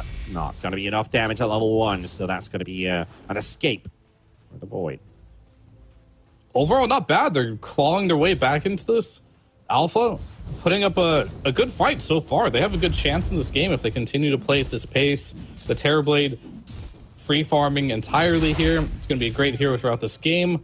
We're going to need to see Steel at some point make more of an impact in this game. He does have the bottle with Arcane Runet, going for that Witchblade. Hopefully he will have that soon and can make some plays happen on the map. I think more importantly, finding kills on this Magnus or the Void Spirit will be ideal. I mean, hell, killing anyone at this point, any of these cores, they're all fat. The Doom is really farmed too. Yep. Everybody's getting a lot of farm on the side of Dogchamp, so if Alpha can find a kill, it would be big.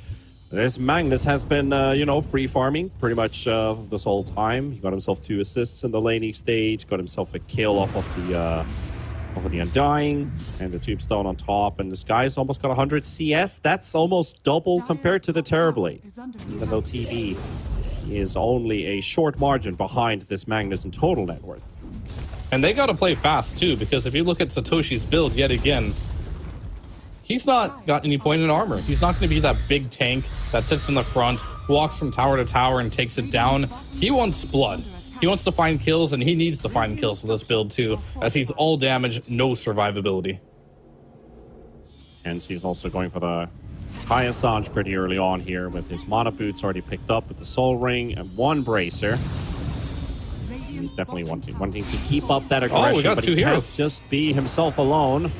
Got the coil connected onto Bloody Nine's Lich. He just hit level 6. Does he get the ulti off? It's just going to keep them at bay. Not a lot of connections here. Takaya finds the end and cancels the TP as well. Freezing Field coming in, but the RP used to cancel it out. Catches Crystal Maiden from a very long distance too. Steel was tempted to go find that Magnus, but he's already under the safety of his tower. Metamorph up in 10. Red 2 and Moose are pinging the TP. Do you have any backup to help them out here? Undying, gonna get caught by the Remnant. But he's a very bulky boy. That's a 17. That's a 2k HP Undying, by the way. Yeah, he's got 24 decay stacks. They're now getting decay after decay there. No points in heal quite yet, but that should be fine.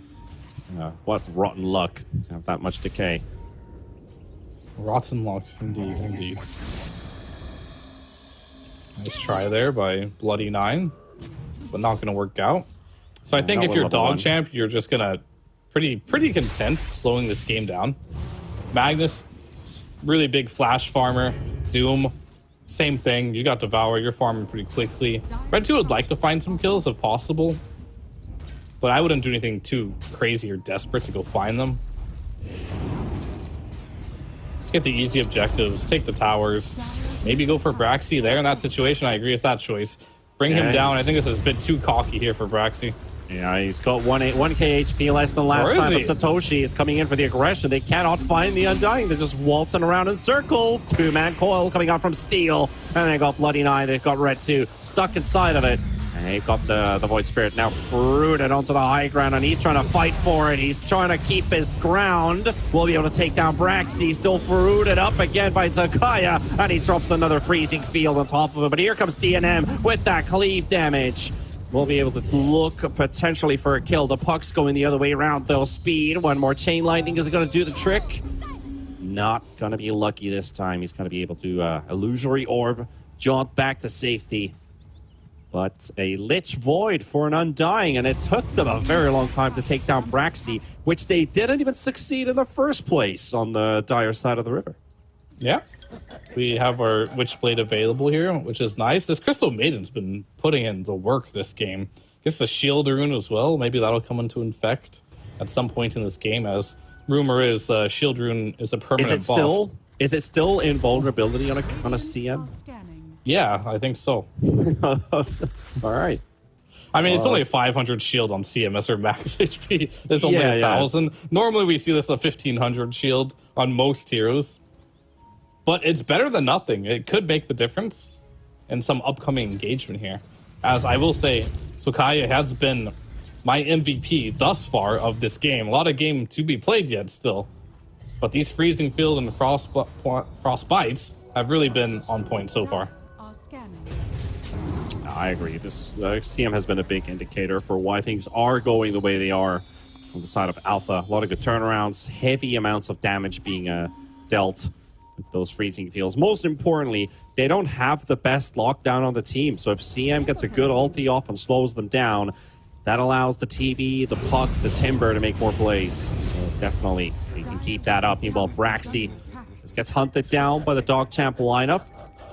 Find themselves an easy Undying for themselves, and Moose is also hunting potentially for a TB. He can't solo kill him though, even with a Solar Crest. Just getting some information, maybe intimidating him a little bit and kicking him out of the jungle. All he can really do for now. But good game awareness by Blessed Kid here. Just heading on out of that jungle, going to the safer area to farm. On his way to a Scotty, incredibly farmed. But Dogchamp, they're keeping the pace up. The Magnus is still farming really well. Of course, Speed with the Boots of Travel and Octarine Core. Permanently getting that Devour going. Uh-oh. Seen Found this the story enemy. before. Who found Information. Yeah.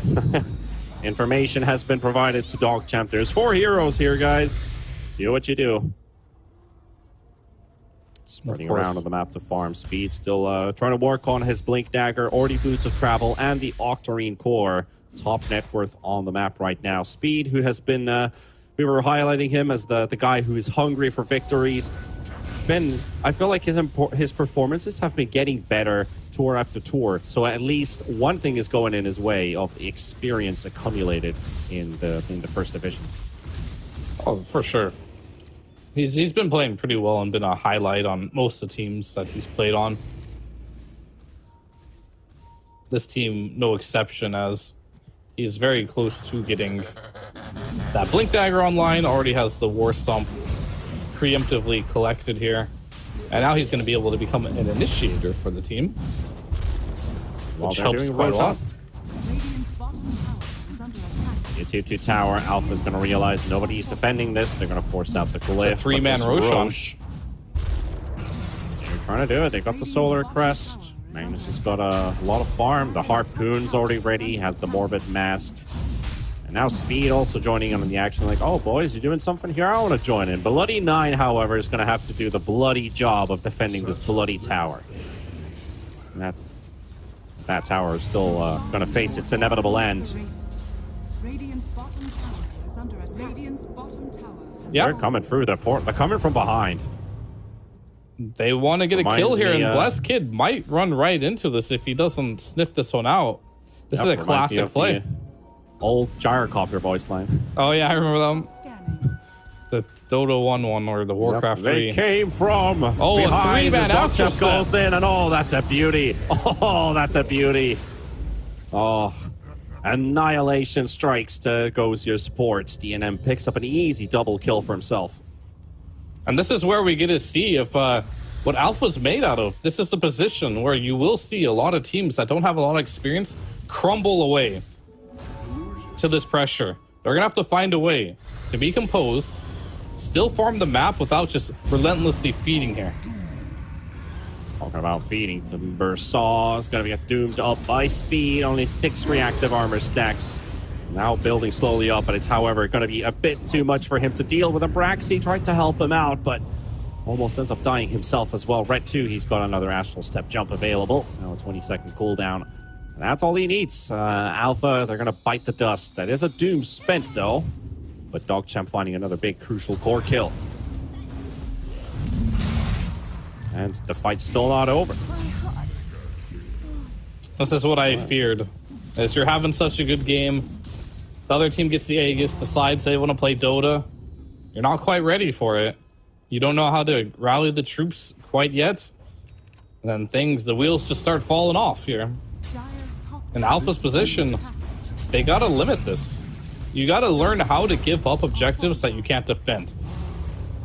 Because that's Gotta just be how it ready is when your sometimes. opponent is red too. Dire's top tower is under attack. That tower is going to be dropping.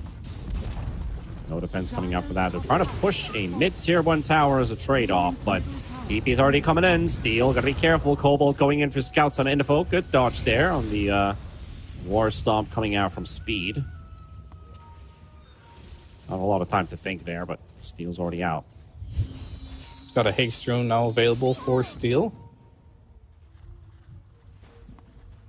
Still It'll need to help. dodge another 2.5 minutes of this Aegis. Does Alpha then just stack up? Do they have any big items coming up? We've got the Scotty. Manta still in the works for the TV. He's got the Well, Scotty, yeah. Yeah, he just made the Scotty, so. And his choice is going to be for Sage and Yasha, not even going for the Manta. There's 2 ways of looking at it.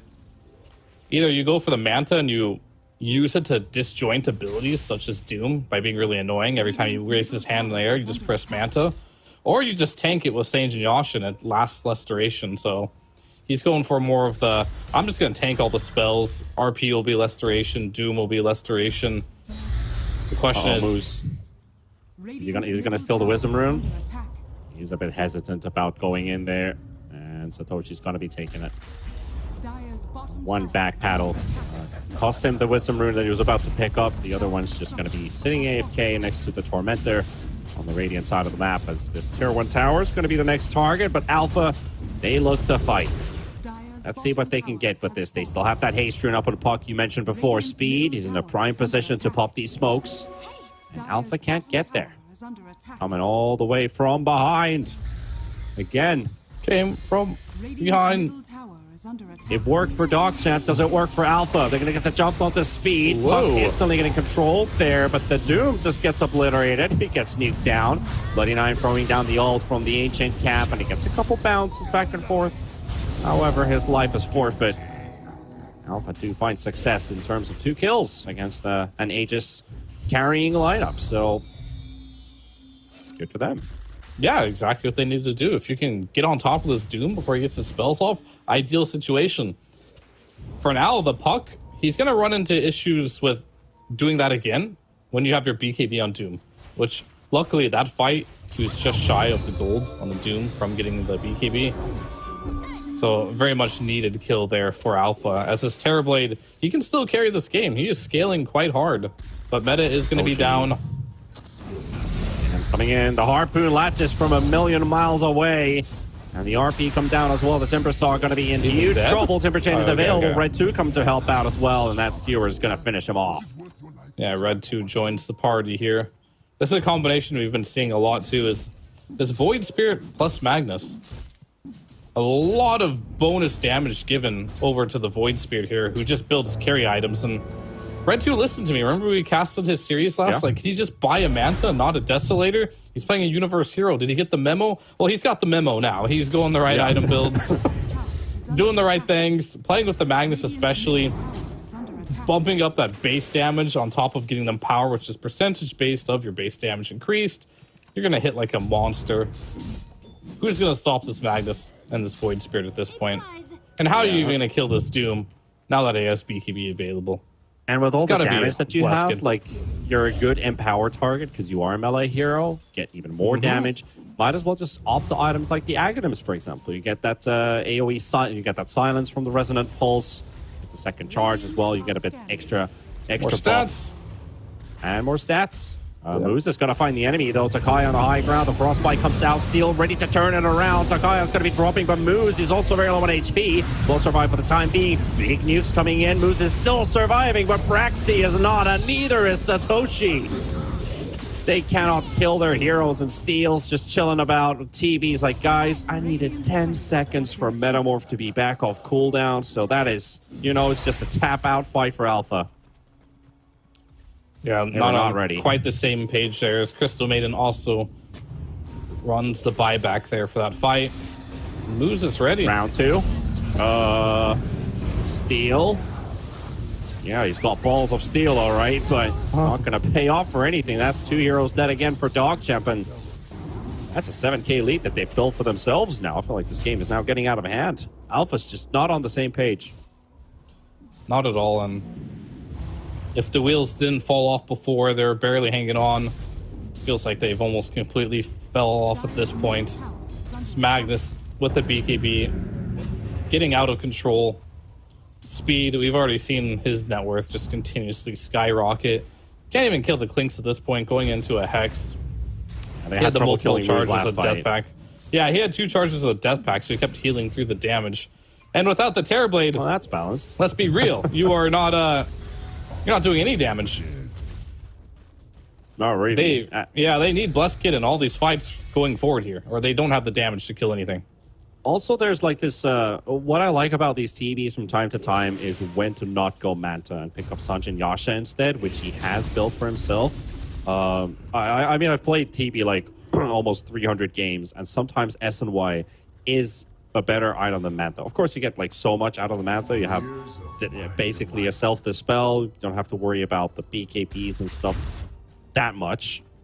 It also reduces the time of the Doom, reduces the time of the RP, the Remnant, the Sinister Gaze, all that, and just makes you more buff. But really right now, it's like no matter what item you have on TV, you need one item more. The classic one more item syndrome is about to strike because DogChamp's so far ahead. Doesn't matter what you get. More like The team on the same line. he needs some teammates that have his items in their inventory, That not too. just That all would on help. his. That would help. And Alpha, they gotta click. They really gotta click. DogChamp taking the portal to the top half of the map, suspecting Roshan. Did not see Satoshi cast the Timber Chain there, so... But will they follow them? Here they go. Portal activated. But there's a ward right here. There is, and Satoshi's already popped his Aghanims, charges in, finds DNM, finds speed. Doom's already used up on the Terrorblade. And Satoshi's gonna be in the front, and DNM, oh, what an RP! Look at that, look at him go! Braxian Blessed Kid to be deleted off of the face of the earth. And the rest of them aren't just in shambles, trying to snipe a Lich, but that ain't gonna work. Can't break through the Pavas. And Takai has to deal with a Moose Clinks at the same time. Satoshi, what can he do here? Not much by the looks of it. They've just basically that one good RP turned it all around, and Alpha gonna pay the ultimate price for it. That also means they won't be able to contest Roshan by the looks of it unless they go again directly after that. Maybe there's a Bloody timer Nine with should RP just cooldown. AFK. Bloody Nine, please just sit in the pit and wait. Oh no. Alright, Roche is up. They don't know. Or do they know? Bloody Nine? He's going in. Oh, He's gonna take a peek. hey! Big rock man is there. Wait, is he rock? I don't even know. He kind of looks like he's made out of rock. Or like scales. Roche? Yeah. I mean, It's like a dragon. it's a dragon scale, right? Or something like that. But his shape is kind of like... What Pokemon is? Graveler? Golem? Traveler. I mean, honestly, Roshan looks like a oversized kobold. He looks like a dragon rock. Anyway, regardless, he's gonna be getting killed here. The rich get richer. And that's the big problem. Like, Blessed Kid could have 7 item slots right now. But if he gets doomed and RP'd, and his teammates have quite literally no farm to their name, and I'm looking at the puck, I'm looking at the timber, these guys, they don't have any farm. This Aghanims is a very defensive ability. So he went from hyper aggressive into ultra defensive. But he pops it a bit too early in that fight, and I think you're pretty safe to just ignore this Timber as he goes in. Don't attack him when he pops that reactive armor. Let him do his thing. You just need to all in this Terrorblade. That's your only goal here. Exactly. Like, they gotta find ways to protect this TV as well in these fights. Like, the moment he wants to start hitting, the Magnus and the Doom kind of have to be out of the picture. So how do they keep them at bay? I mean, Crystal Maiden's a pretty good tool for that. Puck's another, but Puck just might end up dying right away. We'll finish off that Tormentor with DNM, and both Bloody Nine almost dying to it. But this TB needs to get in attack range without him being interrupted. Last fight, he took an instant Doom to the face, and he walks to the high ground because they lose vision of their enemies for a moment, and then DNM shows up, and they're like, oh, guys, I got the TB and the RP, and I got someone else here. Let's hammer them down. Not an ideal situation, but who's going to go in and make that space for him to show up later in the fight is going to be the question. You Because got I a think tanky if you Satoshi, are, but, you know, he just has to be at the right place at the right time, right?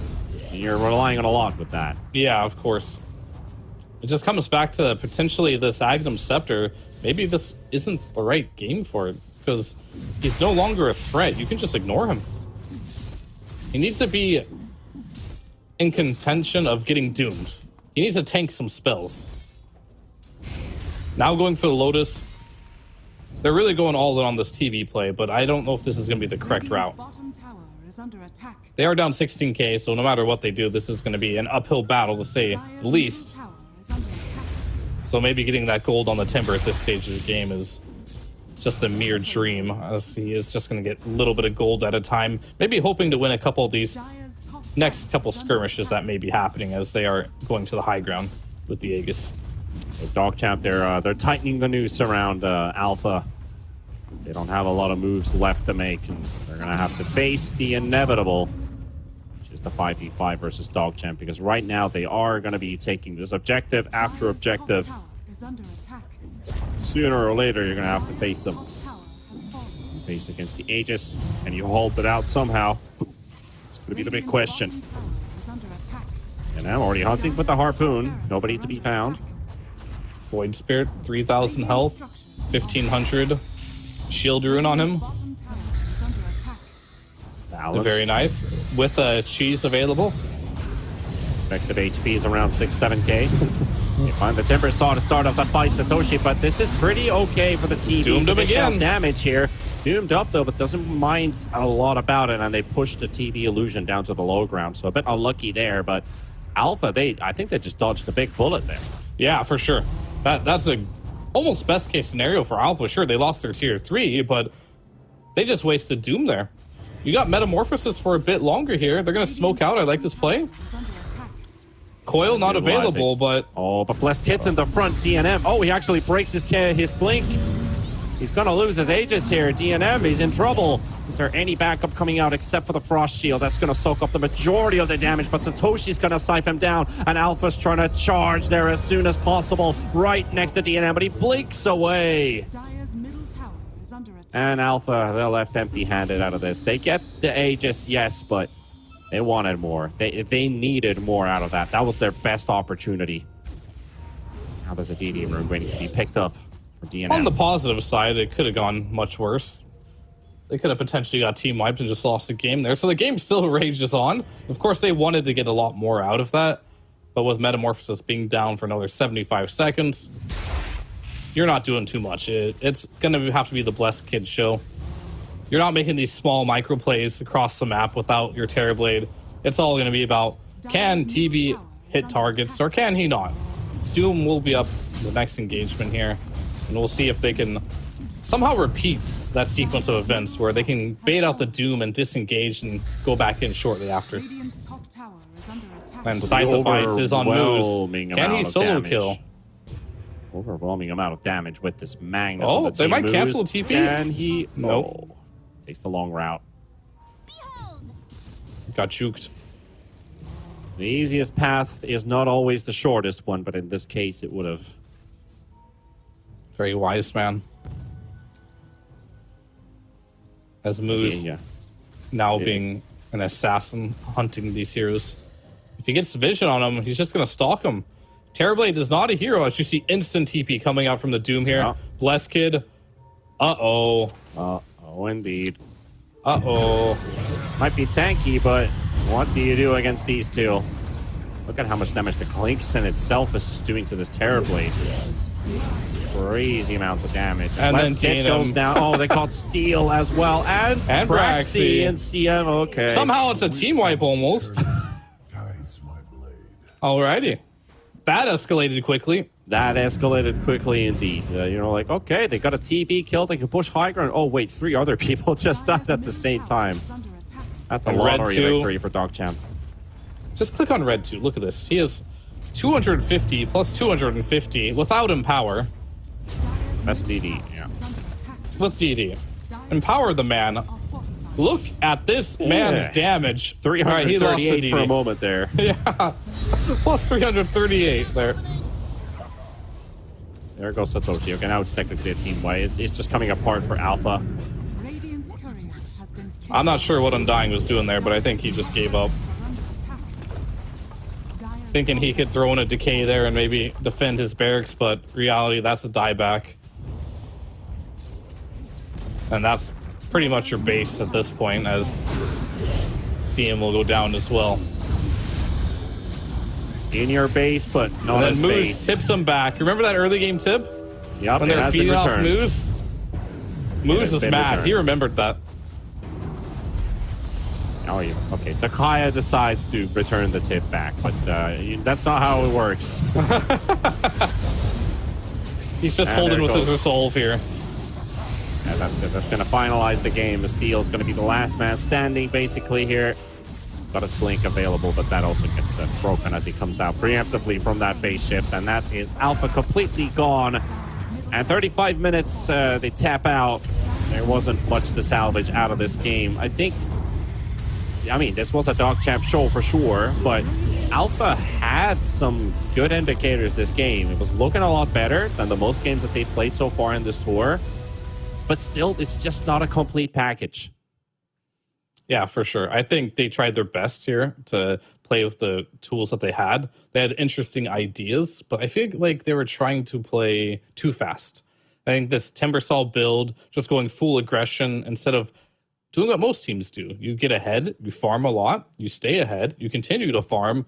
He just stopped farming. He just went all for kills. Kill, kill, kill. We're going to get a kill here. We're going to kill there. Once that stopped, the puck stopped getting kills. The Timber stopped getting kills. Those two cores eventually just kind of fell off. And not a single core on the side of DogChamp fell off. They all continuously scaled throughout the game. Moose was scaling on his Clinks as well. I did like Blessed Kid this game. I feel like he did what he could on this Terrorblade, and he was... Yeah, he did what he could. There's not a lot of mistakes he made. It was too hard of a game, just considering how this mid-game went. I think, like, looking at these replays as well, like, a lot of those plays were DogChamp just finding really good openings, Alpha stacking up for these big AoE abilities to connect. We saw that one really good 3-man jump just a moment ago. Of course, these 2-man RPs that we constantly saw from DNM.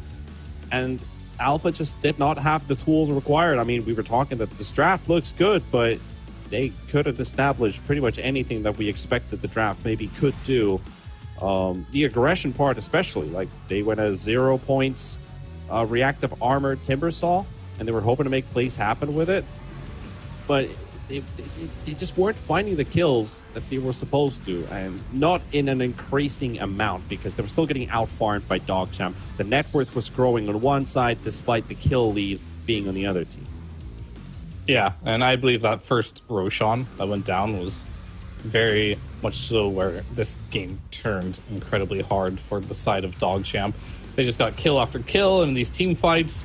You're playing with big team fight ultimates. You've got Doom, you've got RP, and you got one singular carry on Alpha. So the game plan was pretty clear for the most part for DogChamp on what they needed to do.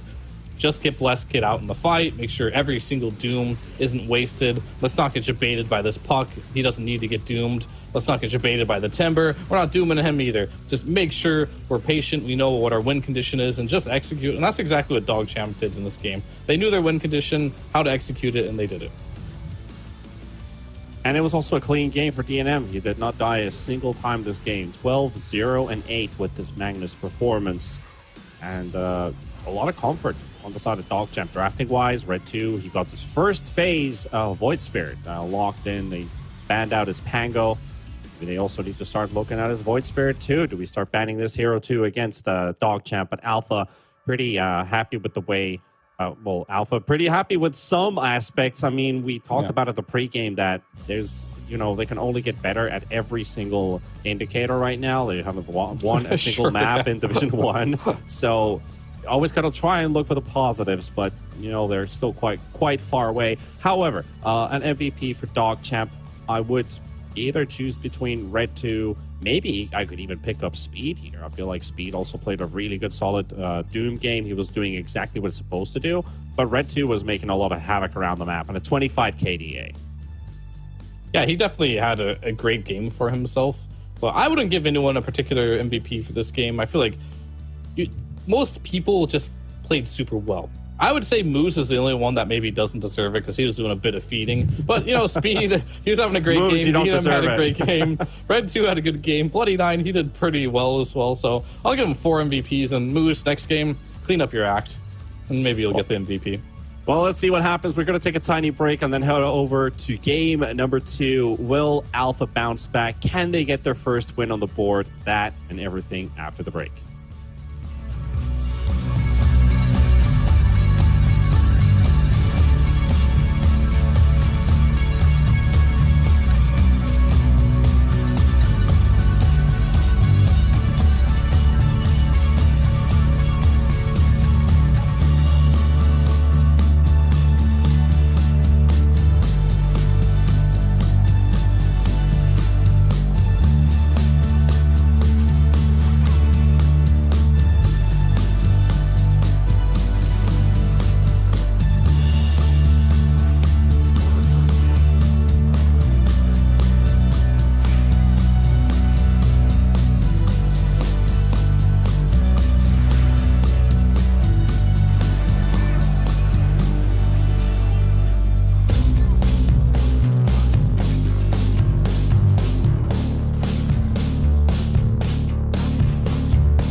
And we are back once again, ladies and gents, with the North American DPC in Division 1 as Dog Champ up ahead a game versus Alpha right now, looking for their second series victory here at the DPC.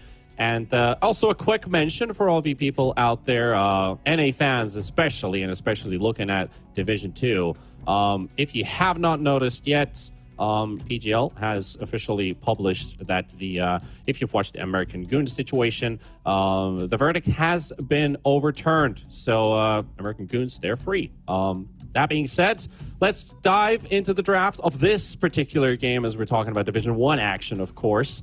We don't see too much of a shift around in the drafting bands, and we're going to start things off with a Doom first pick once again for DogChamp, for we just seeing the same draft coming over again. Maybe Alpha has something up their sleeve. They're going to come up with something right here. Of course, they got to pick some heroes. Do they want to do the classic and be like, nah, we just got outplayed. Let's just run it back and just play it a bit differently, or perhaps we'll change a couple heroes here and there in the later stages of the draft. Who knows? But I thought you meant you're just gonna let the time run out and let the I see. draft for us. Just random. Yeah, I mean, I will say that DogChamp won't expect that one. So you want to take them by surprise. That is one way of doing it. However, that probably isn't the best way to improve yourself as a team. So I would say definitely try and pick some heroes. Don't just let the timer decide what heroes you want to get. So, but what do we want to pick though? We just tried Undying and Terrorblade in the last game. I wouldn't say it didn't work out, because I think the Terrorblade was pretty good. It did well in the laning stage. It farmed, did everything it needed to do. Maybe the pause for Undying was not the best play. They didn't even win that lane. They lost that lane with Undying plus Timbersaw lane. Very bizarre lane. Perhaps go ahead. Sorry. I mean, I think they were forced to that point where they had the Undying in the first phase, and they're like, oh, there's the Clinks. What do we do with Undying at this point? And then we're going to pick Beast into Doom. So that's a guaranteed, I'm going for the Drums of Slom build, because you just can't go Helm of the Overlord versus Doom. That would just be dumb. What I really like as a Doom counter, it is literally the Spirit Breaker with the shard you can pick up, like Planner Pocket. Oh, I see. That could soak up potentially the Doom. Yeah, it just feels very effective. It was a hero we were thinking about. Alpha should probably consider. I think they could still pick it. Like Sky could go 4. You could pick a 5 Spirit Breaker, but just make sure that your safe lane carry then can utilize this Spirit Breaker, or Spirit Breaker can utilize your carry. Now that I see the Bloodseeker, probably not. It's going to shift things up a little bit, because they did not go for the Void Spirit pick, allowing Alpha to potentially ban another Red 2 hero. But it's even better now, though, right? Because like you soak up the Rupture too with your 70% status resistance. I guess. Rather on your support than a core, yeah. It's just the status resistance, right? You're not going to take much damage from it. Either way, I don't think Spirit Breaker is ever a bad pick. In any situation, worst case scenario is you put him on pause 5, and that's not even a bad scenario to be in. It's fine. The bash damage is absolutely insane at level 3, right? If you just have a wind lace in your inventory and you charge a range creep, and you have 2 points in bash, 1 point in charge, you will one-shot a range creep. There are not many spells in Dota that do that much damage. In fact, I don't think there's any spell in Dota that just one-shots range creeps at level 3. The amount of damage that this bash does do, and this scales throughout the entire game as well, all his spells are insane. Spirit Breaker is just a broken hero right now. It's straight and simple as that. It's just his laning stage is kind of his weak part. And it's only his level 1. His level 1 is atrocious. You're just sitting there, you skill your bash up, you're like, I hope this works. As you just like hit him one by one, but once you start getting points into the charge with the guaranteed bash, the hero does get strong. But enough of that, there's no Spirit Breaker in the game. We'll focus more on the fact of there is a Skywrath in the game. Good hero with the Beastmaster. But, you know, as you mentioned before, I think this is where this conversation started. Spirit Breaker is an option for both teams. It is definitely an option for both, and especially with DogChamp leaving both supports open for a potential double pick like they did last time. Clinks and Lich were their options. This time they banned out the Terrorblade. So a big 5 right clicker seconds out of the remaining. pool. There goes Red 2's Void Spirit. So we're gonna see a new hero into the mid lane for him. Or I could be completely lying about this. So I'm gonna pull out some stats to back my facts here. Your facts. truly is I mean, the they're not case. really facts if they're not accurate. Just statements at that point. Red 2 has played 6 mid heroes. Okay, so there's my fact check. We can go for the 5 Puck seconds Storms, the DPs, the Quops, and he's also brought up the Kunkka. So No, plenty of options. I don't want to see Konko. Doesn't have to be the Kunkka. It's something that they can always opt to go for. Was it? That was the game they won versus Felt. That was the one good Kunkka game, right? Where it was It was a fluke. it was a fluke. Okay, all right. I'll buy into that. He played 5-1 and 21 with that Kunkka paired up with a Terrorblade. Oh yeah, that was the 5 melee draft with the Doom Yeah. Shaker. Well, that's the clock. thing. Yeah. About Konko, right? He didn't make a mistake that game, not a single one. And that's the problem with Konko. You have to have that type of performance every single game. And that puts like immense pressure on you. You have to be like way better than your opponent to make it work. Or you just have to have like a flawless game. And normally you don't want to draft yourself in a position where you make a couple mistakes and the game gets hard. And that's why I don't like Konka too much. You die once or twice and it's like, uh-oh. It's a bit awkward now because it's a very single-dimensional playstyle. You're just kind of running in front, Xing people, and they have to run away from you. And at any point where they don't have to run away from you anymore, Radiant their team toolkit kind of sucks. Disruptor. But regardless of that, we're gonna pick up Disruptor. This was a hero of the previous patch that was super OP. Bringing it back, we don't see a lot of Disruptor play anymore. I think the better catch hero, I feel like Spirit Breaker is the Disruptor of this patch. It's a little surprising to see him go this route, but it still has its benefits. It can lock down the Bloodseeker, which is always useful to have when he's getting a lot of move speed. They did give like a minor buff in a way. I guess you could put it as a buff or a rework or a change or a The shard? direction for the better for Disruptor with that shard. Yeah. Yeah. Extra cast range for glimpsing people when you get that Thunder Strike. And you got vision on them, then you can glimpse them back. You know where this is going, basically. So it just helps this Disruptor find people, and most importantly, I feel like at the highest competitive level of Dota, where you're anticipating and expecting your opponents to be in particular places, you can use it as an info tool, which I really like. It's like you can just throw it in the middle of a Roche pit, suspect your opponents might be doing it, and oh, they're there. Like, we have full information. Doesn't even need to latch onto a target, because that was Disruptor's problem before. He needs to see the target to be effective. Right now, Disruptor with Shard doesn't need that. However, going on a bit of a rant with Disruptor, we see the double That's same fine. pick from DogChamp. But this is a much better Klinks game. Klinks has an ability to eat the boars now, and he loves playing versus heroes like Disruptor and Skywrath. You just get on top of them and you eat them alive. A much better Klinks game, which is good news for Moose, as the last Klinks game, he still looked pretty good outside of the early laning stage. So having a better game, that's got to be a little scary for Alpha.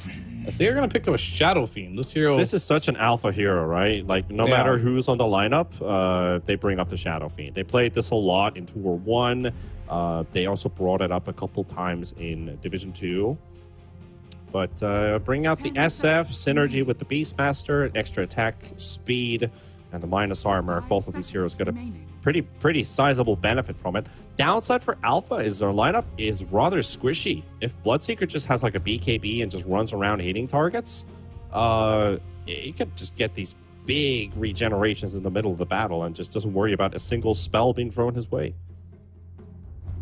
They're definitely squishy. They're going to need to itemize, and I think the Beastmaster is going to be deceptively not squishy, if that makes sense, because this is not going to be a game, or at least I hope he doesn't go for the Helmlet Overlord. We're going to see more of like the Aura build. Like, he's going to go for a Crimson Guard would be a must this game. Into the Drums of Crimson, yeah. Slom. Be able to hold his ground. SF's just going to build into those right-click items as well. Maybe even like Vanguard, maybe goes straight Crimson Guard into Boots of Barry. Dire team back. Anything that builds auras is fine, because he already eliminated the option. I wouldn't go into the bearings right away. I think you want the Drums of Slom. I'm fine with getting Crimson before that if you really want to, or just Vanguard in the Drums of Slom. But I don't think you have a good enough game to rush it. You're going to need that So early. no Drums of Endurance. Yeah, I don't really care about the Drums of Endurance. Someone else can buy that. Go, I don't care about that. I don't go wanna buy it on see Disruptor, honestly. Yeah, I guess Disruptor could be the one to pick it up. Like, there's a couple of good things Disruptor could be looking at this game. And also curious about this guy. Like, how greedy does this guy want to be this game? Prioritizing his own damage. 10 Does he seconds build up remaining. something to buff up the team? Veil's not too bad this game when you think 5 about the seconds Shadow Fiend remaining. already added into the mix. That extra magical damage amp doesn't really hurt. Yeah, I mean, it could be fine. There's tons of items you can build on Sky. Pavis is the one we see the most. Oh, we're going to get a later pick red 2 hero. If you look at the bans, so many red 2 heroes are banned. But Leshrac, another one of his older classics, but not a hero we see a ton of in the mid lane. The mid lane's been, I want to say, dominated for the most 10 part by seconds remaining. these universal heroes just showing up. A lot of Void Spirits going into the mid 5 lane, seconds remaining. Wind Rangers, these type of heroes. Magnus at some point has had a couple appearances mid. So Does Alpha Lash has go been mag? to the side. Guess not. Select your That is a heroes. nope. So we got the It's Storm hard for me to Spirit. say, right? Because this is a team that does their own thing. True. They are a bit difficult to read from time to time, but is this a winning draft for Alpha? I think that's the main question I'm going to be asking here. Can Alpha win with this lineup, and how easy or hard is it going to be? I think it's going to be hard to win just because I don't think you really address the issue of speed yet again playing this first pick Doom. You can try and be more aggressive, but I could see the Shadow Fiend also feeding if they're not careful. Storm is not a hero that punishes Leshrac by any means. Leshrac is known as one of the better heroes to lane against it. And Bloodseeker, that hero is just strong in the laning stage with the Lich. And you're playing, so potentially against 3 lanes that you're most likely not going to win from Alpha. And you're a team that I think has a skill gap against Dogchamp. So is it a winning draft for them? Potentially, you can always win. You can outplay your opponents. But I think they're just the slightly weaker team here individually. And they didn't do themselves any favor by drafting heroes that are strong in the lanes. It's hard to say. It's really hard to say. I'm definitely favoring Dogchamp in this one. But Alpha, I'm sure they got a couple of tricks up their sleeve here. They can play a bit more aggressive. Will Steel have a better game? That's going to be the big question for me because I feel like his puck was very quiet in that last game. Yeah, he definitely was, but he was also struggling after that first rotation he made to the bottom lane. Had the counter rotation coming from red to his Void Spirit, picked up the double kill with that action rune. So I believe controlling runes is going to be key for Alpha, at least to not let red 2 pick them up on this Leshrac, if you put it that way. Obviously, you want to gain benefit for yourself, but if you can hinder your opponent, you could feel that some type of a benefit going your way. But a win is needed. Otherwise, Dogchamp is just going to march forward 2-0 from this series. So Alpha, they're going to have to fight with claw and teeth for this one. Indeed, they will. And they're going to start off here with potentially a Smoke Ink if we can get into the game here. Perfect. There we go. There we go. Well, And what can close you to getting do an here? early brawl. Already the ward placed down on the low ground, but there's still smoke for 2 more seconds. And it will scout out that Alpha was definitely trying something. Dogchamp was ahead of the curve. Yeah, I'm not sure if we saw much of it, but Alpha just went out with a smoke, trying to make something happen. But 30 they really seconds only to just got that ward out in the mid lane, and that's pretty much it. As the dust settles here. Yeah, just a lot of pinging. It was like, who Yeah, I dares noticed cross- that. There's like tons of pinging. Who dares cross into the river to pick up that bounty rune. Right now, looks like Dogchamp is going to be spreading out on the other half, and Bloody 9, he's still in for an ill surprise here because there's multiple hostiles coming around, but they're going to miss the first spell. The axe is got only the hit glimpse. a little bit, but the glimpse is going to be there. So Alpha first blood, grenade being used up as well, really making sure that they get this Oh one. no. How did Kaya get? Did the grenade Blood get the grenade, tick? yeah. Oh boy, yeah. 10 damage, magical damage. So yeah, that is the blood grenade that finished the job. That's a rich disruptor now. This man has 600 gold in his bank.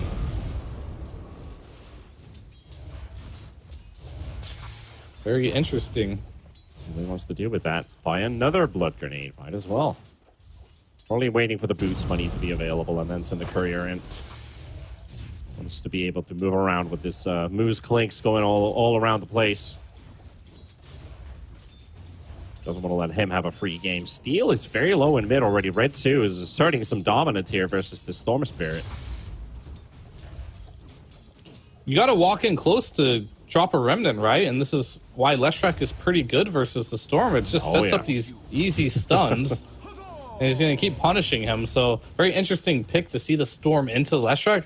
Maybe he doesn't know the matchup very well himself. But, you know, Maybe he's Red just 2 confident. Maybe he's just really confident that he can pull this one off. Against a Grandmaster Leshrac player, huh? I will have to see.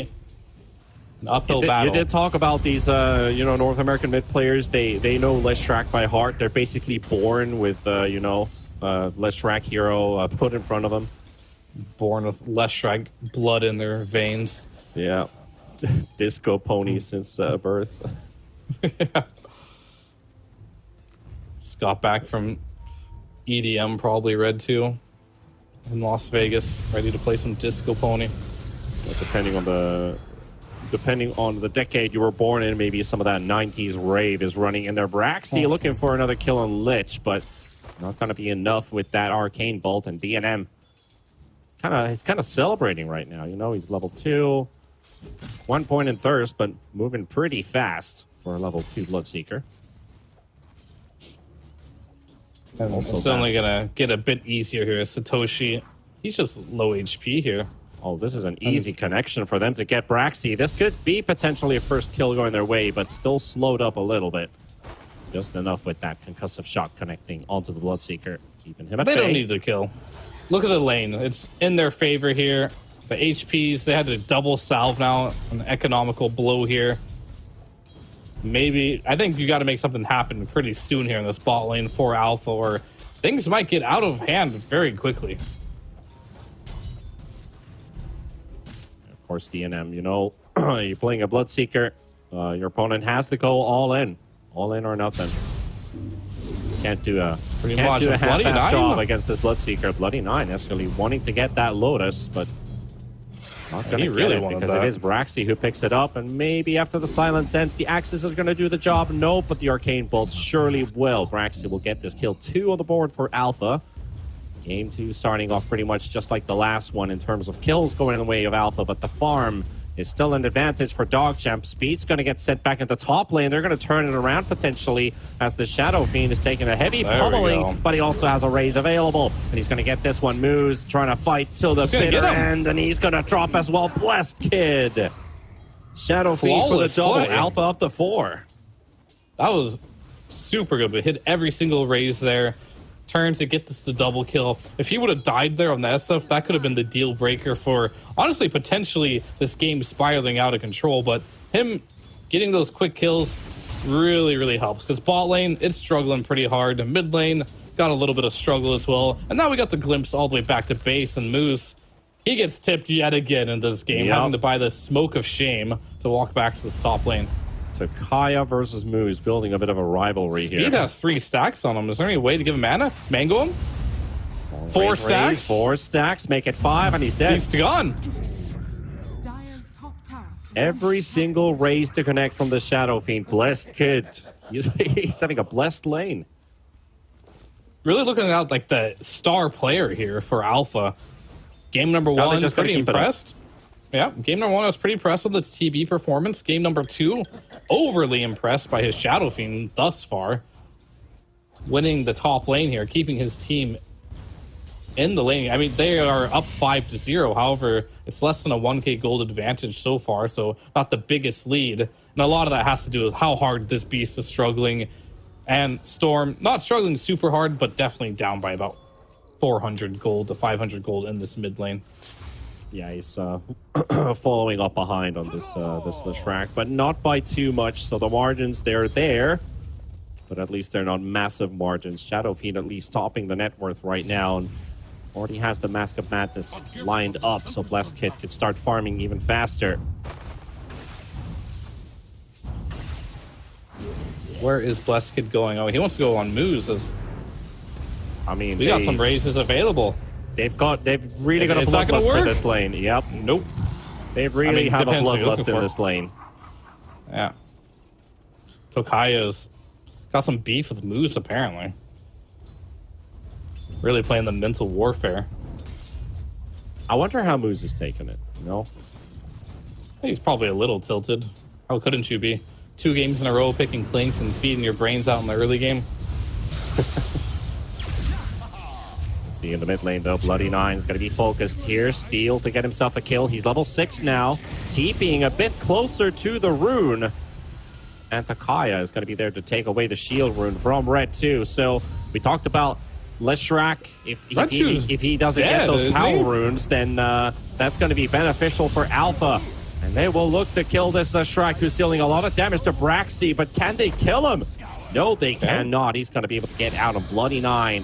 He's going to interrupt Takaya from running away and Moose. Time to return the tip. Time to return the tip. Moose?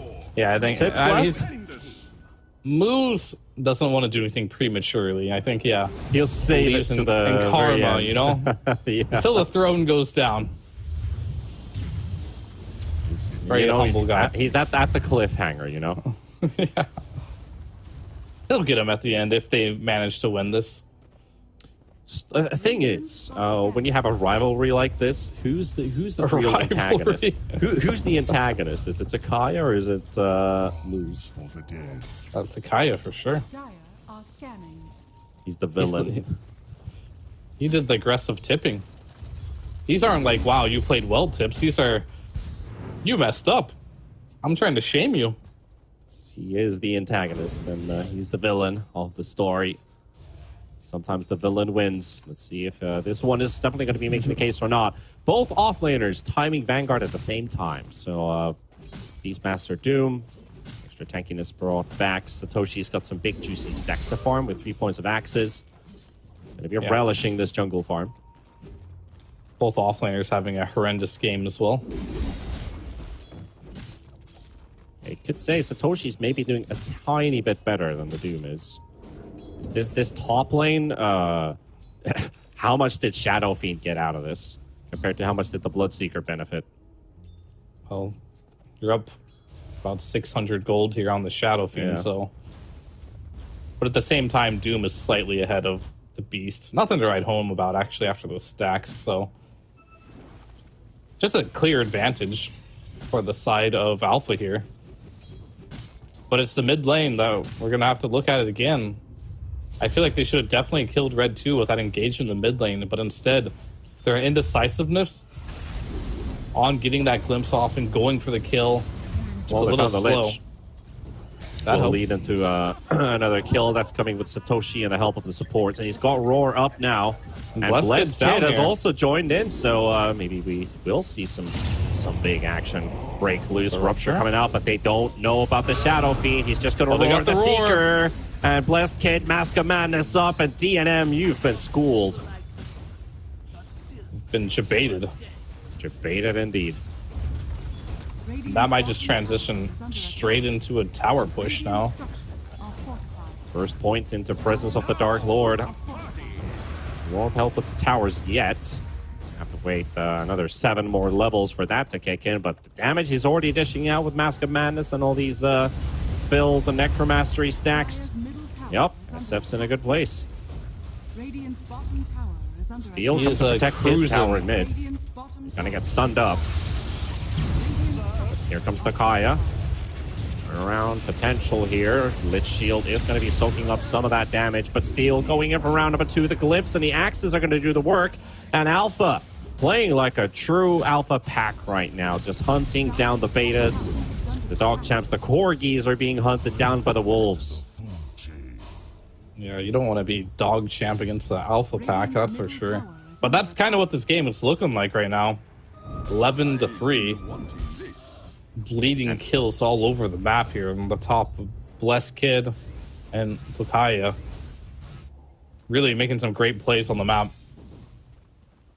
and they're actually playing the map, which I love to see. Like, I feel like if Alpha were in a better position last game, they would have been able to move around a lot more. Now they're really sending everybody all over the map. Shadow Fiend using the twin gates to rotate for these kills. They're helping out the Storm Spirit in mid.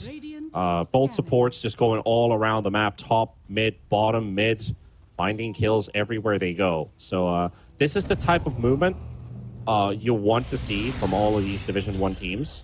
And I know we're giving Alpha a hard time, but we're giving them a hard time for a reason, because they've yet to provide the results on the board. But this is by far, I think, one of the best games that they've had up to date. Dire are scanning. I mean, we're not giving them a hard time about this game now, are we? Nothing We're but not. We're praises. not at all. They're At all. playing really well.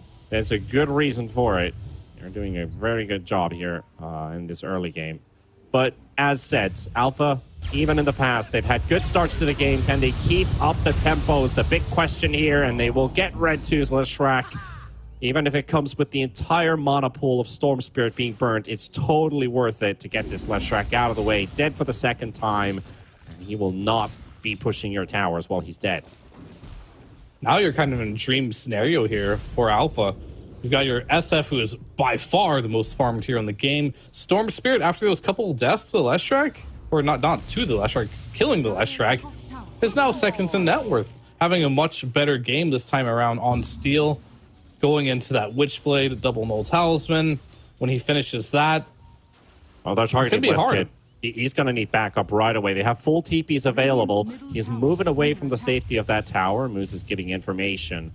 But Westkid is going to be able to move out to deeper jungle camps, while Red 2 pushing down the tower. Speed's going to be here. No glyph available, so that will fall. Meanwhile, a mid-tier 1 tower trade happening at the same time as Alpha, trying to keep up the pressure.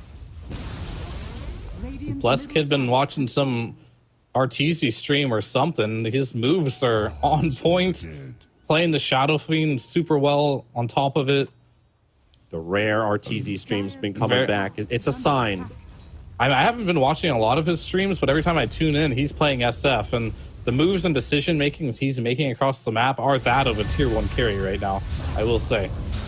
Right now, Alpha really looking like a unified force as well. They will get Bloody 9 and start to push a tier 2 tower 13 minutes into the game. So everything is going in their way, and they are the ones dictating the pace.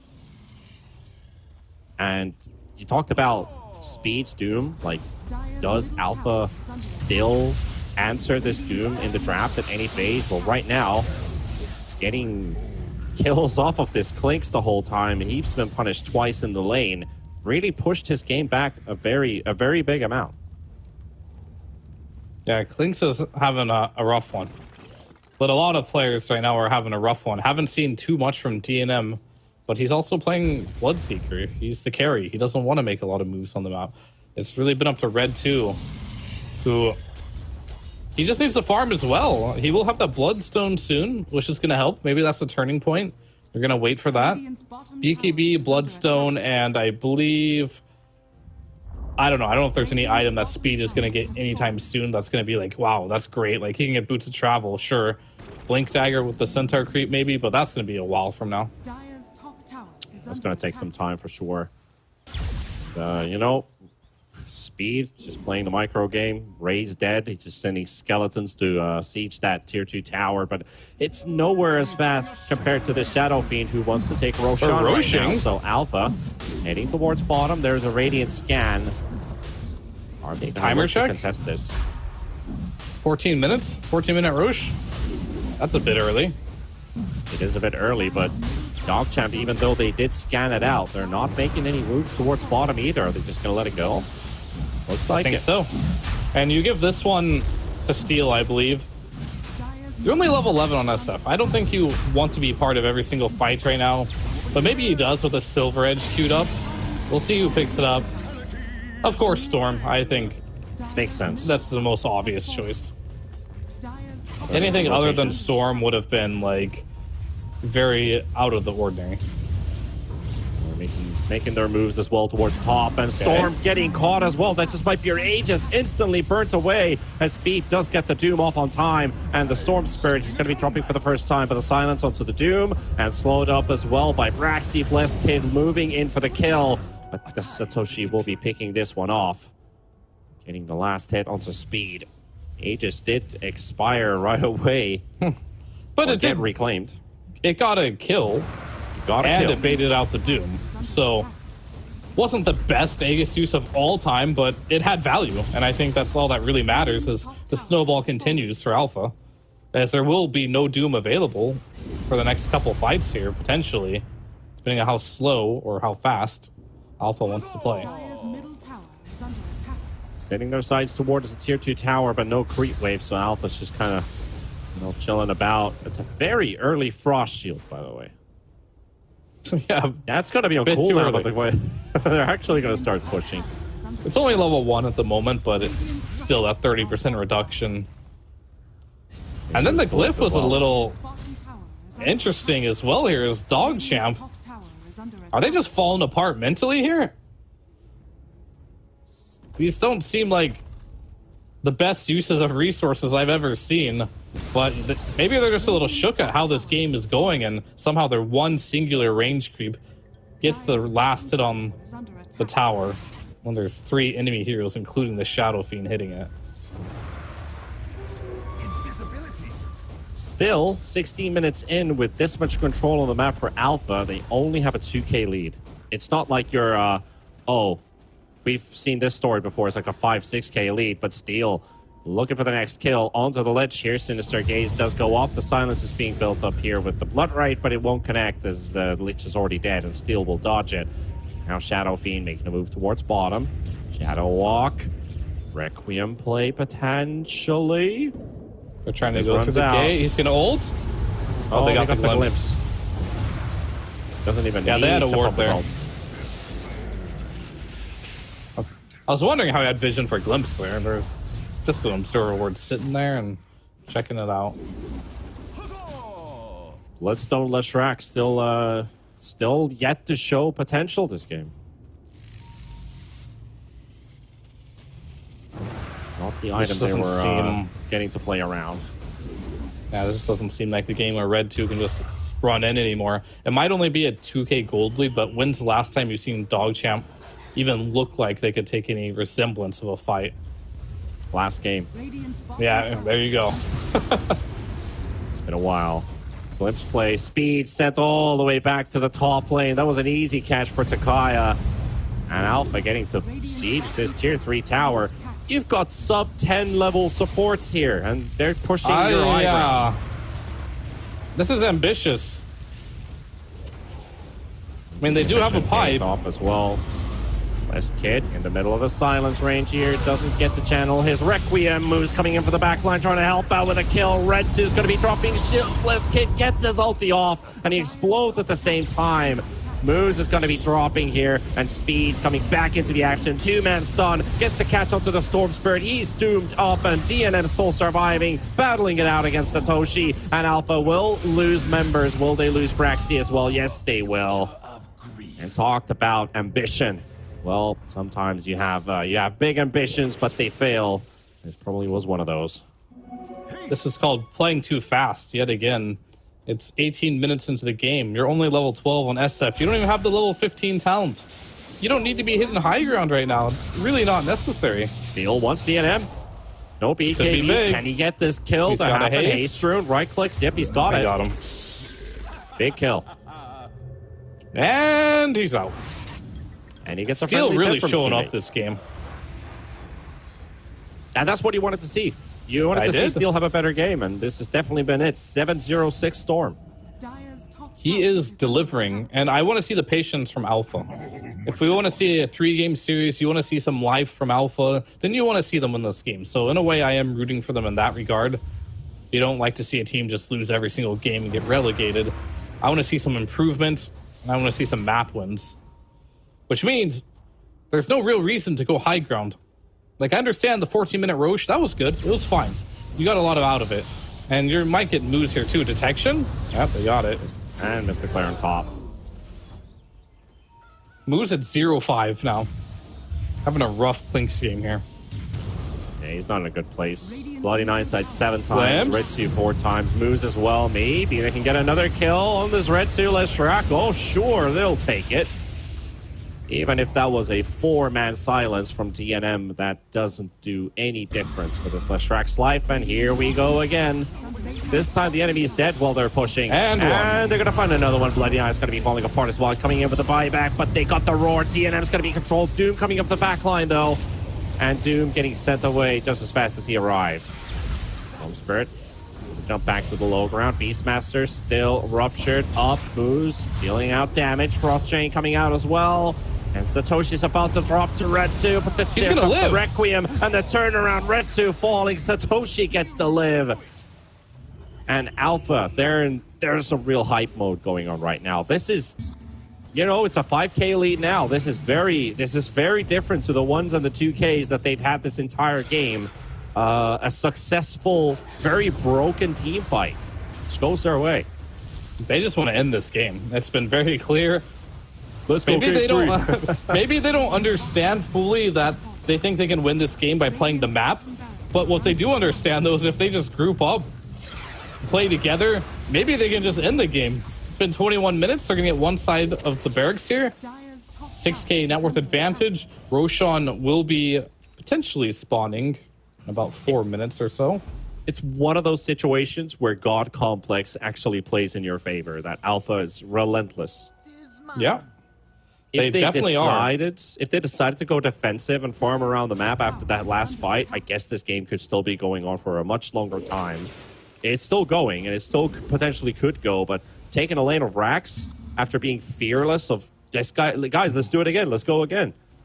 It worked out for the better. And man, Takaya, he sent this Doom out twice in these fights. He gets his Doom off, but he gets glimpsed away, and you're missing out on a very crucial amount of extra damage speed. And most importantly, the War Stomp initiation, it's not there.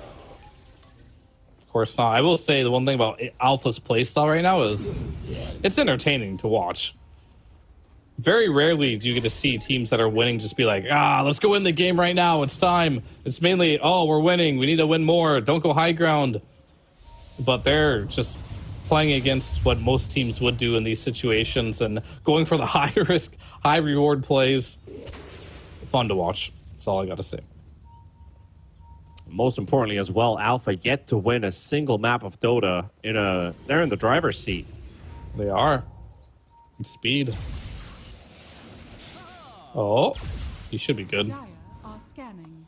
Able to Close dodge though. out Very just in close. time. That was a close attempt. Alpha scouring outside of Dogchamp's base. Just looking for kills. Anything that walks in their way, they will look to hunt down. Even Moose knows that now. I gotta play more defensive. I gotta play the boarding support game of just, chilling in my high ground. I feel like the only way you win this, if you're Dog Champ, is if Moose scales out of control somehow. Because I'm looking at Red 2's net worth and his game. Pretty much nothing there to be said. He's not going to be able to run into these earlier fights. And I really want him to see get level 15 on Shadow Fiend. This would be so much easier. Yeah, but there are 5 heroes. It's going to take him forever to get level 15. But they're deciding it's not important. And maybe it's not. Maybe perhaps it's not. But to go back to my point here, this is a Bloodseeker carry. This isn't like some Terrorblade or Morphling that's just going to ultra scale into the game. And your mid Leshrac is supposed to be pulling a lot of weight here, but he's not. So it's very scary. And Satoshi, Crimson Pipe are available. That was one of the build. Actually, you said you wanted him to go drums, but either way, he has skipped the drums of Slom and the Trinkle boots and the drums build. Yeah. Which is the Boots of Bearing. I blanked on that name for a second. Yeah, Sky's playing all building the drums now, yeah. Yeah, and Sky, that's another question you had. What is he going to build? Is he going to be more selfish? No, he's not. He's going to go straight into Solar Crest, Pavis. Solar Crest, that's not an item that really benefits Skywrath whatsoever. But he's buying it just for the team.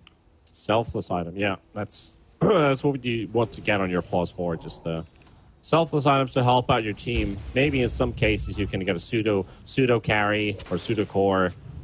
Maybe in some cases just self-beneficial items to pump out that extra damage, just like Skywraths usually do. But Raxi takes a different approach, and Roche is going to the top half of the map, and Dogchamp, they're waiting here. They're gonna get to start Roshan. What does this Alpha could be do? big. Full on They're entry. going 5 Red's man. gonna get a massive stun! Oh, goodness, they set themselves up for this one. DogChamp destroying Alpha. Losing 3 What the right hell was away. that? Can't even get the Lich. If there is one way you could have thrown this game, you have found it. Speaking of I cannot inexperience, believe that just happened. they just run through a gate as 5 heroes. You had to have known DogChamp was waiting there. But they're like, nah, guys, we're strong.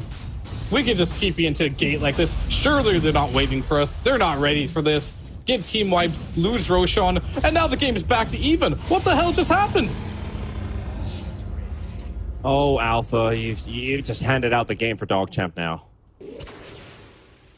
The game just got blown up entirely with that. I don't think I've ever seen. I've seen one team fight happen at the Twin Gates with some similar fashion, where the other team was just waiting with all their awards placed down. They came one by one. That was, I believe, Gunner's Magnus making the big difference. Oh, yeah, there, I remember the that. patience with the RP. But this was a completely different level of play compared to that. That was a disaster. That That's what was an was. absolute disaster. Now you got the cheese on the left track with the BKB. Aegis on the Bloodseeker. All right, DogChamp. I mean, this game has now been handed to you. Let's see how they play it. Let's see how they play it. Alpha's probably going to feel, very, very bad about that. But you've got to erase that from your memory and continue playing the game as it is. Speed going to get the initiation out onto the Shadow Fiend. They're going to glimpse him away for the time being, but that Doom not doing enough damage on the Shadow Fiend for now. And DogChamp don't get the opening that we're looking for. So Alpha, patience is key. All right. Doom is down. They didn't have quite the follow-up there to help, but also great Glimmer Cape to help disengage him there. And very quick on the glimpse as well.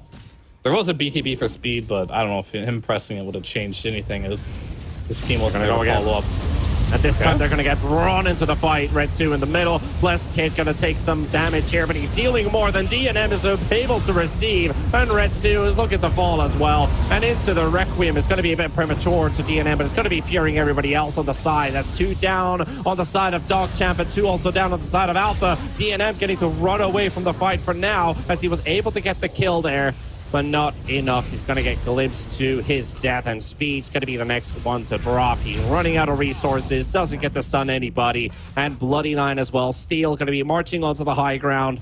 They were still strong enough on the side of Alpha despite that last fight. Can't even call it a fight. This one was. Overconfidence from DogChamp.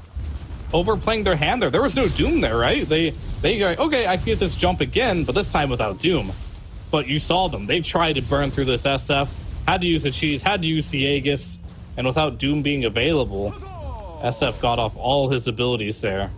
And closing in on a Satanic for SF next, that's not just a play you can make right away. You're going to have to wait for this Doom cooldown as Alpha do recover a bit of this game after that pretty big fumble near the Roche pit. Doesn't seem to matter too much anymore. Yeah. Didn't get a second lane of racks, but at least a victorious team fight on the side of Alpha. Comes at a cost though. DNM, who just got destroyed from his Aegis. The second round looked a little bit better. The Shadow Fiend was running a bit out of tools there too. So DNM, I think the big mistake there was, I mean, Blessed Kid, I think he's doing the right things, but just a moment of calm, cool, and collective was needed there to get that Requiem to connect onto the Bloodseeker as he was spawning for the second time. Probably he would have just popped BKB and all that, but unless he already used it before. I didn't see if he used it at the start. I feel like maybe he needed it to dish out damage because it was the best opening DogChamp had. Yeah, I mean, for now it's fine. He's going into Sage and Yasha. Gonna have a less duration. Kind of the same approach he took last game with getting it versus the Doom to reduce the duration of this. Pretty much everything. Just the Rupture, the Doom, even some random stuns here and there from the left track. Might make a difference. I thought he would just go straight for the Satanic, but he wants to keep his attack speed going, because I think he healed a lot just off of how much damage he does, right? Yeah, yeah. Just throughout the right clicks. The minus armor that he does get by 8 not seeming to matter so much, and he just wants to keep that damage output going, which I think, after looking at that last fight win, I would agree with. Your teammates have bought a lot of auras for you. You need to, more than anything, you need to do the damage. Yeah, you got to outscale those auras. Like, they're going to be diminishing damage that you deal. So just, just do more damage. Just do more damage, forehead. Do more damage. Yeah, exactly. You just got to... Just don't die. Just don't die. Do more than the opponent's doing to you. And just kill the enemies and don't die. Dota's a simple game. Radiant are scanning. And kill the enemy throne, of course. Smoked up as 5 towards mid. Takaya's going to be in front. Disruptor could be a great start for the fight, but he does have that Glimmer Cape if he's fast enough, and he has been fast so far. He's been playing a great series so far, but can he get to rescue his Beastmaster? It's going to be a whole different situation. He does get the ulti. It's only onto moves, though, and Red 2 sees an opening. He's going to take down Satoshi. Rupture going to be used up as well. Bliss Kid has to back away, and the buyback coming out from Satoshi. They will retreat. They will retreat. No Doom? Oh, no, they still have Doom. They didn't use it. They used Rupture, though. But the BKB is down for Blessed Kid, which... That's a big one. So he's going to have to come in later into this fight. A lot's going to be on Satoshi. Steel on the hunt. And Steel. Trying to get a connection here, but they're going to get Illusion silenced Rune. up, gets the move, but the Doom comes out as well. And Moose is still on top of him, tries to get that extra poke in, but Speed's going to be quite alone in the front at the moment. Moose has to disengage too. But look at Blessed Kid. Oh, but the returner with a roar, but it's still going to be enough. Blessed Kid's going to go down. Satoshi's going to be dropping next, and DNM, he's just regenerating just enough to survive. And the guy's running like a race car, but Steel, he's got a Lamborghini and just goes past him, takes him away. But at the same time, they just stun lock Steel and Alpha to lose 4. They got DNM, but at what cost did that come? 4 for 1. Radiant's And a middle big tower streak. is under Moose gets a lot of money out of that. A race car versus Steel's Lamborghini. Not enough. Well, it's I guess you could say definitely a fast he. Spirit. Guess you could say he got a new Bugatti, but I mean, I think more so the Bloodseeker is in like a Lamborghini and Storm is in like a rocket ship. I guess you could put it that way. But look at the replay from that last fight. Steel, he was so desperate for a kill, purchase off the silence, but still with that Manta or that Illusion Rune play there, he still got caught by the War Stomp. Yeah, that was a bit unfortunate there. It was a good illusion play, but he didn't get...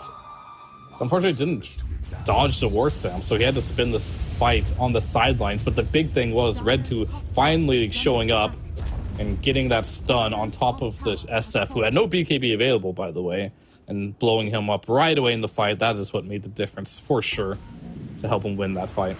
All the little things as well, of course, that War Stomp hitting too. And Dogchamp is, despite using buybacks this game, having one Roshan taken, still having to hold their high ground, 1 racks down, they're 5k ahead. Your boy Doom Speed net worth is really showing here. having this Octarine core on Doom. Very fun and balanced. The Devours do stack on top of each other, so What is literally up with printing that? money. What is that buff on Doom that continues to refresh? Well wishes. It's What is I'll tell you later after this fight. Okay, all right. I'm curious about that. Like, what the hell? Oh, and now it just disappeared. It just continued to It's- refresh. Those 3 camps down there on the bottom part of the map, each one of those camps you go to give you a small unique buff Oh. if you farm in that area. Oh, okay. I was just wondering, like, why is it Yeah. continually refreshing itself? Like, what the Yeah. hell? No, like I don't even know what they do anymore at this point. They're very small. Like one of them gives you armor, one of them gives you like some mana regen, another one gives you like some HP regen. Right. Yeah, And they're it just was a kind of very like in the minuscule worst- buff. Yeah, they're like in the worst part of the map. Nobody even farms that for Yeah, the most part. I don't spend enough time on the outskirts of the map for sure. But Alpha, they won't make the same mistake twice. They're here already. Nighttime is starting. Waiting in the top half corner of in front of the Roche pit. But Dogchamp is on their way. Alpha's also smoked up. I'm gonna rely with that smoke popping information. Look at the wraparound. Dogchamp, they scanned up, couldn't catch anybody with it. Aghanim Scepter on Disruptor. This is going to be the big one. You are muted, sir. Moose is going to be the first one to be scouted out. If they get the Ag's ultimate on top of, I think, either speed or DNM before they pop their BKBs, I guess Red 2 is okay as well. Red 2's, yeah. But if he gets the spells off beforehand, at least he has some defense against that, where the other two might get caught with their pants down. Yeah, no BKB, no Bloodstone. Leshrac just doesn't seem to do much. So that really is if Tokaya gets to start the fight. But that's literally Static Storm first. But let's see if they can do it. Roshan is alive. Dogchamp coming in for the wraparound here. Rosh is going to be a bit irritated by this silence. Oh, they see Red 2. They see him. And there's the opening, and that's going to be the start of the fight. And it's exactly going to be that, but he will not survive for long enough. And Bloody Nine's going to get hammered down by a couple hits from Blessed Kid and Dogchamp. They will lose 2 heroes that are going to be gone for 70 seconds, and they have to TP back to base. They need to keep these creeps away. I mean, the strange thing is every hero had buyback except for the Lich and Leshrac. So why run first with the Leshrac in this situation? Maybe he didn't understand that the Ags was available, but it didn't look like whether there's Ags or not there. If you get roared and right-clicked by this SF, I think you're just dead. So a bit of a misplay there from Red 2, thinking he's a lot stronger than he actually is. And Roshan will go the way of Blessed Kid here. And they're looking to go high ground again. This time, I've got no quarrel against them going high ground. Talents online, 37 minutes in the game. Yeah, this is the timing. Yeah, Dead heroes, it is time. This is definitely the timing to go high ground if you want to do it. So that 15 talent, force out the glyph. 10 seconds for Leshrac, 15 for Lich. Lich now has buyback. 3 heroes do have buyback on the side of Dogchamp. Keeping the Shadow Fiend at bay with that quick Orchid play. Moose is just making an army of skeletons, yeah. Can Moose do it? He almost has a nullifier. This is actually a very big item. With the amount of Pavises and Glimmer Capes on the side of Alpha, as well as the Boots of Bearing, we got like Pipe, and I don't think you can purge Pipe, but you can purge the Crimson Guard. Will allow them to get that little bit of extra damage in and stop the mitigation. He's doing so much damage to that Tormentor that it's almost killing him there. Yeah, he can't lifesteal off of it, so a lot of sustain from Shadow Fiend is his ability to get the lifesteal off. Just go again to hit these creeps. Full health again. And this isn't even Satanic lifesteal. He's just hitting these creeps and healing so much because he just does so much damage there. Backpacks the Mask of Madness, but he's still got the Paladin Sword. Frost Shield again onto the tower. No glyph this time, so this tier 3 is going to be history. And Dogchamp, they're going to have to come back to the defense of this base. DNM especially. He's still pushing out the bottom wave. But Blessed Kid continues the siege. 3 minutes on the Aegis. Cheese on the Storm Spirit with Lincoln's with a haste rune in his bottle. He's waiting for his time to shine. Red 2, he was caught last time in the front. Gotta be careful again. Takaya moving in. Got the kinetic field placed down. Here comes the hits. Leshrac, gotta be careful. There's the Static Storm, but it doesn't do much here. And it doesn't look too great for Alpha. They're still going to take the fight anyway. Speed missing the stun. Blessed Kid's going to be dropping very low with the roar coming out as well. Bloodseeker, he's still in the front and able to stand his ground for the time being. Leshrac, but there's another ulti from Takaya. The first one was just a bait. And here we go. Requiem coming out. Speed does get the Doom off onto the Storm Spirit, but Blessed Kid continues to hammer away. But now on the chase, they got themselves the Sinister Gaze. Shadow Fiend going to be caught. DNM is going to be chasing him away and force him out of the base. Speed coming up with the stun. Can they take this Shadow Fiend? He's going to be low on HP. Yes, they can. They're going to be taking him away from the fight. Speed's going to be dropping as well from Steel, and Satoshi being forced away by DNM. Red 2 going to be hunting down Braxy, and Alpha, they will end up losing members with this push. They were able to deal out damage onto the tier 3 tower, but the melee racks will stand. Aegis gone, Cheese spent. 2 buybacks coming though on the side of Dogchamp.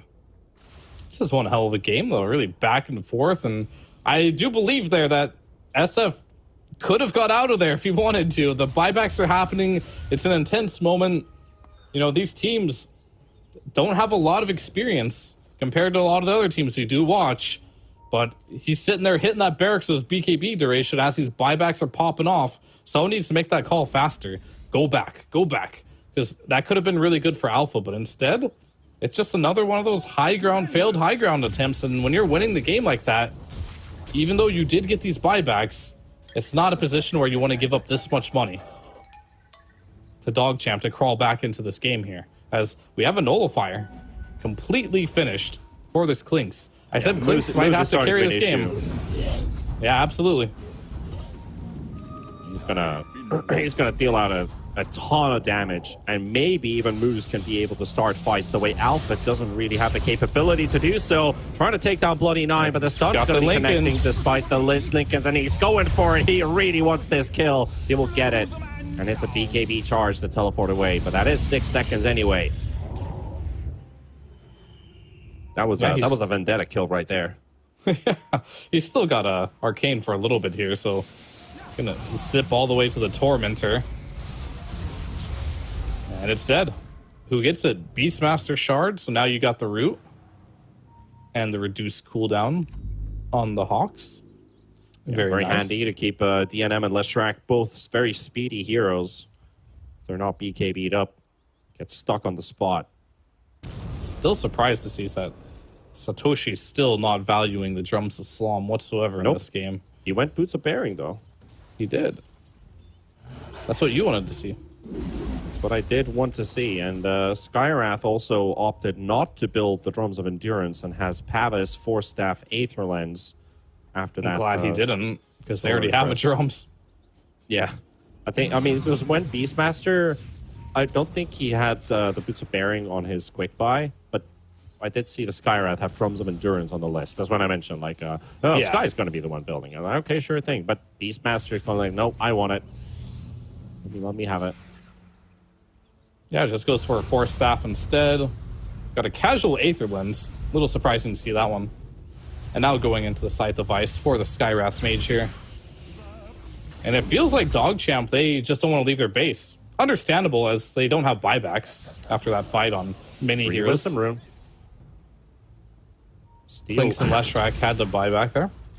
I love how Braxy's just about to walk to it, and Steel just zaps all the way from the triangle. It's like, nope. And it's not even a bottle refill, but he's got a regen, so might as well just burn it out. He doesn't care. Big creep wave coming through top. A lot of money.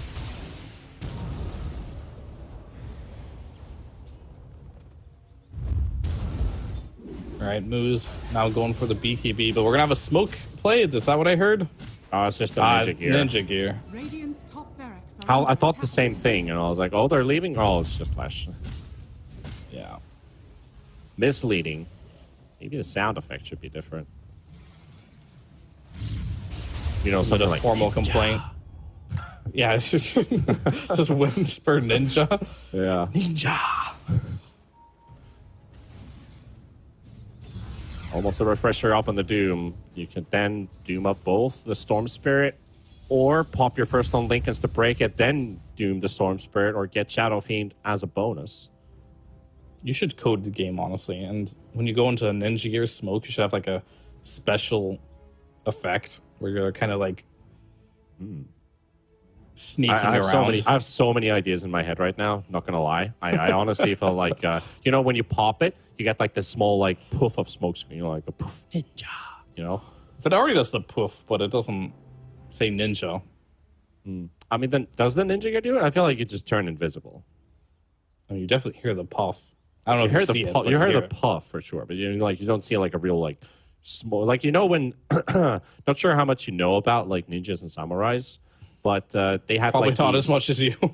They had like these smoke grenades and stuff like that, or small explosives, Yeah. which they would. It's kind of like it's chemistry and stuff. They just throw it down to the ground. It causes like a small explosion, and then they use that. That's Chemistry. literally the smoke screen.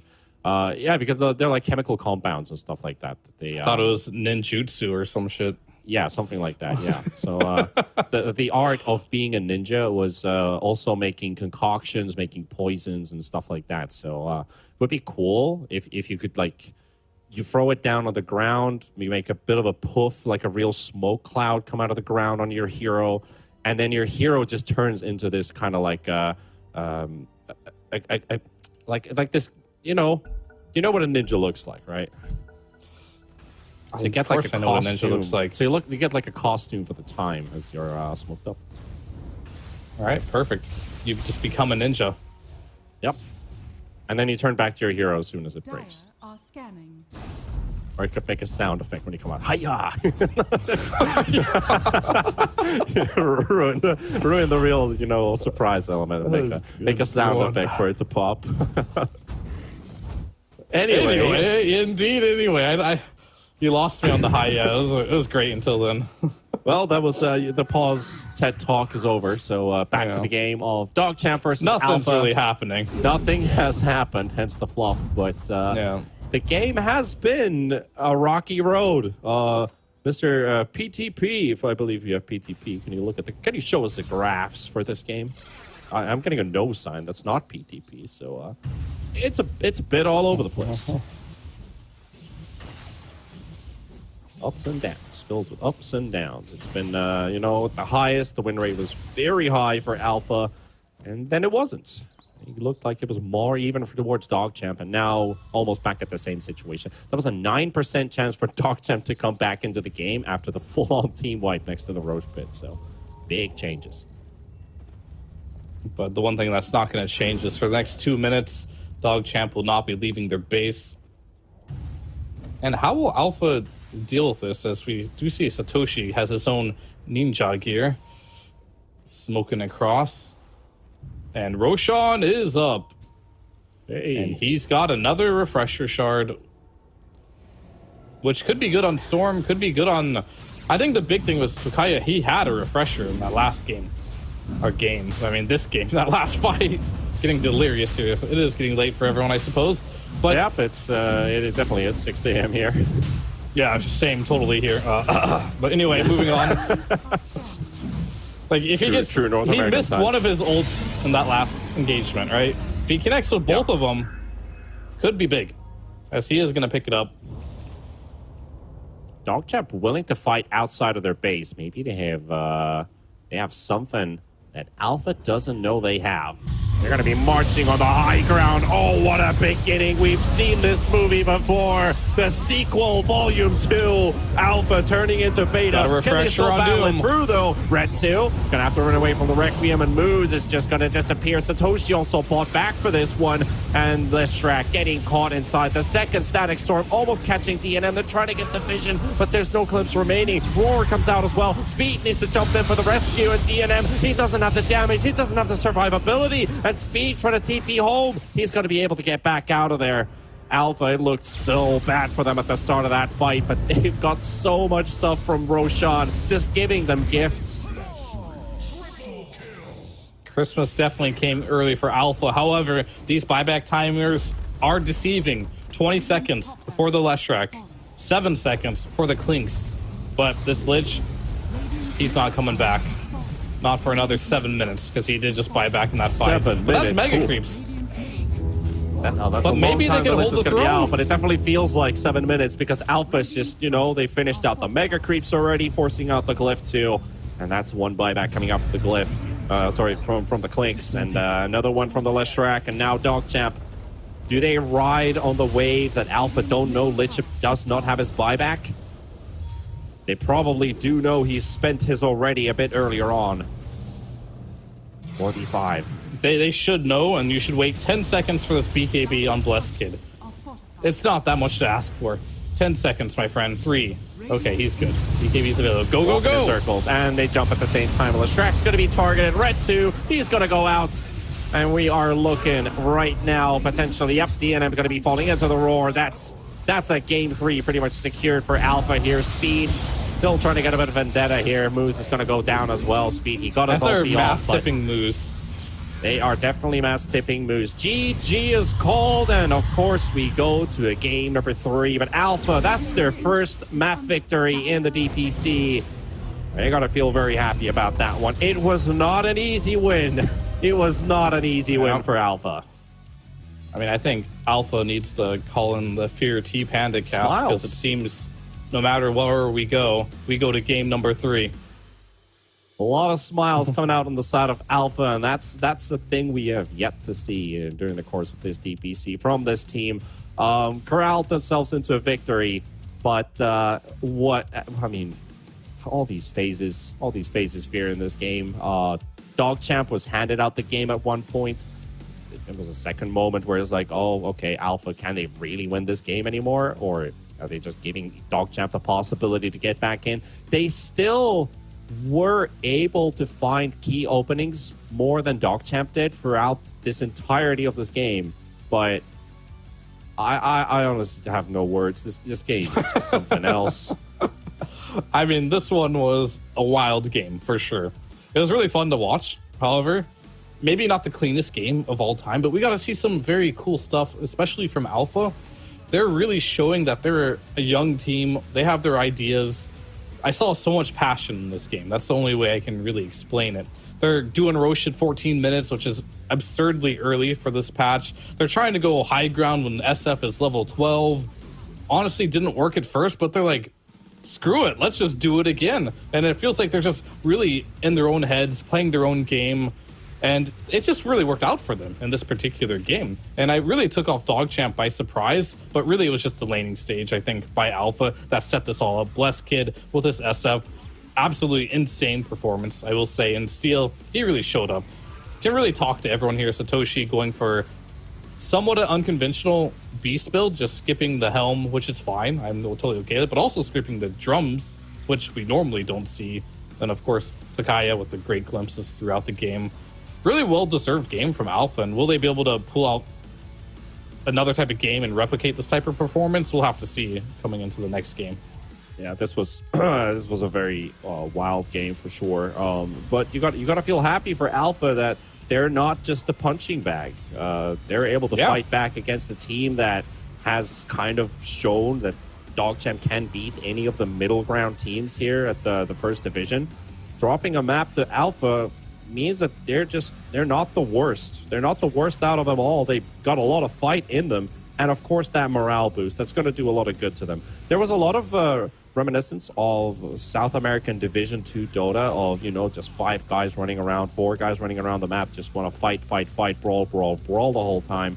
But it led into results in this game, which was a positive remark as well, that it maybe caught Dogchamp a bit off guard, that guys, we can win this fight. They're pushing our high ground right now. Like, we can definitely beat this one.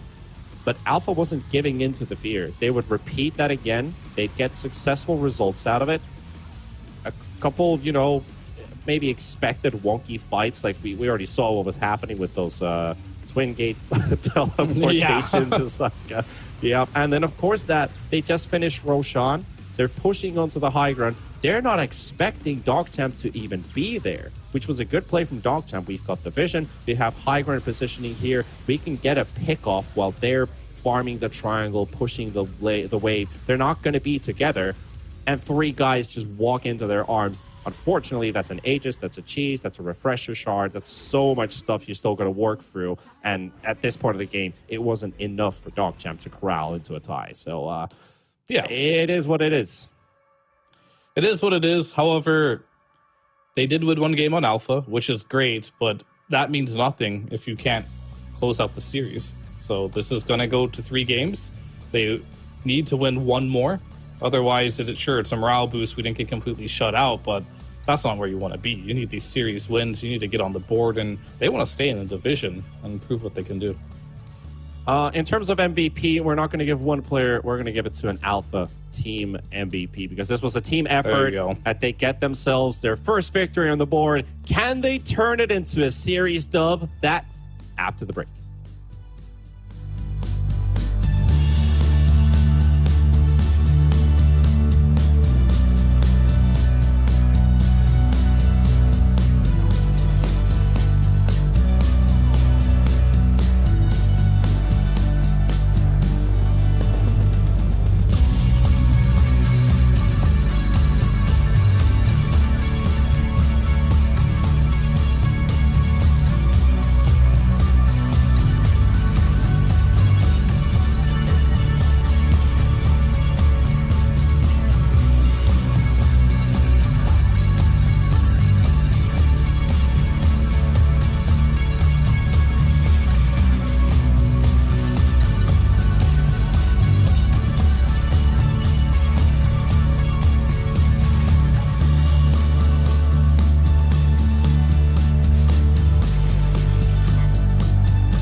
one more game of North American DPC for tonight, today, the evening. Wherever you are from, you're most welcome to tune in for DogChamp versus Alpha going through the full distance.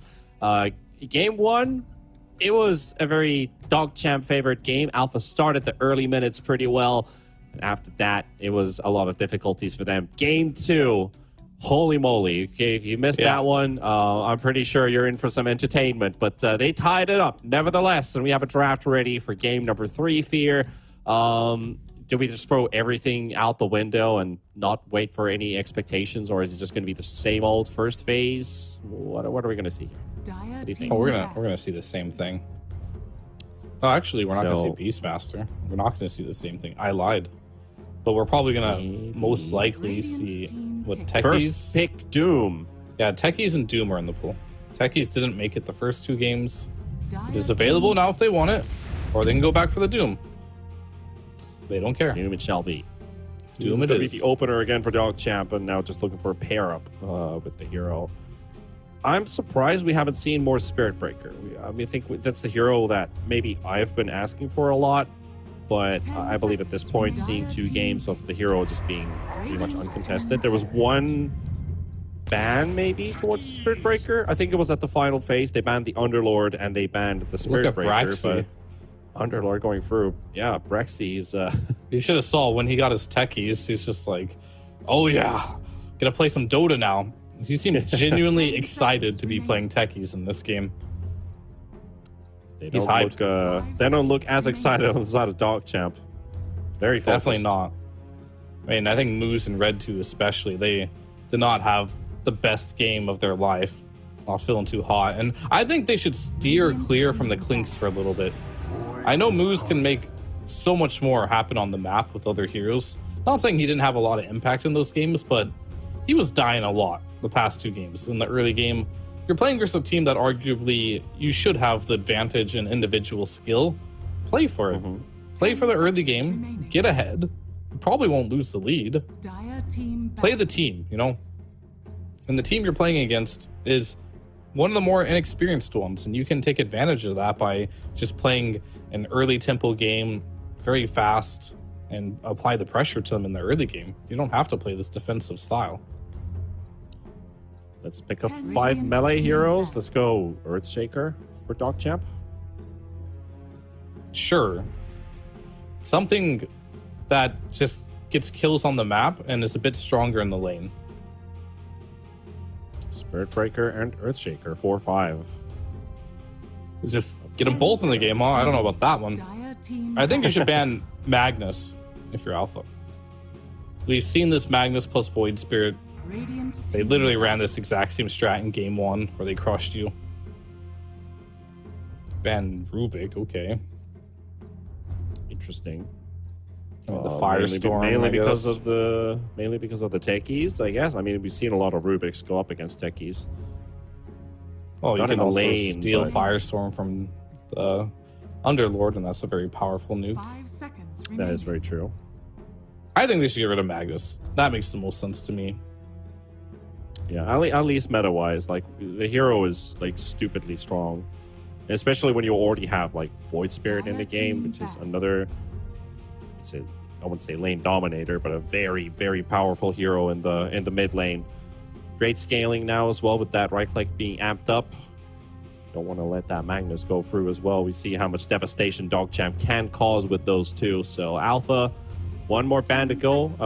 DogChamp, they took out the Ember Spirit, which is a hero I don't think they necessarily were looking for.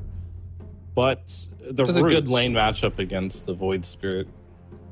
Historically has been quite good versus Void, so he's just banning matchups that are pretty strong against Void in the laning stage throughout the game.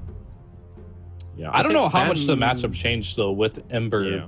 and Void Spirit becoming a versatile hero. I don't know if it's changed the matchup that much though.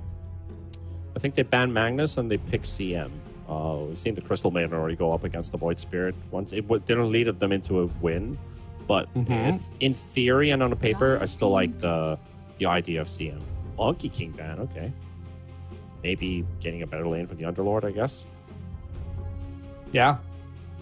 I mean, if they're worried about that, the better hero is Ursa. I remember last patch, the 7.33 patch, before Underlord got some nerfs, even at the highest level of gameplay, Underlord would be first phase, and teams would just first phase the Ursa against it, because that is the best hero against Underlord, so that's going to still be in the pool. And then there's also the Magnus in the pool too, which I think Magnus makes the most sense as far as like their overall strategy, right? You have the Empower for the Void. I like this pickup a lot. It worked last game pretty well for them. Pick it up again, why not? And now Dog Champ, I think they should show their carry here. They see their lane. They actually, maybe they shouldn't. It's hard to say. They've already picked their offlaner and their mid. They could pick 2 supports here. How much do they value the Mag? How much do they value the Ursa? I think those are the 2 big ones, because if you wait any longer, those are both getting banned, I think. So I actually do believe you kind of have to pick your carry here, or you're going to be left with something that you probably don't want as your top selections. Radiant team pick. There's the Mag. Everything going according to plan, at least from the playbook from Fear. So Magnus coming out, and Dogchamp diverting away from the double support second phase, which they've been doing so far. Yeah. Now Moose, is he going to play something aggressive? What do you think? He's thinking right now. But what are you thinking? 5 seconds remaining. I mean, you've got Magnus. I don't think the Earthshaker is really that good against the Underlord. Maybe it causes a bit of issues as well with the Techies and the Disruptor. Does he play Earth Spirit? He does, yeah. Really thinking out of the box here, but I'm thinking like if he goes down that path, they're going to leave it open. Go for the 5 pick and go for Oracle instead. It's going to be Moo's last pick. Very pog. Not very often as a support you get the last pick, but yeah, in this game, 10 seconds remaining. the choice will be his. 5 seconds remaining. Alpha. All right, you've got 2 cores to go here. Yeah, it's kind of interesting too, because as a support player, you don't really train to get last pick in your pubs, right? You're a support. You pick first every game. It is what it is. Yeah, It's you mainly tank the order. Yeah, and mainly it's the mid laner of the carry that sometimes get experiment with last picking in the game. So we'll see if Moose has something stored up from his experiences in the past to get a good last pick here. And he will be playing against the Bloodseeker plus most likely Disruptor lane, but Techies could potentially go 10 there too. seconds remaining. But I'm It's a thinking good it's idea. Disruptor, Bloodseeker. It's a good idea in 5 terms of seconds remaining. pick-off potential power, and of course the scaling damage versus the Magnus and the Doom helps out, but the Rupture Glimpse, which has been very good from time to time, definitely a combination that works, hurting a lot of these heroes. The Void Spirit doesn't like it, the Mag doesn't like being ruptured. Hence the Oracle basically in the game as well, maybe mitigating a bit of that rupture damage, allowing your cores to still stand and fight while Oracle's just pumping up these extra heals on you with the ult. But it is a pretty decent Bloodseeker game when you look at it on paper. Of course, he's going to be a high-value target for them to focus down. His scaling necessarily isn't the best with these Void Spirits and Magnuses who just overpower you with their Empower. So they just Overpower with the Empower. yeah, they just got more damage basically than the Bloodseeker does. But it's not a bad Bloodseeker game. All right, what are we going to pick then for Moose here? 10 seconds remaining. So what has he played so Radiant far? team Let me bring that up. He plays a lot of different heroes. They have the Oracle already. Something with a 6 stun. different heroes would so be nice. far. He's really like the Clinks, of course, that's his most played. The Bounty's banned out. 10 seconds I'm just remaining. not feeling the Skyreth Clinks is now anymore. also gone. So the heroes he has played are the Pugna, Enchantress, and Earthshaker. I don't think any of them really look that hot. Maybe Pugna, but I think he wants something different here. I mean, I want him to pick Pudge, but that's just me, maybe. Pudge Moose. Ooh, I like the way. Dangerous I don't thinking, but I know. like the way you think. I don't know if he plays it that much, but you got the hook to save people out of pit. If someone gets ruptured, you can just gobble them up with the Smember and save them for a bit. but you do have the Oracle for that as well. And plus, it gives you a hybrid of defense plus offense. Moose has been playing a plenty of Techie's Bounty Pugna in his pubs in the last few days. Well, Don't there's no see a techies, pudge. no bounty. I see Spirit Breakers occasionally being picked here and there. Spear Breaker versus Disruptor and Underlord might be a little hard. You don't get abused or status resist, and charging into that pit is just so annoying. The thing is, he's had 2 poor Clinks games so far. Yeah. Does he still want to get it? Is he Maybe. like third I don't time's the know. charm? I think he should try and avoid it. It hasn't looked the greatest.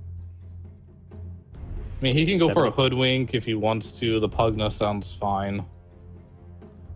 Has a 70% win rate in the last 10 games on the Clinks and pubs at least. Radiant team pick. I think there's like a Undefeated. crazy stat about how Wind Ranger has a crazy win rate in pubs, but in the DPC, Yeah. quite abysmal hero. And Clinks kind of falls under that as well. And okay, we're going to go for a Phoenix, which is going to be no Bloody control. Nine Phoenix? Probably Moose, honestly. He can just trade with the Bloodseeker in the laning stage. You have RP 10 plus Egg, seconds remaining. big team fight combo. It's just another of the- threat to deal with. 5 seconds remaining. Out of the heroes that Moose has played in the current draft that we see here, he's played 1 game of Magnus. So I think it honestly just could be Moose playing the Phoenix, but we'll see. Who's our seems- carry then if Moose is Magnus? I mean, just put, good old Tops on Oracle mid, but Deja Thompson ain't vu. here, so we're going to go for the Timber Saw to end things off. I'll tell you, Moose Red goes 2 for the Phoenix. Red 2 ain't Thompson. Yeah. very, He's very like different reverse caliber Thompson. players. Very, very different, at least in those senses. But drafts are now on the board. We get to see Steel bring up the Timber Saw. We already saw Satoshi pull it Oh, up early on. mid timber, yeah. Very cool. Underlord, they could have potentially put as a mid if they wanted to, but Timber That's what I mid thought. versus Void Spirit. What do you think about that matchup? I have no idea, man. Like, you've got a Timber versus Void Spirit, Universal versus Universal action. Should be Timber favored for sure. But I feel like it is as well. I mean, it definitely will be. However, Timber oftentimes is favored in most mid matchups. It just comes down to, can you get enough? Are you going to crush your lane? Because sometimes just winning your lane slightly as a Timber mid isn't enough. You got to really crush the lane.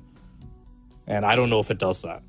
So we'll have to see. I'm not super familiar with this matchup in particular, especially since, Void Spirit's no longer an intelligence hero. Timber is no longer a strength hero. They're both universal heroes now. Yep. And I think that benefits the Timber in this specific situation. Probably does as well. He's got the supports that are able to rotate and help him around too with the Techies and the Disruptor. But what is really the key timing for Alpha here? Because what we saw last game, it felt like they could dominate at any phase of the game. They kicked up their 6th gear very early on into the game. Dogchamp was basically just on the responsive end. How about this one? You're now running the Bloodseeker lineup, feeling like you're a bit against the clock to some extent. I mean, it is Magnus, Doom, Void Spirit. I feel like this Doom might be a bit unanswered this game again. It does feel like there's no direct reply to this. Maybe the Timber Saw damage is sufficient to render Speed's game a bit more harder. But what's the approach for Alpha this game? Is it going to be something like Game 2? It's going to be a bit different. It'll be a little bit like Game 2, sure. They don't have a specific timing window looking at their heroes. They're pretty low cooldown all across the board here. No major cooldowns except for perhaps Rupture and Static Storm.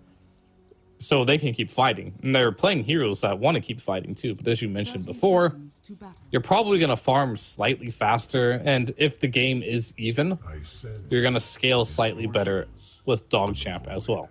So just keep that in mind here. But I think laning stage, as usual, can shake everything up. Talking about the laning stage as well, one player has excelled, I think, above everybody else, and it has been Takaya. This time bringing up the Disruptor, just like in last game. I feel like when he played the Crystal Maiden, he played a fantastic early game, and now with this Disruptor again, I feel like my expectations are pretty high for this guy. He's been excelling. Yeah, he played really well so far in both games. Yeah, the Crystal Maiden, he's making some big plays there. See if he can keep that one up.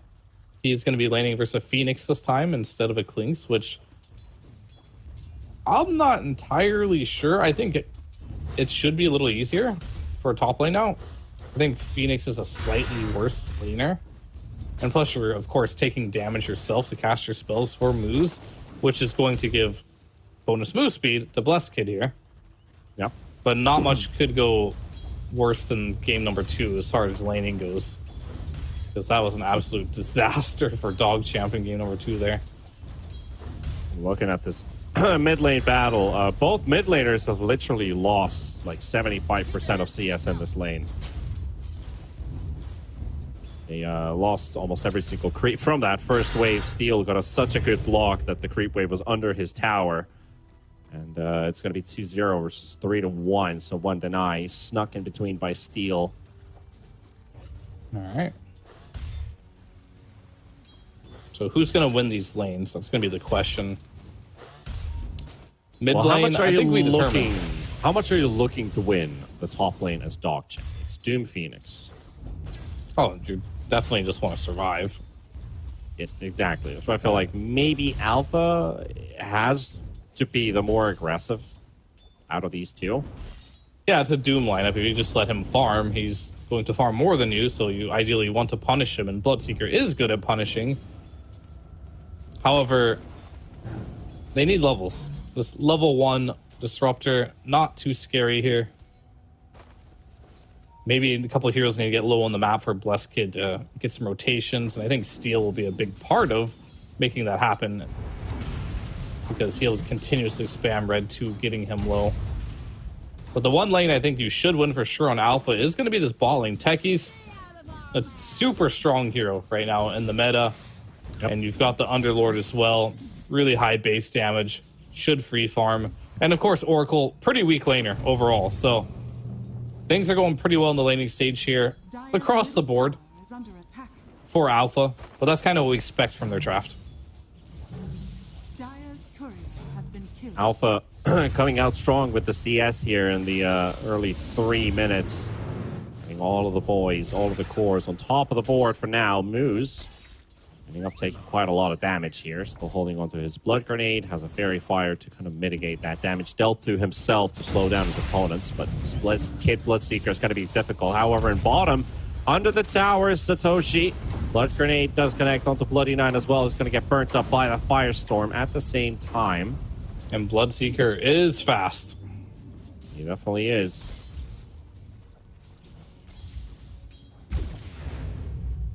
And this mid lane, I think we got our answer. This Steel Timber really bullying at the moment. I want to see exactly how much right click damage Void Spirit loses after a Whirling Death. Oh, there you go. 4. 4 damage lost. Okay. But also you have to keep in mind it takes 5% strength as well. So it's not as good as going versus a strength hero, right? But it's at least half as good. Yeah, yeah. So he's still taking a lot of extra damage that, let's say, last patch he would not have been taken.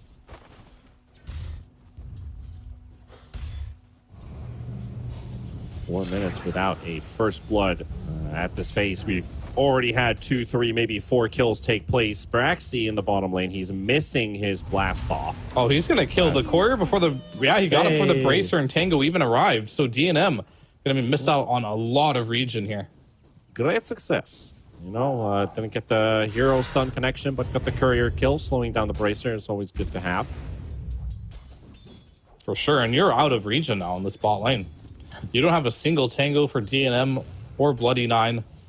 If you can get this harass off, might be able to bully them. As we're seeing an early point in the Fate's Edict just to stop the very damage. mana costly ability to use. Arguably like not worth it, 100 yeah. mana. Yeah, it's like 95 mana to block out a 100 mana sticky bomb against a hero that has just a tiny bit bigger of a mana pool than the Oracle does. But perhaps him knowing that they don't have enough regen in this lane has to make that sacrifice. Satoshi gonna be pulled under the tower. Firestorm on 2. The root comes out Oh, from they Bloody got Nine him. with the connection. First blood is gonna be a certainty. Braxy's gonna be picking this one up and tip. Remember I told you, this team, you can sense it when they play. They play with emotion.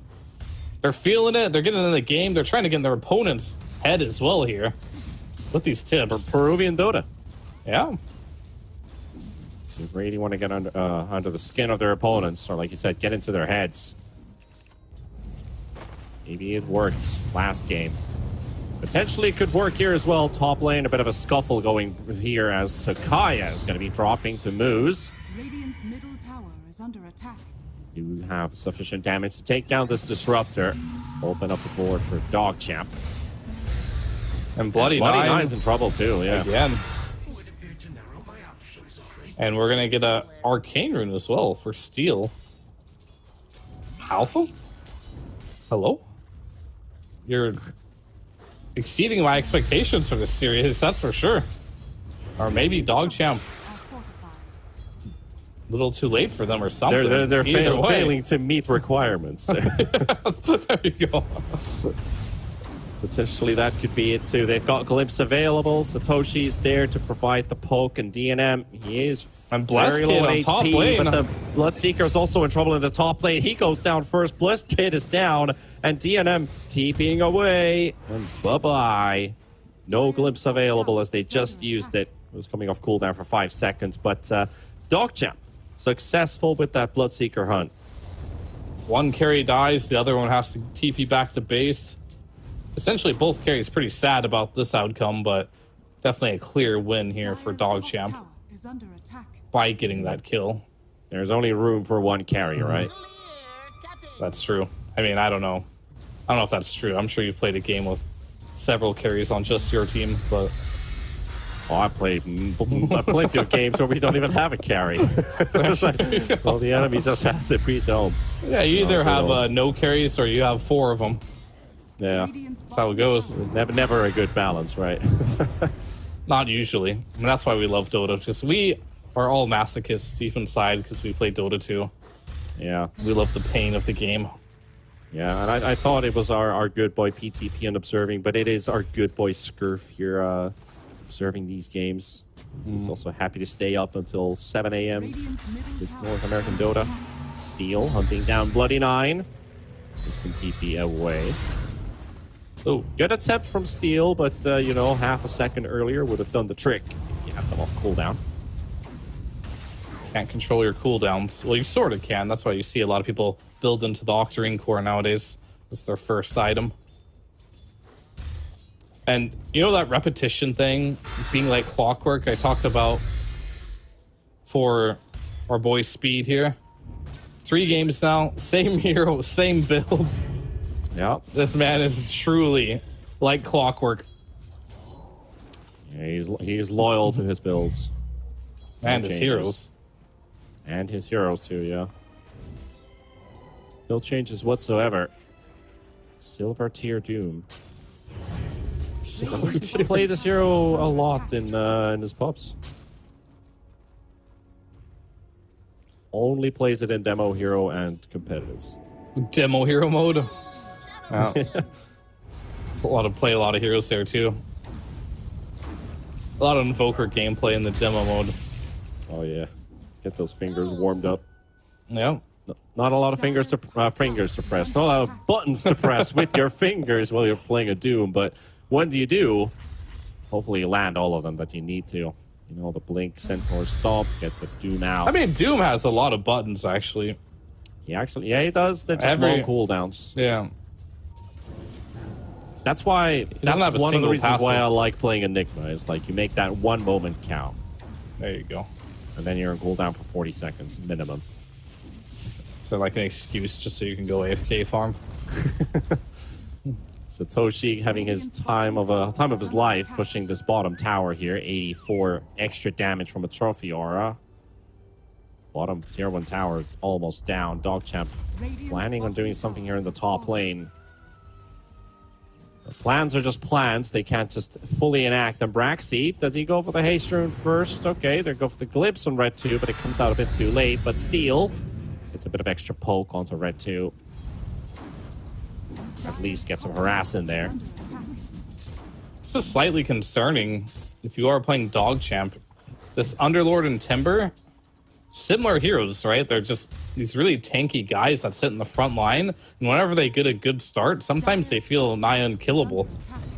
And now you got two of them to deal with, this Underlord and the Timber. However, they're Only doing so a good many job heroes to shutting do, down. but they find the Bloodseeker. Out of the tankiest, they find the squishiest. Bloodseeker just gonna get killed. Speed, of course, gonna deliver that zap, and that Rupture's also run out, so Speed can just continue speeding away. And he Trying dodges. to run away from Steel, but it is basically just an inevitable. The inevitable fate needs him up, and Bloody Nine also caught with the glimpse. And that's going to be a 2-for-1 trade-off. They got the Bloodseeker, but Alpha, they respond. Tower is under attack. It's good they're stopping the Bloodseeker. But what they eventually are going to need to stop is Satoshi here and Steel. Both of them are having flawless games thus far. Timbersaw sitting at 2-0, and we got Secret Agent on the Underlord here at 003.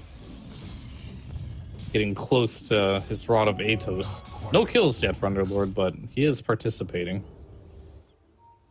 Participation prize.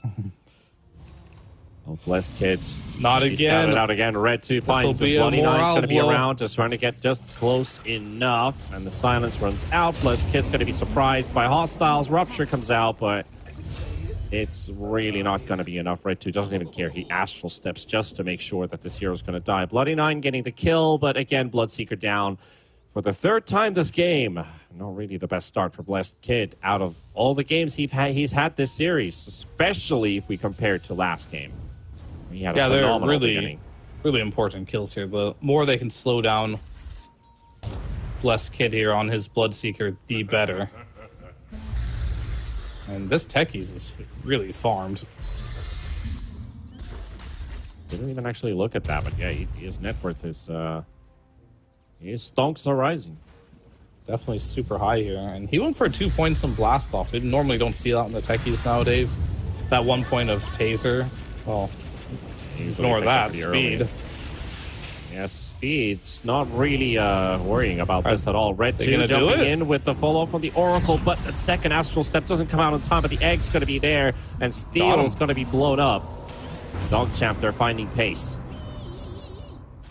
Yeah, they are for sure, and that's exactly what they need to do. Getting a couple Bloodseeker kills here and there wasn't going to ultimately win you this game, but if you can somehow crack this Timber, especially the Underlord, now we're talking. Now you're going to start getting into the game and make some progress. Techies now with a fully completed mech. It's going to be that much harder to get kills, but you can still do it. And I think Oracle in this game is going to be super powerful and important to look at because you don't really have backline to kill the Oracle here. Yep, that is true. Also, Moose has been waiting 1.5 games to return the favor in the tips. You know, that karma is still building up. Oracle TPing in very rash. Oh, I said TP you from can't Bloody catch Nine, him. but DNM coming in with RP. Does he have the damage required to take down these targets? Takaya down. Braxy might be the next one to fall. Bloody Nine, he's low on HP. Even a mine explodes, but he survives. And Alpha will be losing multiple members. With the Timbersaw also trying to make a run for it. DNM has to face off Blessed Kid. Blessed Kid gets pushed away, and he's just running low on HP and suddenly down to 0. Maybe even more. Satoshi's going to get caught by the root. Red 2, with help of Moose, going to be running straight at this Underlord.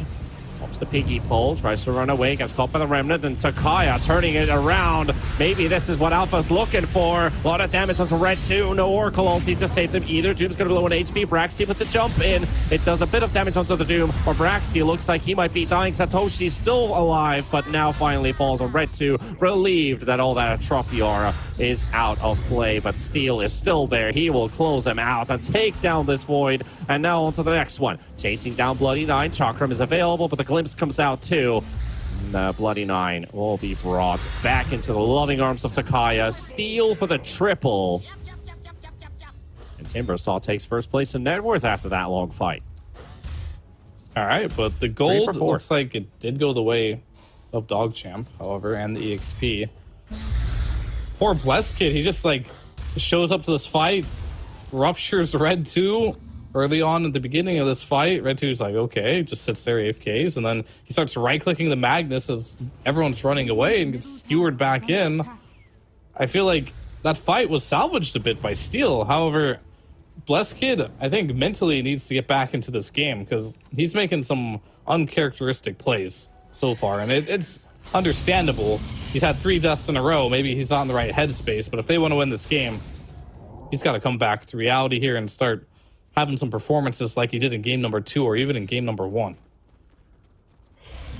Yeah, he's definitely going to have to get back into that mode as well. Like, maybe he's feeling a bit that Shadow Fiend confidence he had last game, that he just has overwhelming amounts of right-click damage.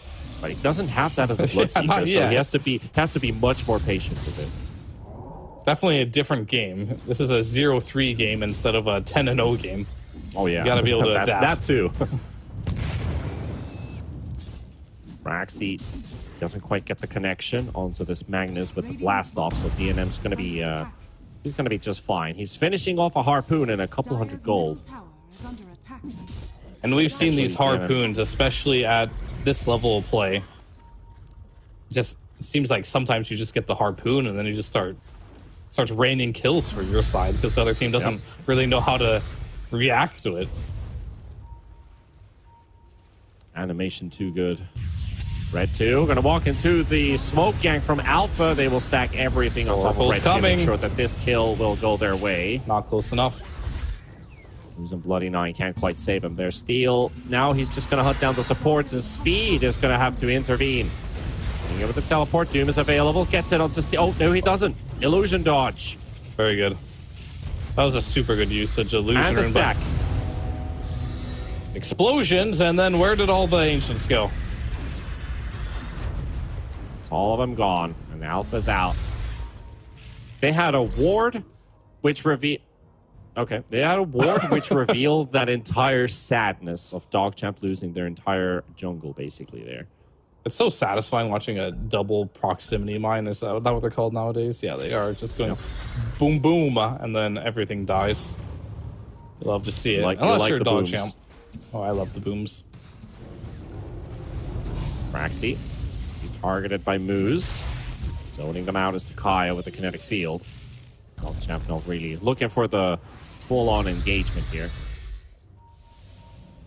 Speed still has Doom. Wasn't able to use it last fight. It was dodged by the illusion rune from Steel. That was a really good timing for it too. He sees the cast animations coming out. It's the illusion pop. Timber chains away.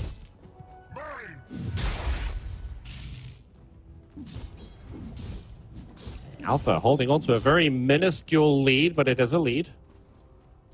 1,000 gold. I mean, you are playing versus Doom with Octarine, so you can potentially say your lead is slightly higher than what it is. There's always been the argument of, like, is the money you get from Devour, like, fake net worth? I'd argue probably not, just because of all the spells Doom have are super powerful. However, Naga, dead worth. Yeah. And they're going to get themselves a Bloody 9. A Bloody 9. That sounds a Bloody 9. Got themselves a Bloody 9. Right on time. Better than a Bloody nothing. It's true. You don't want to catch Bloody nothing. Speed. Who is hunting them here? Red 2. Steals around with an Invis rune. Right next to Speed here. How deep does he want to go? Doom lashing himself to run faster. Steel doesn't. You ever do that? Whenever you're out, you just want to run faster, you just whip yourself. Some religious fanatics did that back in the day, but one of those moves is going to get caught with the root. Doom already burnt out. They want to take this fight, and Timbersaw in a very awkward position into the RP as well. They will secure the kill. That's a couple ultis. 3 ultis. But that's the top net worth Timbersaw taken down, so I guess you could say it's worth. Also, They were pinging Satoshi for a second. Speed already TP top for the next kill. He walks out.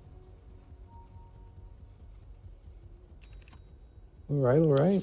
Now remember, You- they're called flagellants, if I'm pronouncing it correct. Flagellants or something like that.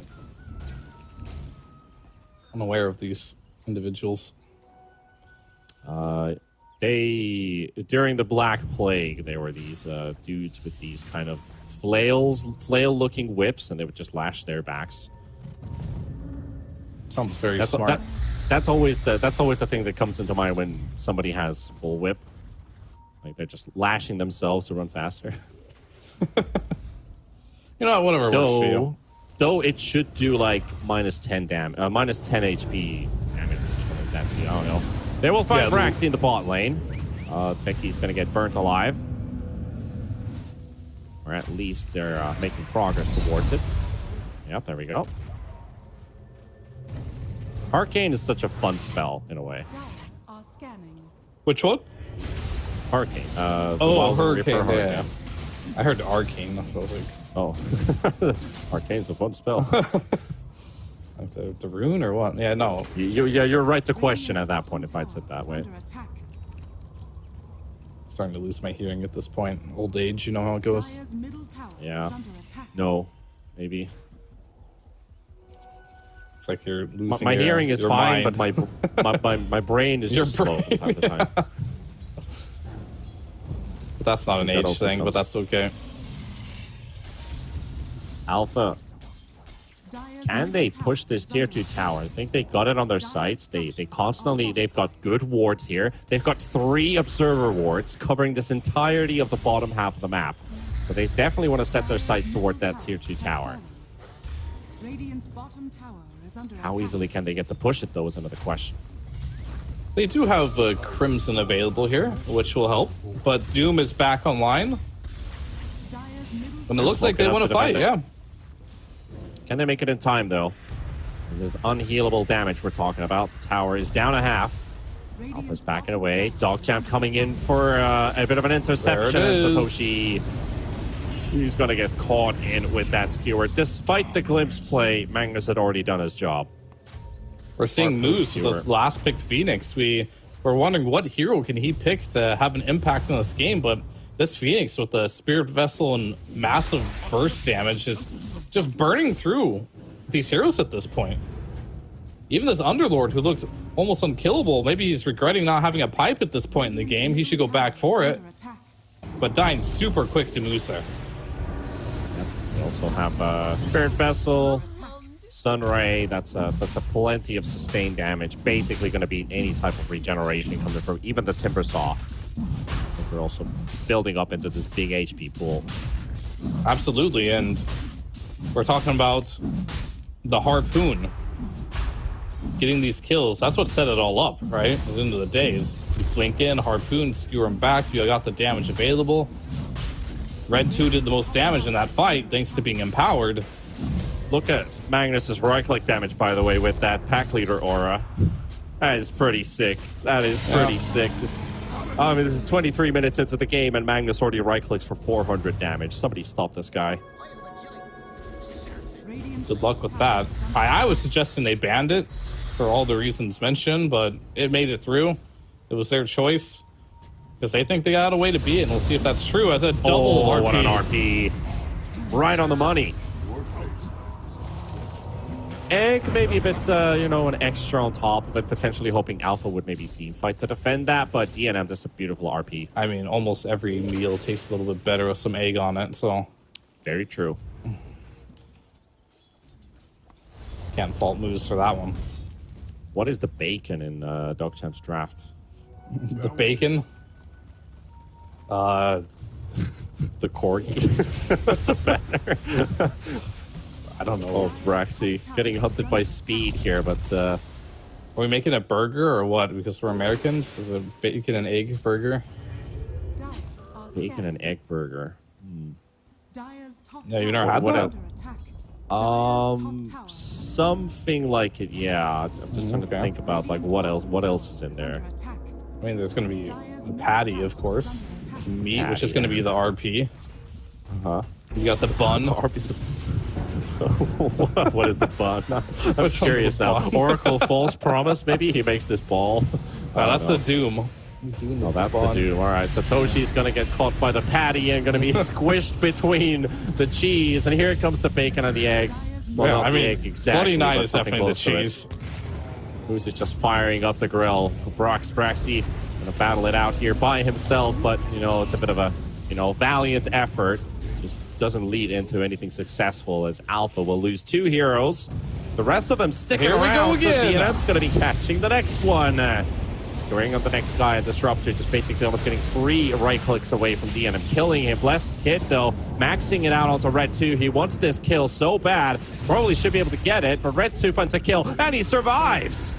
Out of all odds, Red 2 tanking rupture damage and right clicks and still astral stepping forward, and yet he doesn't lose a single bit of HP as he comes back from that Oracle ult, gets to live, and they finish off more than they originally bargained for. So Dogchamp 12k ahead, 25 minutes in.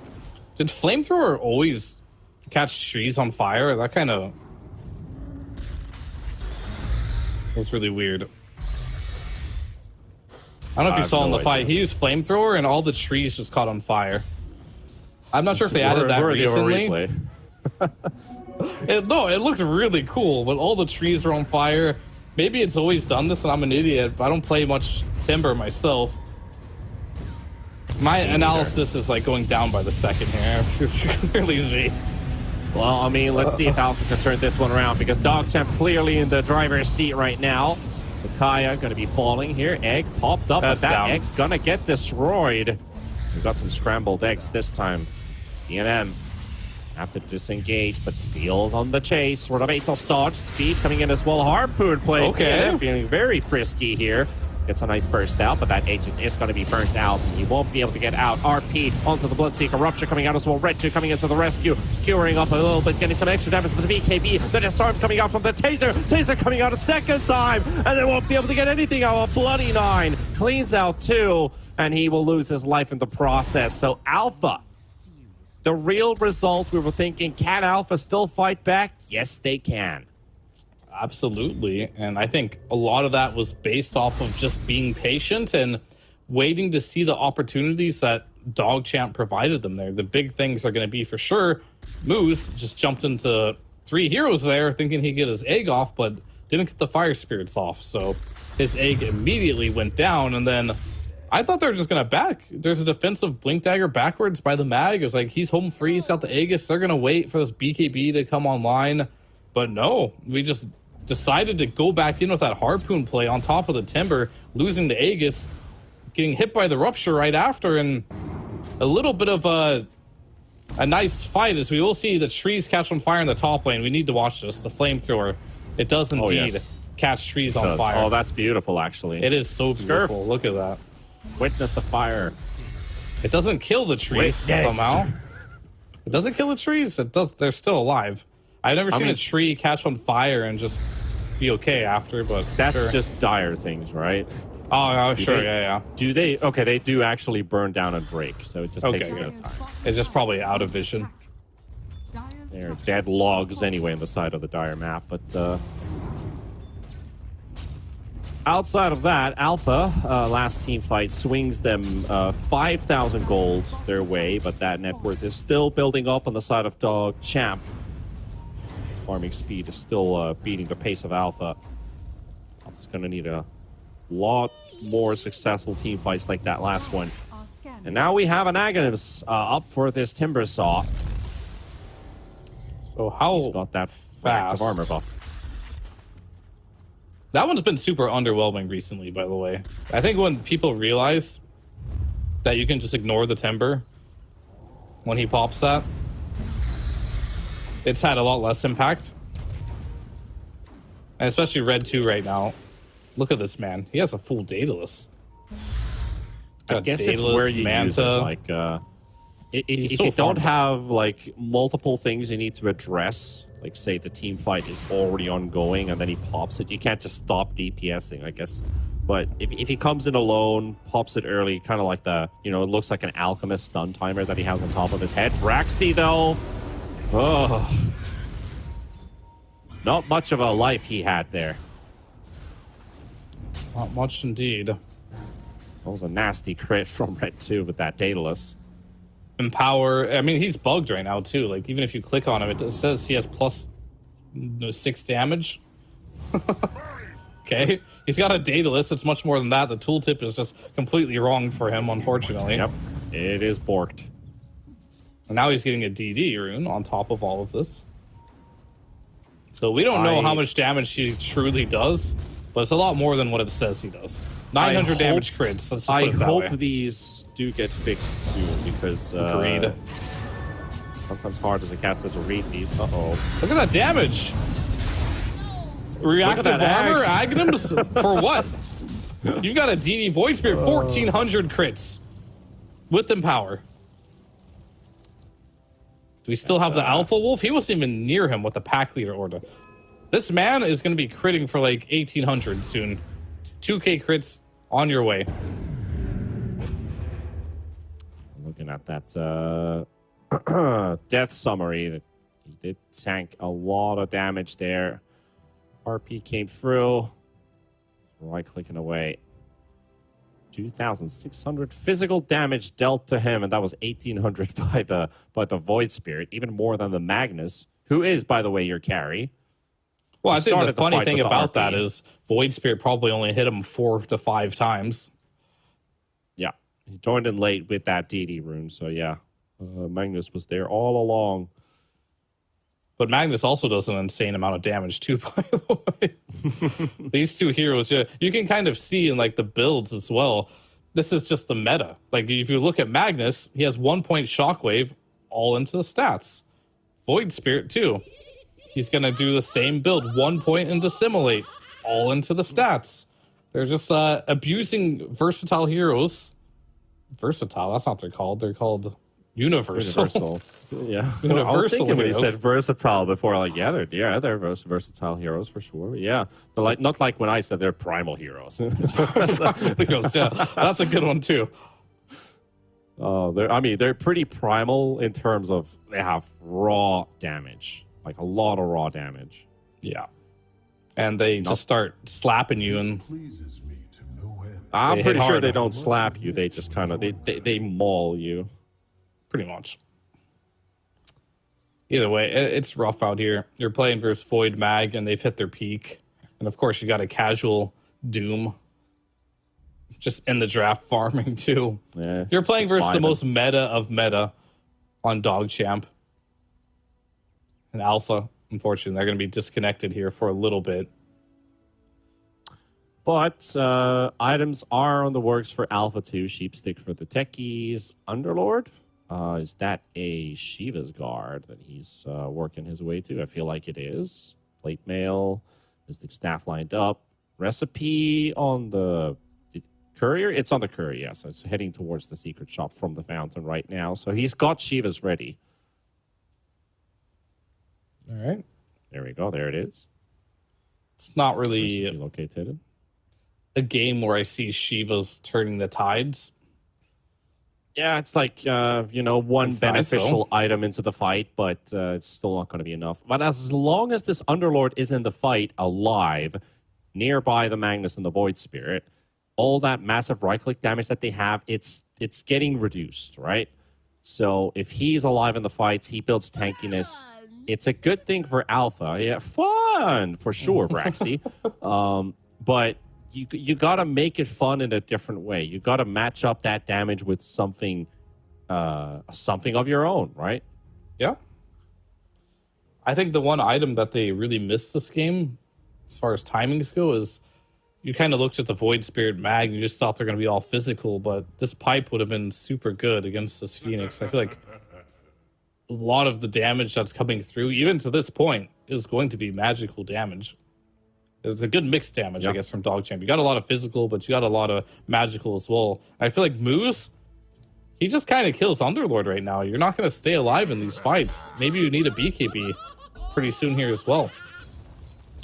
I feel a bit not disappointed disappointed for Moose, because the only death he's had this game is that one egg he overextended and got focused by 3 guys. That's his only death this game. Yeah. Braxy's got a couple more than that. Dire's top tower is under attack. Sacrificial role of initiating with this techies. He will be going down. Trying to build into that hex as well, and of course, it wouldn't be 7.33C if someone wasn't building a nullifier. Yeah. And we got Magnus on his way to it. Bloody Nine's having trouble with the courier because he's got 9 items as an Oracle support. His courier is bringing him the wrong items. So it's like, please give me my mech. No, I don't want the Lotus. Please give me my mech. He's in his backpack right now. Like, The good type of problems to have, right? Just having too many items. The good type of problems, yeah, for your support is like, I have too many items, but Radiant's middle tower is under attack. yeah, I don't know what my thought process was. I lost it. It's been a long day. You can just end it there. I've lost it. I have lost it. I feel you, but it's okay. This game has got a 14k net worth. Pretty solid control here for DogChamp. However, you do have some potential with Alpha's draft, but we did talk about it before. Not going to sugarcoat it too much. We did say if DogChamp did get ahead into the late game with their draft, they are favored, and they are definitely ahead in the late game with their draft going into Roshan. So it's definitely going to be an uphill battle for Alpha. But we saw game number 2 and remnants of game number 3 here, where things can get really crazy.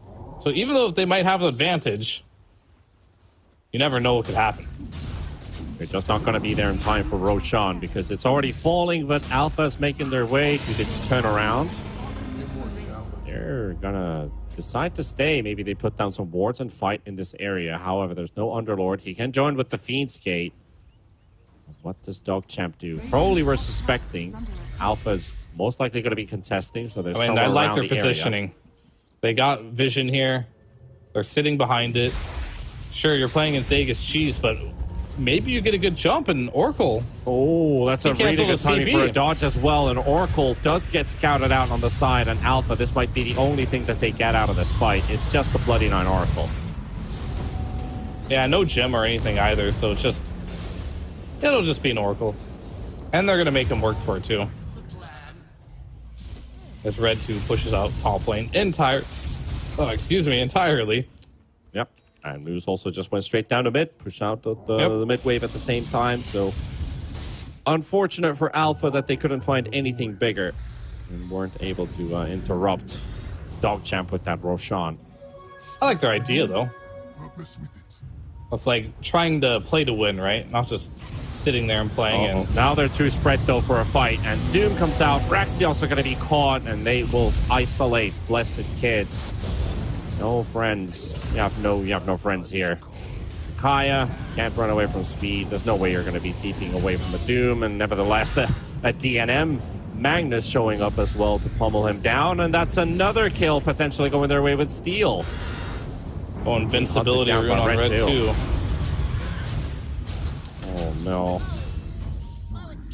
After such a good game too from Alpha, well, such a good, I mean, it was the best Alpha we've seen so far. DogChamp they're in a dominant position, and Alpha can't do much about it. Dire's middle tower is It's under kind of what we've seen through DogChamp all of last tour as well. Even though this is more like 5 rat than DogChamp Yeah. from last tour, similar issues where they just Dire's middle have tower consistency issues. But that's kind of like the story of NA, right? Most of the teams, they can look really good. They can win versus some of the best. You know, remember Tour 1, Bait versus Rebellion?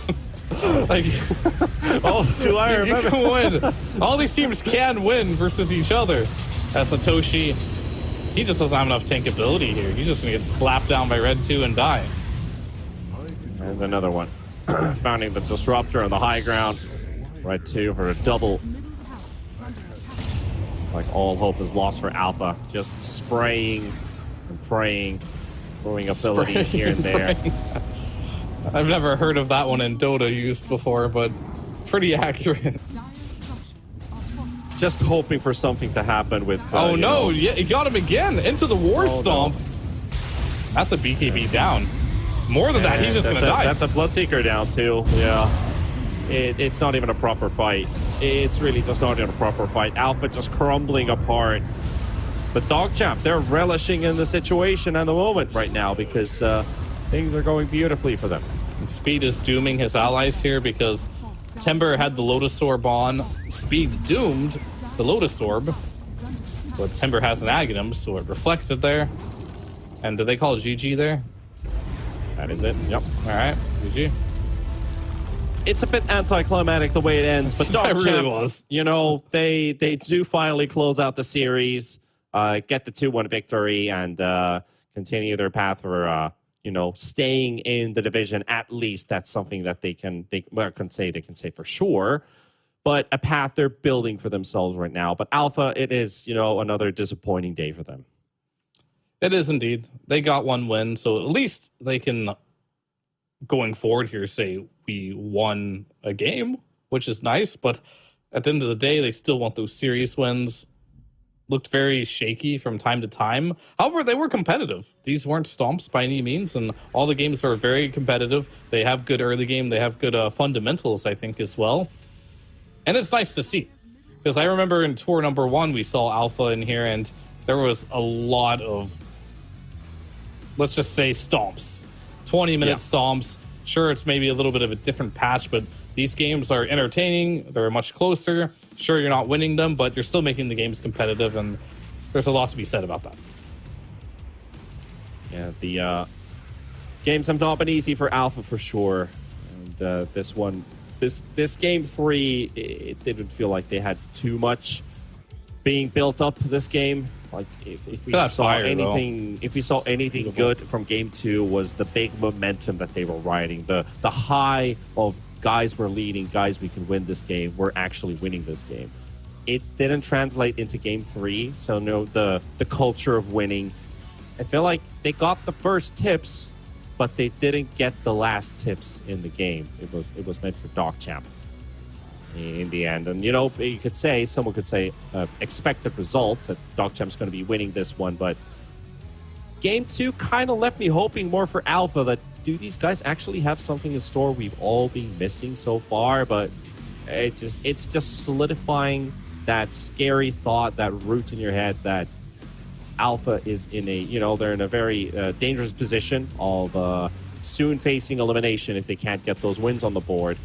And by the looks of it, I think the best replay analysis they can get is literally from game 2. Correct those couple errors and look at the things that went good, because damn, that looked like a whole different team. And they started off with that high in the early minutes of this game 3.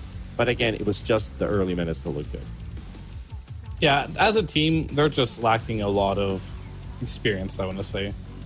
They're not the type of team that knows how to recover very well when things are going poorly for them.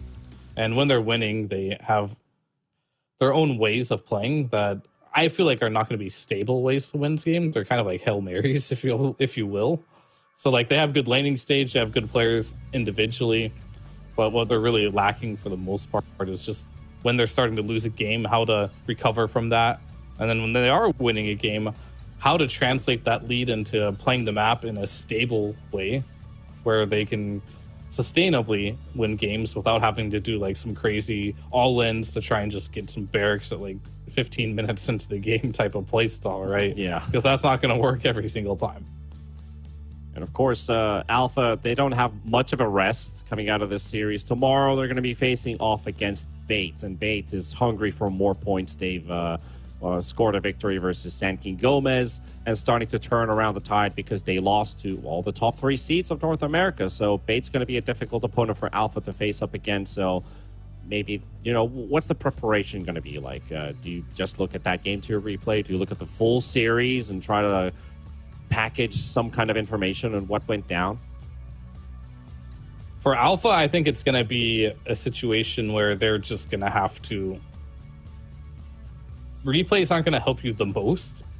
Having someone come in and watch replays with you are great and everything, but it's going to be more of just, you got to grind it out. You got to put the reps and you got to just play more Dota. This is a newer team. They look pretty young. it's not going to happen overnight. Just keep playing, watch your own mistakes, and just slowly improve over time. And maybe a year or two from now, potentially, you can get some big improvements and make some big plays on the big stage. Very, very true. And also on the side, we do have a victor as we're waiting for our interview soon. Team DogChamp taking this victory now puts them up at 2-2, which means that they're going to be in fourth place for the time being in the standings. They have their next series, I believe, that should be up against Nouns next week. They have Sankin Gomez actually coming up tomorrow. So not too much of preparation time for them either. They already took this victory from Alpha, but I mean, anything could happen in that series, but we do have the winner interview ready, so let's dive straight into that one. I believe we should be having Red 2 or Moose on the line. Let's see which one we have. We've got Moose, good old friendly face, coming back into the interview. This was a pretty wild series. What did you think about this one, playing against Alpha today? It was kind of all over the place. I mean, I had pretty bad games. It's just one of the two stages, And the third game, we gotta secure the win. So I was playing like an unorthodox hero, but it was like good for the game. I was really mad I died the bottom, because if I wasn't because of that, I would have like a perfect game most likely. But happens. What do you think about the Clink's performances that you had? Obviously, like you said, the games weren't too easy. The performances were pretty rough. What did it feel like from the eyes of a Clink's player? How the situation was going? Would you feel like I can still scale as a pseudo carry into the game with these items later kicking on, or do you feel like you've missed the biggest potential because you didn't snowball early on into the game? Not really. I think the big problem was the laning stage. I mean, Clink's is one of those heroes that if you win the lane, you actually destroy the game. But it's kind of easy to kill him. Like, it's a fine line. You have to play perfect, because if they go on you, you just die. That's how the hero works. And the Doom doesn't really help that much. So we got to understand our power spike and timings. And it was a bad day for me. So I was just feeding that game. I mean, my team ended up carrying, but it's fine. Just got to play better. Yeah, I mean, it happens from time to time, but I want to talk to you about Game 2 a little bit. That game was literally all over the place, and I want to listen on your thoughts. What was the team discussing when you saw the guys coming through the twin portals in the top area of the map, where they were coming at a group, and you caught them all by surprise? They were leading that game, quite sizably. What was going on at the comms at that moment, and the reaction to it? That was pretty funny, because we did the exact same play against TSM. Like, we took they guessed that we weren't gonna take Rush in the other side, so they waited us in the portal, and we all came to the portal, and we just died as 5 heroes there. So we learned our lesson, and we said, guys, we can do this. The same thing TSM did us. Of course, we didn't say that, but we understood what it meant. So we knew Russian was gonna go top. They had no time to do it bottom, so we just basically wait up, and they followed, every time. So I guess we learned. It wasn't enough though, but it was fun to watch. We were all laughing. Yeah, I believe that you got to taste you tasted the medicine before, and now you provide it to your opponents as well. Exactly. One more question for me until I throw it over to Fear. There was a bit of tipping going on from your opponents, but you were the one who got the last tip in those games. You were patiently waiting to tip at the end of the game. Did you feel like they were trying to put you off edge a little bit as well? No, I mean, yeah, it's all banter, I don't know who they are. It's just funny. To me, I'm tiltable, I think. It's just, I just laugh, I died, they tip me, and okay, you're having fun, But I like to have the last laugh, That's why I tip him, to let him know that I acknowledge he's like being rude to me, That's it. That's a great attitude. Yeah. All right, congratulations on the series win today. Hey, what's up? So today, it went to 3 games. You ended up losing a game. What was like the big lesson that you had from this series as a team that you learned? I mean, honestly, the big part we lost second game is because the lane went that bad. So the lesson is to stay consistent, I mean, at least for me, like, gotta stay consistent to not lose games against, if you wanna be a good team, be like a tier 1 team. That's what you're aiming for. You want to keep your consistency every time, you know. Of course, it's not always going to be like that, but that's the lesson for me for this game. All right, and then as far as the team goes as Dog Champ, what are your personal goals on the team, and I guess what are the goals as the entire team for this tour? Like, is there a certain like spot you guys are trying to achieve, or is it just take one game at a time and see what happens? I mean, so as a team, we have the goal for TI qualifiers. We're aiming to get better every day, so that's what we are like looking for right now. We wanna like get better to Nuns because they're gonna be like the rivals, maybe TSM also, because Shopify is already in TI most likely, right? So yeah, we're aiming to get better than them so we could beat them in the TI qualifiers, and that's what we are practicing for. Yeah. All right, and then I have like one more question. It's gonna be a little more personal, and the fact is like, what motivates you like every day to keep playing Dota and pursue being a professional player and play at these TIs and just what motivates you to play Dota? What motivates me to play Dota? I think I wanna make myself proud first. I wanna 10 years from now say I did everything I could. I achieved what I aim for. You know, I had some lows, I had some highs, but at the end of the day, I strive to be better every day and achieve what I pursue, you know. So that's my motivation. I want to be proud of myself in the future, and second, I want my people that are close to me be proud of me, you know, and provide to them in the future. So yeah, that's my motivation. Perfect. Thank you very much for answering that. I have one last question, and then I'll let you go. Tomorrow, you're going to be playing up against Sand King Gomez. What is in store for the Team Dog Champ fans out there? What are you guys preparing potentially for tomorrow's series? Is there anything special to it? Prepare for some blood, guys, because it's gonna be like a fun series. So we're gonna pull the knives and the guns. No feeding in that series, okay? Okay, Mom, I promise. Thank you so much, Bruce, for your time, and good luck with your series tomorrow with Sand King Gomez. Let the blood flow. Thank you. Good night, guys. All right, good night. Good night, dude. There we have it. Dog Champ and Moose, you know, some pretty insightful answers there at the end as well. I actually liked you asking that question because it's always nice to see like players' perspectives. What is the mark that they want to leave in their like Dota legacy, or however you want to put it? Yeah, of course. It's just always interesting to see. Everyone has their own reasons for why they play Dota, and you don't often think about it sometimes. So asking them, you'll oftentimes get an interesting response. With that series played out, the leaderboard should be looking something like this, as Dog Champ will be taking 4th place in the groups for the time being, followed up by the top 3. And of course, the big upset that happened today, even if now sitting at 3 victories, 1 win less than TSM with Team Shopify Rebellion, they beat TSM, who are at 2 losses right now. So potentially, Nouns' chances of going to the major just went up high. So if you missed out on that series earlier on today, I would recommend watching that from the VODs on this channel, because Nouns really setting up for, you know, maybe the highlight of the North American year. Potentially, we'll have to see. They have only played 3 games, of course, but that's just kind of historically how the NA region has worked thus far. Rebellion, TSM, Nouns.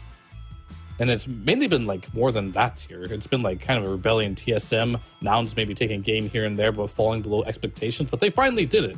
They beat TSM. TSM lost to Rebellion. So even if they lose to Rebellion here and beat everyone else, they're still through. And that's normally how things will go. But maybe there's that added pressure on their, you know, we're going to the major potentially, and they might do a slip up and lose to some bait or potentially a Dog Champ down the road. You never know. Things can still shake up here in the region. And that's going to be the exciting part.